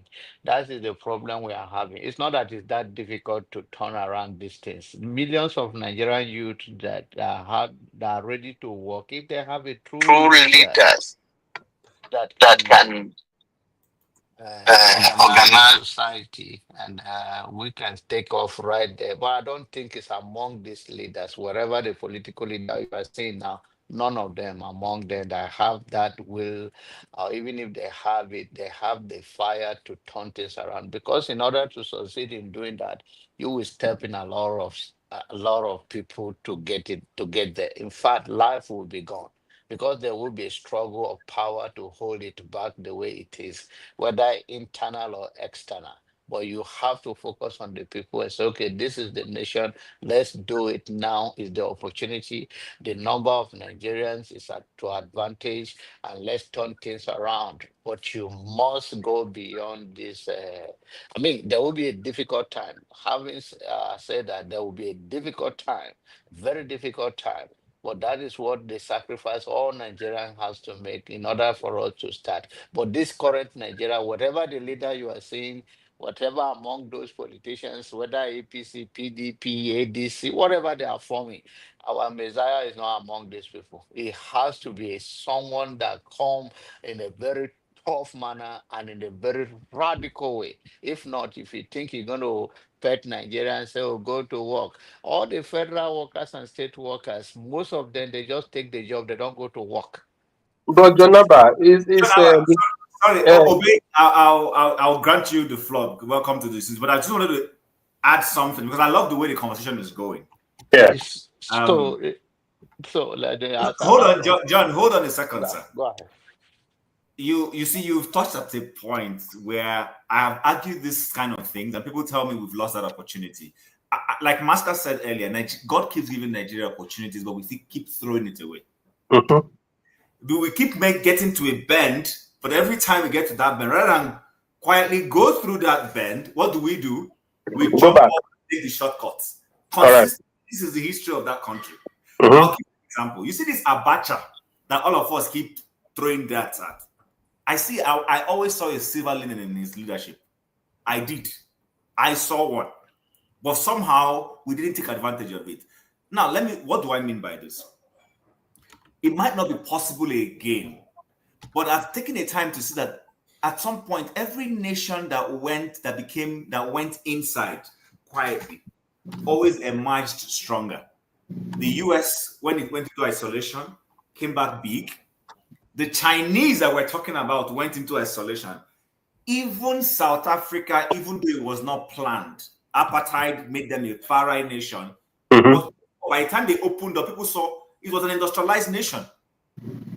When Nigeria went into that period of Abacha and we were not really dealing with the world that much, and we had no choice than to start rebuilding and doing stuff, somehow we threw it away. So my point is this. Do you think with where we are now, the way the world is, the kind of leadership we have, the kind of generations that are coming up, we've talked about the people who, with the mindset in the streets and everything, they will become the next leaders. All these men in the National Assembly were your classmate and my classmates. We know what some of them were. Do you think we can in any way correct? Because this is becoming deep. Yeah. How to correct this? Especially, pardon me, people think I hate Tinubu. I don't. But for you to have grabbed it, run with it, and all that, how are you going to lead people with that kind of mindset? What are you going to do? The So issue after is, John, then obey, please. yeah, the issue is that, like I said, I'm just going to repeat myself in a way, but a little bit digression. There is no way among this leader we have now in 2027, whatever whosoever emerge forever, that Tinubu continued against somebody, that is not the leadership that will lead Nigeria to anywhere. We are talking about a leader that will come and change the mindset of the people. And I'm telling you, it's difficult to say that, but the reality is that a lot of life will be gone for us to emerge again. Because if you leave these people that will interfere, they have stolen so much money, that will use the Agboro, use anybody against you. So this is the kind of leadership that can take us to the next level. But to talk about this politician who is coming in 2027 is going to change anything, well, I see the fire in Isa El-Buba. I've been seeing him. It's going nowhere. There's nothing. There is going to be nothing. Basically, it's the same thing. Maybe that one favor you a little bit, and then you take your own slack and you go away. You talk about Abacha. We are looking about somebody more radical than Abacha. If you are to change this thing, more 10 times, 100 times more than Abacha in our country. He said that is outside and come, or people organize themselves and come and take over the country. But in any way, any shape, among this. Now, let me tell you one thing. If you have been to police station in Nigeria, right? I'm using that as an example, or any other places. If you go there, the first thing where, because their cell is at the back of the their in the station, where they have a counter in the front. If you go, the smell from the pee and everything come to the front. So by the time you stay there, if they lock you there, you become part of the smelling and you don't feel it again. Right. That is how Nigeria is. So if nobody in Nigeria can save Nigeria right now. Oh Thank you. my God. Well, that's a fantastic way. So the stench is so deep that even you're telling them something is smelling, and they're looking at you like, are you? Chief, I think thank you for the opportunity. Jonathan, it's been a long time. Where you go? My brainwave brother. Ekpele. How is Ali Ede served? Is that place still existing? Or it's been taken over? Which one? Ali Ede. Alede is still there, is still I, there. I served at the Catholic hospital there. I was there for like 2 years, you know? Yeah, the last time you said that, I remember Obey, I obey. Yes, I know. You said Yeah. that. Yes, we see that when Dr. Oridu traveled to Benue recently. Yeah, he went to Makodi, Abuja to Makodi to pass Right. through to. But then he went all the way to Poga, Oh, yeah. like 20 minutes to my village. Yeah. Yeah, come back to the Nigeria thing. I think, like what Jonaba is saying, that means we need a Messiah. That's the parenthesis, a Messiah to get it right. That's only what you are trying to insinuate. That means it won't be a political or a democratic government. Exactly what you are insinuating. Is that sad and is that bad? That we are structurally down at the moment. the country is structurally down. My problem with Jagaban is this: if you are a father in a home and you took a decision in your family, and you saw that the decision you took is affecting the family, will you continue to look away? I don't understand that part of him. That you took a decision against a people or for your people, and you are planning for a betterment of these people, your immediate family. And you not saw that the family is going into hunger, there's starvation, you are almost being ejected from the house or from whatever apartment that you are in, you can't pay your bills again. And you still stay on that decision. You don't want to reverse it, or you don't want to look at the decision again. Okay. The problem with your logic is the assumption that to start with that is even a father. I don't understand. Is that sad? That means we just in a dungeon. Our case, I don't know, but me, I know. In especially in the north where I grew, when your father dies, most times the uncles, all they are looking for is to inherit what your father leaves. Not to pass it to the children. Yeah. So this guy is, sometimes you may think that the man is a fatherly figure, but it's that kind of uncle sometimes. Yeah. I'm not saying that Tinubu is my, I'm just saying that possibly you need to investigate your basis of deciding that it's a father you're dealing with. Yeah. That is looking for inheritance to corner. Yes, and that brings us to our kind of democracy that we are operating. Just look the way they bullied the Edo State elections into a whatever a government of I will grab it and take it and whatever. Now they have done that. Do you know that the summer plant that Obaseki have put in place to help provide 247 light for the people? This governor went to say, okay, government house is not going to go to that power line again, and now took the ministries away, take the government house away, take the government parastatals away from that power line, and now said he was going to go to BD, whatever DC, to go and take his light, so that to strangle that company, you know. Now and now they can no longer get 247 lights. Good night, everybody. You know. See you, Baba Maska. Take good care. All right, but you know, it's so sad that our level of continuity is not getting there at all. The problem there is that everybody is now like you're trying to make a point for yourself, not to try to create your own government and make the other person look like a fool, that he was making all the mistake, that he never ruled well. You know, that keep taking us back and back and back and back to where we're coming from, and that's so sad for the country. That at the level of this government will do his own, the other one will come and change everything and take us and bring us back again to square one where we're starting from again. And we keep rigmaroling in this vicious circle. And that is why we're just where we are today. Structurally, we're gone, no structures, no institutions. Everybody is just trying to look for what to grab for his immediate family, and they are done with. And that's exactly why this vicious cycle can never elude development or growth in that country. It's so bad. The small community that I'm from, when I left that community, there was just one transformer. You still get there. Only the transformer is still there. And so many houses have sprung up in that area. How do you expect them to get light? Structures is just there. If Obi comes in now, sometimes I imagine, how is he going to change this whole thing? Is it going to be everywhere at the same time? The thing is, my brother, you see, it can be done. I'm telling you. Policies? Just like Jim said, in our lifetime, China was far poorer than us all. Far. China was desperate.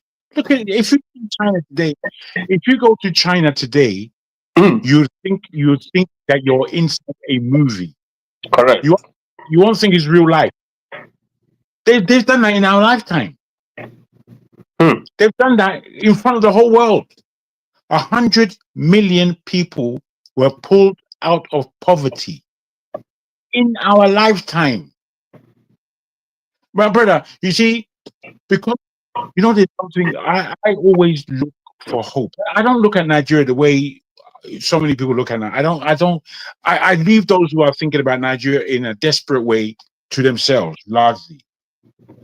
I look at aspects. I watched this thing. It's called it's not TikTok. I don't look at TikTok. Shorts, I believe, or something like that on Google. Mhm. They've got these little clips on Nigeria, and it says lend a helping hand, and they're fantastic clips. Some of them could make you cry. What would happen is that a gentleman would be walking along the road, go to a shop or something like that, stall on the road, buy his drink, and then as he's walking off, he will drop a big fat wad of cash. Bruh, the person who sees this wad of cash, they don't steal it. What they do, child, man or woman, they pick that money up, chase the man down, give him back. He now will be pretending that, what do you mean? This is not mine. My money's in my pocket. And then he will search himself and find out his money is not there. Then he will thank the lady who ran and gave him his money. And then after, he will come back to the store, point to the camera that the social experiment, and you deserve this wad of money. First, then after you another, they'll jump on him. And I'm looking at the level of honesty amongst our people. Still, I remember honesty. I was a young man, and until my whole mind was changed, the fact that we are just corrupt. But there's still an essence of love, community, and honesty amongst our people. You know, some of our people are brilliant. They're trying to promote the things that are inside us, that are fantastic. Yes, sir. You know, you touched on a point that I want. So, you see, this whole thing about moral rectitude. Yeah. Where you find something that is not yours, you return it. Nobody is born into this world being morally. Me, I'm the first one to have taken to the corner. You won't see me again. These are things. I would have failed that test. These are values you instill in people. People are talking about China. I think China is even too much of a story to tell. Yeah. Let's look at Malaysia, that did not have a single seedling of palm oil. They came to Nigeria, to Edo State and the southeast somewhere, things. And at some point, I don't know who's. I need to Google it, so I don't want to say something and I'm wrong. Malaysia at some point became the largest producer of palm oil. Did you know that? Correct. I know very well. From having zero of it to becoming #1 palm oil producer in the world. Do you know my sorry, brother, I have to say this. What brings me to the UK is my great uncle, my grandmother's brother. He was in Ondo, Edo, and Delta.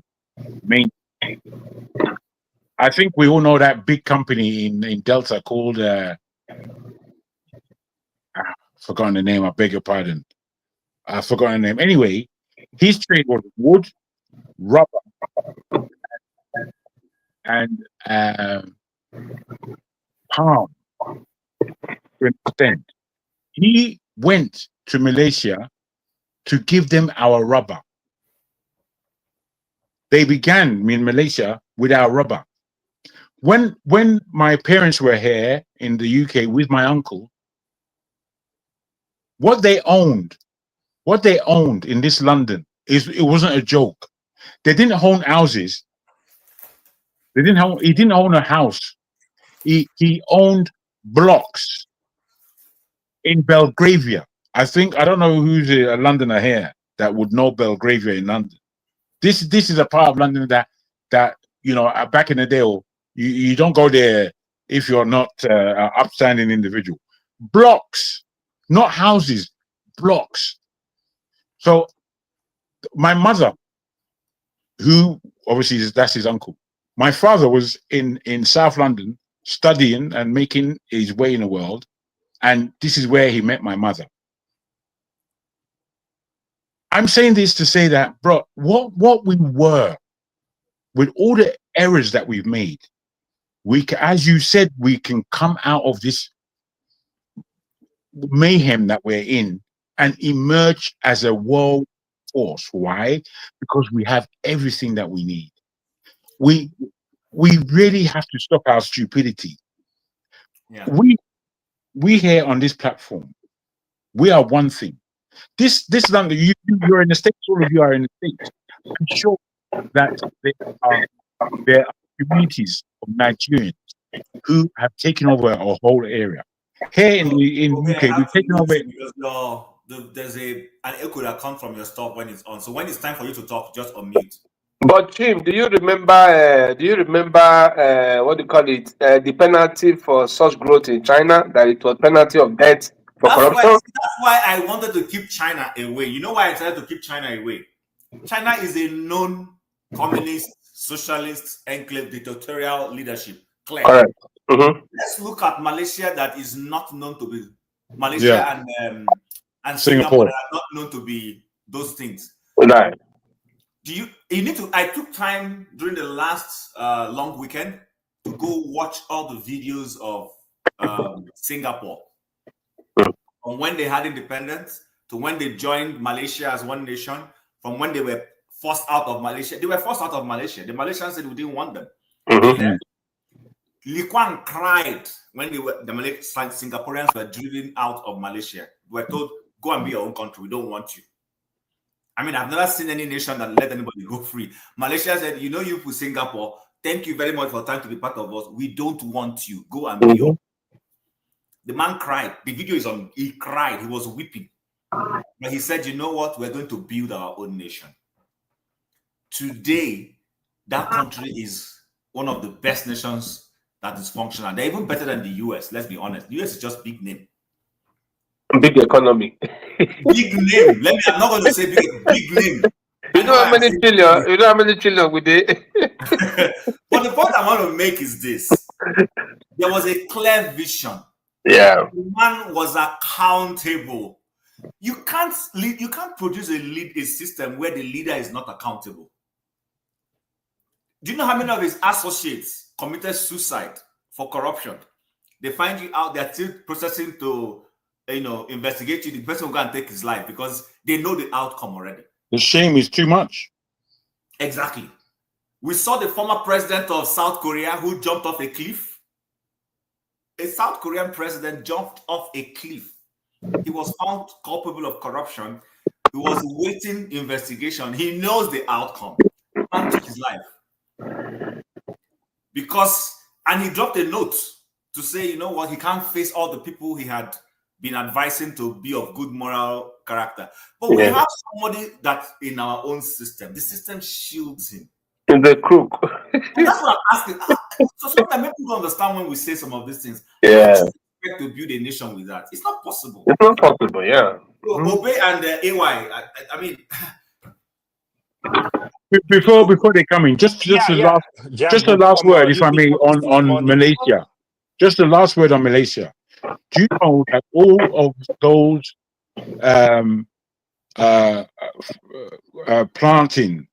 plants of oil in Malaysia, it has decimated their forest. They've cut down land and they have a lot of problems with the fact that it's now in their land, this product. But in our land, it was natural. It would grow within the forestry that we have. I don't know if you've seen where there's palm plantations in Nigeria. My God, as you drive towards Port Harcourt from, let's say, Ondo State, and you're going from Ondo, you enter Edo at a point, you enter Delta, then you would enter Rivers. The land, all of a sudden the land changes. It becomes dense. It becomes green. The kind of green that you can't even Especially understand. if you're looking at it from an area perspective. Yes, my God, it's so beautiful. And then there are all rivers, clean. And then you come into the filth.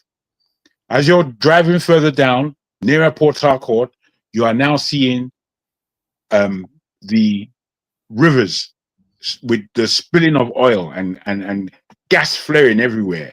And then you will be seeing people with polio, because polio that has been cured, or nobody get polio again in the world. I think there was one or two more aspects. It was cured from Nigeria, but it's coming back. All these are aspects of the way we are corrupt, how it's bleeding us, it's bleeding our country, it's killing our people. I find it difficult to understand us. I mean, when I saw it, I was so disappointed and shocked. At the most beautiful part of Nigeria, in my eyes, is a disaster zone. I'll leave it there. Thank you, guys. Yeah, between Obey and AY, one of you take the floor, and then the next person, please. KJ, welcome back. I should be handing over back to you, right? No, don't hand over to me. Let's go ahead. I just want to give you a breaking news. Sholo have been picked up by the DSS. Oh my God! Really? This night? Yes, for another round of DSS. These guys are just crazy. They're not just ashamed of themselves at all. So they didn't pick up by or Nanuga, but they no, those ones they can't be picked up. Honestly, I don't even understand why they are wasting their time with Exactly. They're just making the guy popular. You know, you make him popular. Don't pick up such people. I don't even know why it's stupid. That shows how cruel they are. How cruel these people are. They don't have nothing to offer. They're just shameless Nigerians. I swear. Yeah. Oh my God. That's the country we have. And that's why truth in Nigeria is, if you are a speaker of truth, you and your family are all in danger. Is it not the same man that carried the coffee on his head and said Jonathan was in the coffee that was what died him? Is it not the same idiot? The same set of people. Even now, the obedience are suffering seriously. If you are obedient, you cannot be invited. Nobody wants to talk to you. Nobody wants to associate with you. Even do business with you. Yeah, they won't give you business. They won't even allow you enter their office. They don't even want you to be seen with them. That's how bad it is. Oh my God. When people are saying it's getting better, I'm wondering, how is it getting better? These are people, they're not even particularly in one tribe. They are all over. Whether the obedience are from the north or from the south, they are treated the same way. Across board. Oh my I have God. few people who are in that move, and when they tell their story, you pity them. Those of them who are in business, no government contracts coming to them any longer. In fact, they won't even let you come into them. Wow. Yeah. So, that's why we need a more laid out strategy to get to where we want to go. And just like El-Buba said, maybe it is time we devise another means of regional kind of government. I don't know. Right. But you see, whether we like it or not, even if Tinubu remains there for the next 20 years, it will never get better. Because these guys are not thinking about the good of Nigeria. No, but sorry, KJ, hold on. I hear you, and I'm not saying you're wrong. If we continue with the trajectory of the kind of leadership we have, it will get better. Oh. Nigeria can get better when you have exemplary leadership. Listen, I keep repeating it. When we have what? Exemplary leadership. And selfless. Yes, selfless, exactly. But at least start first and foremost with exemplary. With exemplary. The constitution says if you come to office, you declare your assets. Yeah. You declare it. We know that KJ is worth 1 kobo now that he's gotten in. If by the time you are leaving office and you declare it, and we see that KJ moved from 1 kobo He's now suddenly 18 naira. We will now need to know that 18 naira, is it as a result of the salary he was earning when he was in office? Maybe that's the difference, or something is amiss. Right Okay. now we have That is the reason. That's the reason why all of them that are in the Senate and House of Rep, they can't propagate any. It's just like Oshomole now. He will be crying that there's a military man that he know that they said, well, they were doing whatever in the north. He can't pursue any bill, because if they open his own book, he will tell me how a tailor became a billionaire. Eh? All of them are so messed up that they can't fix that country. All of them, all the people that are sitting down there as House of Rep or House of Senate, all of them are all thieves. All of Did them. anybody watch this lady? The retired chief, the retired justice from Yeah, the appellate court. 2 days ago. Yeah. Did you see what she said? Well, I want to even tell you, Chim, that everybody has a skeleton. A lot of judges and people have a skeleton. He said all of them. he said that is why people don't talk. That if you talk, they will open your books. Skeleton. She said it. You forgot that video of the that man, that senator, the wife was a judge when he wanted to expose them in the Senate. Yeah. Like, I off the mic. Yeah.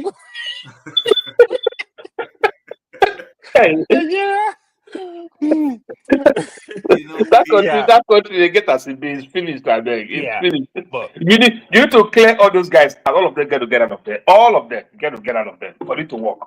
If you have any of them there, they can't push anything now, because they all have the same skeleton sitting in their cupboard comfortably. You know, it's so sad. So sad. Honestly, I feel it's a possibility in 2027.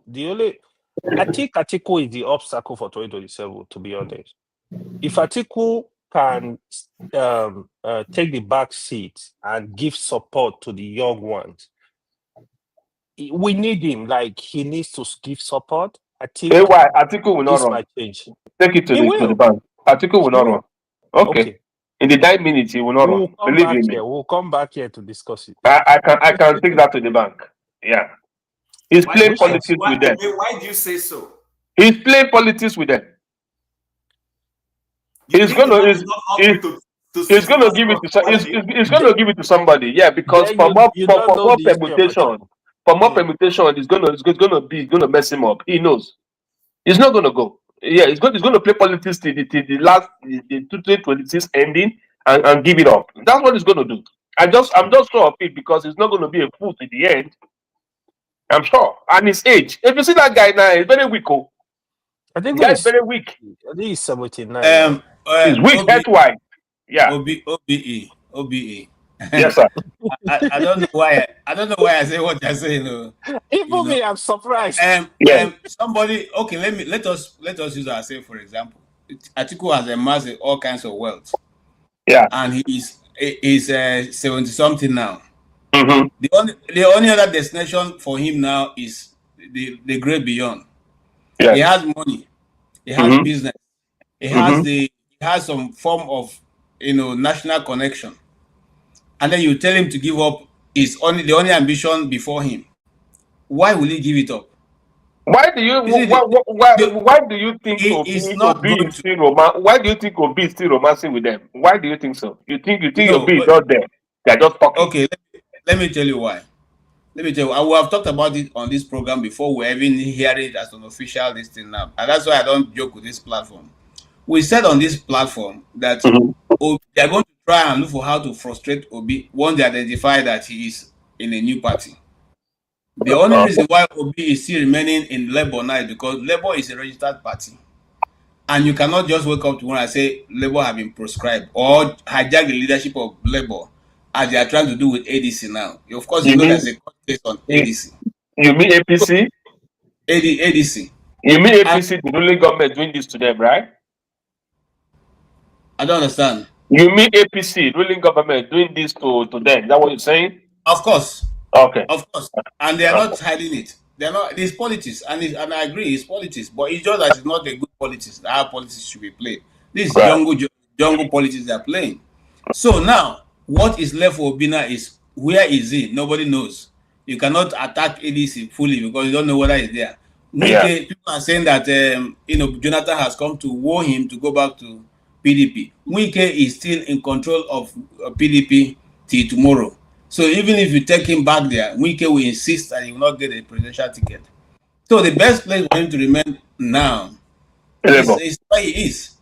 Now, if anybody is thinking that Atiku is going to wake up and say, okay, Obi, just go, no.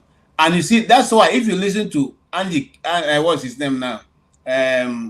What's this guy's name? Okonkwo, who is speaking for him. If you listen, if you read between the line, find out that he said, if you want to contest, if you want him to support you, you have to go to primaries and beat other candidates. Nobody's going to hand you a ticket. That is Atiku speaking. That one a foolish talk now. You know. They are not going to hand it to him. And if he goes to primaries, he will lose because he will buy off the whole thing. Of course. You know? And Obi has refused to spend money. That's the truth. And so he's going to keep losing people as he's losing people now. You know? Losing with people. He's losing people now. You need to talk to this Valentine of Igbo here. That one a person. That one the frustrated politician. That one a person. That's the frustrated politician. That's what we keep saying. But these are people who are in the field. Yeah, but he's losing people. That's the truth. These are people who are in the field. Even the spokesman, Kenneth Okonkwo. Kenneth Okonkwo. Those people have only one vote now. They only have one vote now. No, don't say that. They have some kind of OBE. Yes, politics is a game of numbers. Yeah, I know. Yeah.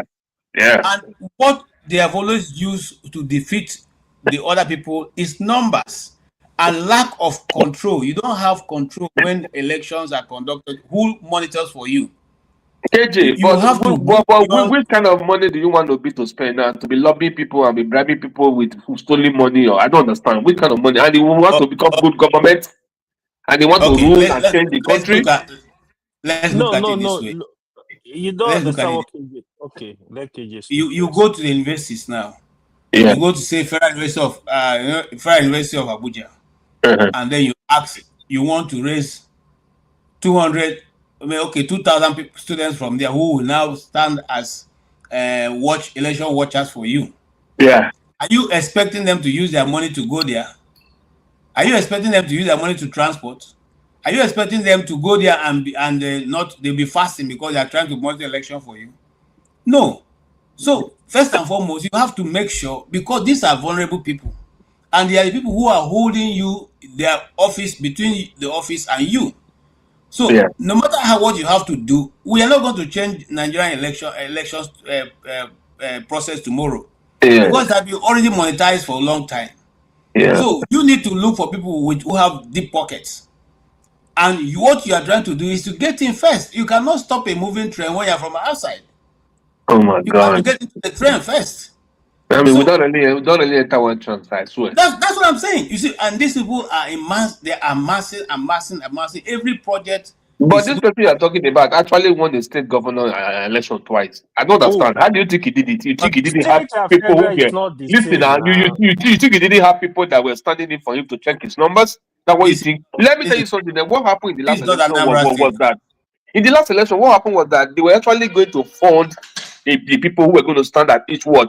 But this idiot that they went to bring their own account number instead of bringing the account number of the people to receive the money to go and do their job, so that they will not frustrate the system. But that's what happened. You forgot. OP, they don't understand that they need to be funded. He understood that. I know he understood that. He actually made provision. But instead of sending money to those guys were bringing the account number of them themselves for them to have the money and warehouse it and then frustrate the people in the field. Was that not what happened? You forgot? So OP is not that stupid. It's somebody that has a two-time governor. Two-time governor of a state. They would have not been the councillor one day. We know more than him. Is that what you're saying? So hold on now. Come on, guys. But Atiku is not only a governor; was also a vice president. Those ones are thieves now. Those ones are stealing our money now. Those ones, they have Nigerian money in their pocket to spend. They are wasting the money because they want to get more. That's the problem. So we don't want that. You're not listening. You're not listening to what I'm saying. I'm not saying that he should spend his personal money. Yeah. He has to work. It's an alliance that he must have to form work. Correct. There's no way he's going to be able to do it all by himself. Correct. Yeah. So let him get people he is likely to agree with and be able to, swallow some of their stupidity or their corruption kind of tendency. You need to get into the trend to stop the trend. That's the truth. Right. You can't stop it from pushing. How you going to stop a moving trend? So get in first. Get people who will be loyal to you. If you recruit 200,000 people, if 150,000 of those people are loyal to you, they will be able to deliver your results. Let's say give those 50 may be bought over, but at least you have 150 that are trustworthy. Okay. Yeah. 150 will now stand in and put their life on the line for you to get in there. Correct. That's what even in the US. Yeah, remember that when Trump felt he was being, the election was going to go the other way, they went all out. They went all out. It wasn't like they're going to. They went door to door. Even before some days to the election, they were still doing door to door, making sure they contact people who will give them assurance. And those people were the people who eventually delivered the goods. So we must look for how to beat this. Look at what one of us just posted. Yeah. Century Cast. I was going to congratulate you.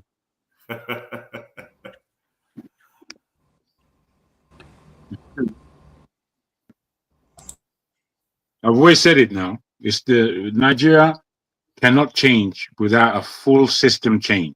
No, correct. So Jago, I agree, but there are certain things in that statement I don't agree with. Okay. Is Nigerian leaders ready? Yes. That's not true. That's not true. The system is flawed. Yeah, they're not ready. Now, the system is flawed, but the leaders don't want to better it. Correct. Correct. We are in a double jeopardy there. Double wahala.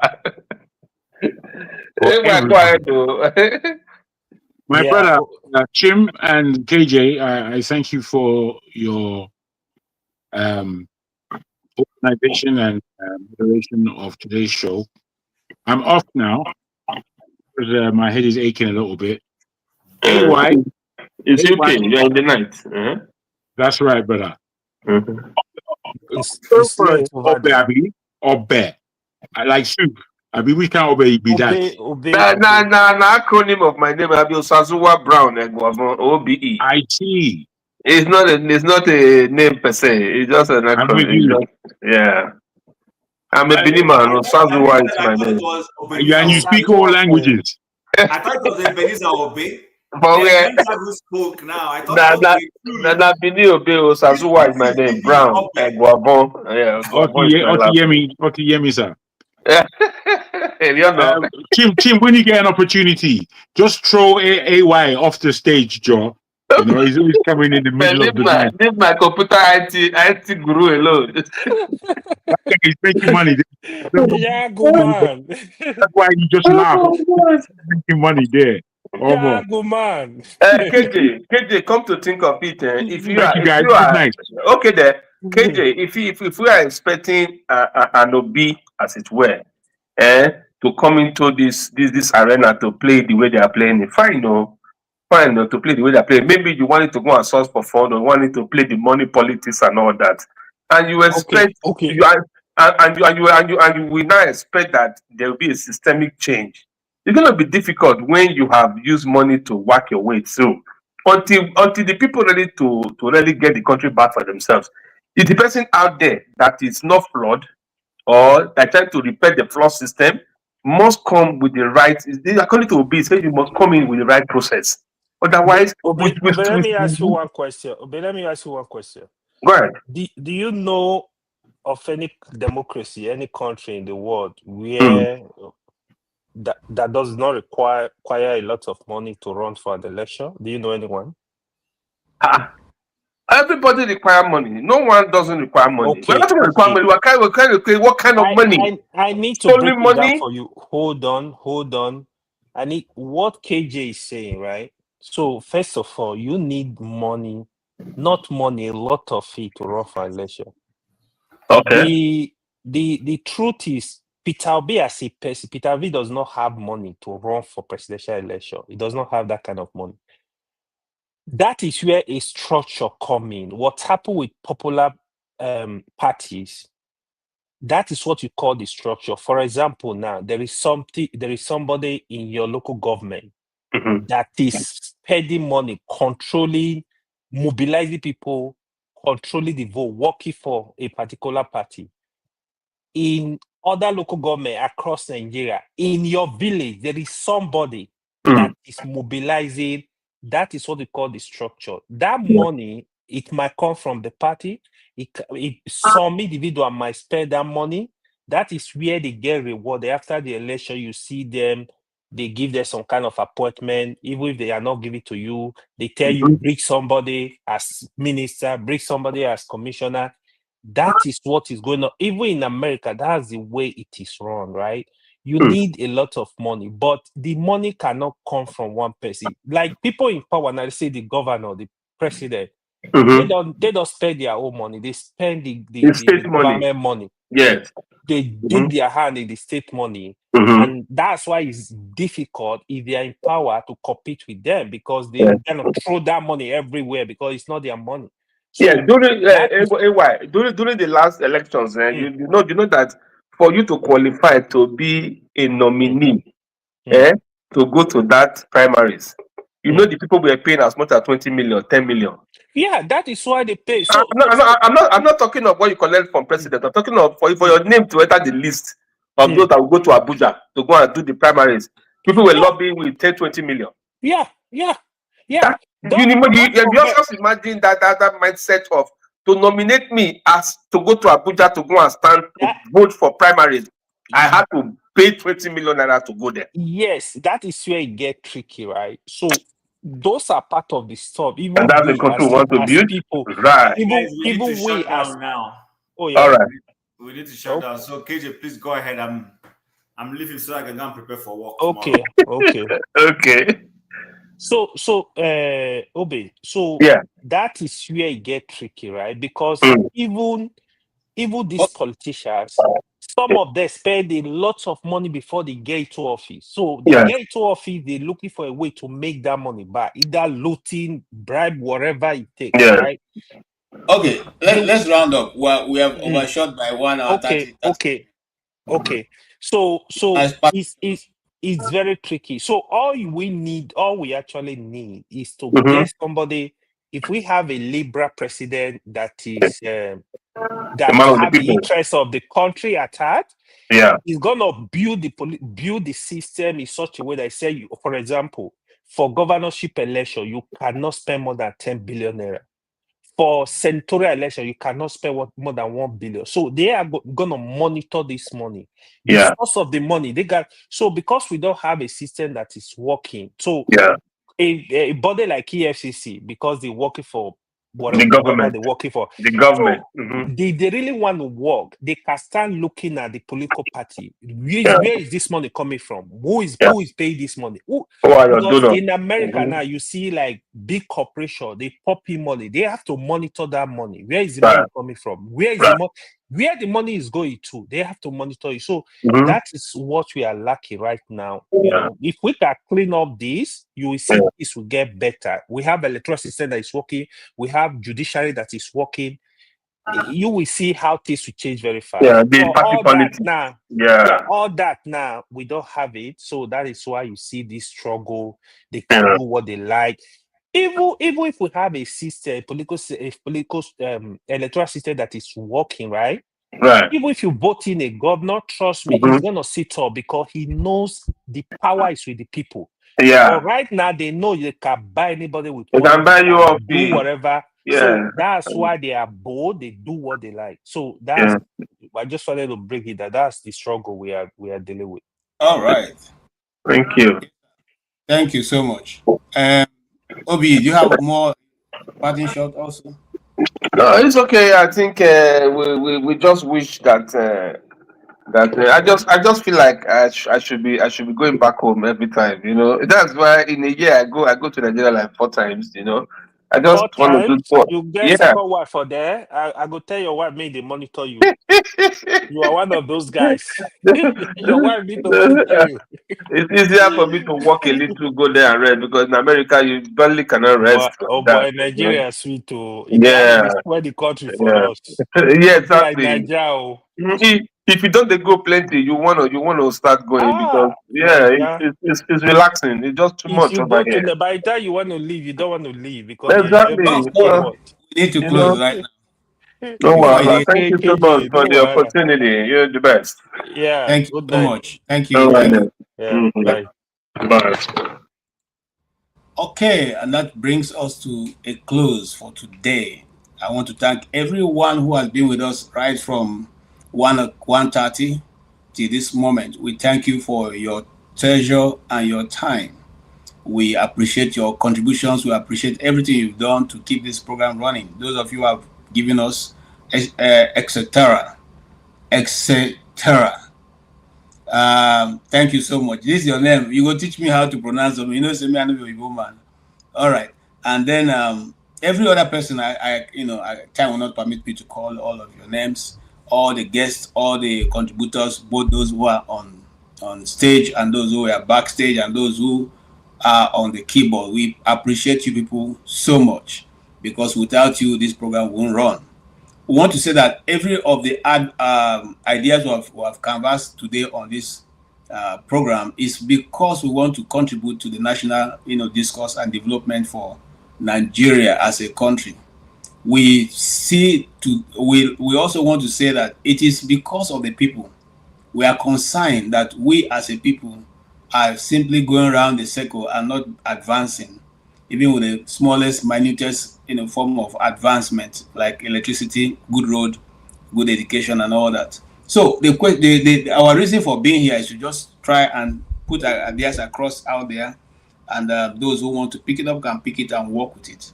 But the truth is that we cannot continue to go around in a circle. We want to also appreciate Prophet El-Buba Isa, who is also a very known figure in the north, who has also been who have been speaking authoritatively to power without fear, and we want to appreciate his contributions in the north, in Nigeria as a whole, and indeed West Africa and Africa, because he's also doing other things outside of Nigeria. We want to thank him. We want to say that churches who do not have programs for their people should please contact Prophet El-Buba Isa. He lives in Jos. He has a good program that you can run with, no matter how big or how small your church is, to get your people gainfully employed. Apart from coming to you for spiritual upliftment, they also, be able to make ends meet for themselves. That means you'll be doing what Jesus did. You give people the word, you give them food afterwards. We appreciate all the big churches you talked about who have also helped to alleviate the suffering of Nigerians. We really appreciate what they are doing, and those who do not have, but who are constantly praying that the bloodshed in the streets and the local places and villages and the forest of Nigeria will come to a stop. We appreciate all of you. On behalf of Dr. Damages, who indeed is in charge of this platform, and every one of you who one time or the other come to help out in which one way or the other, I want to say thank you so much, and have a good night.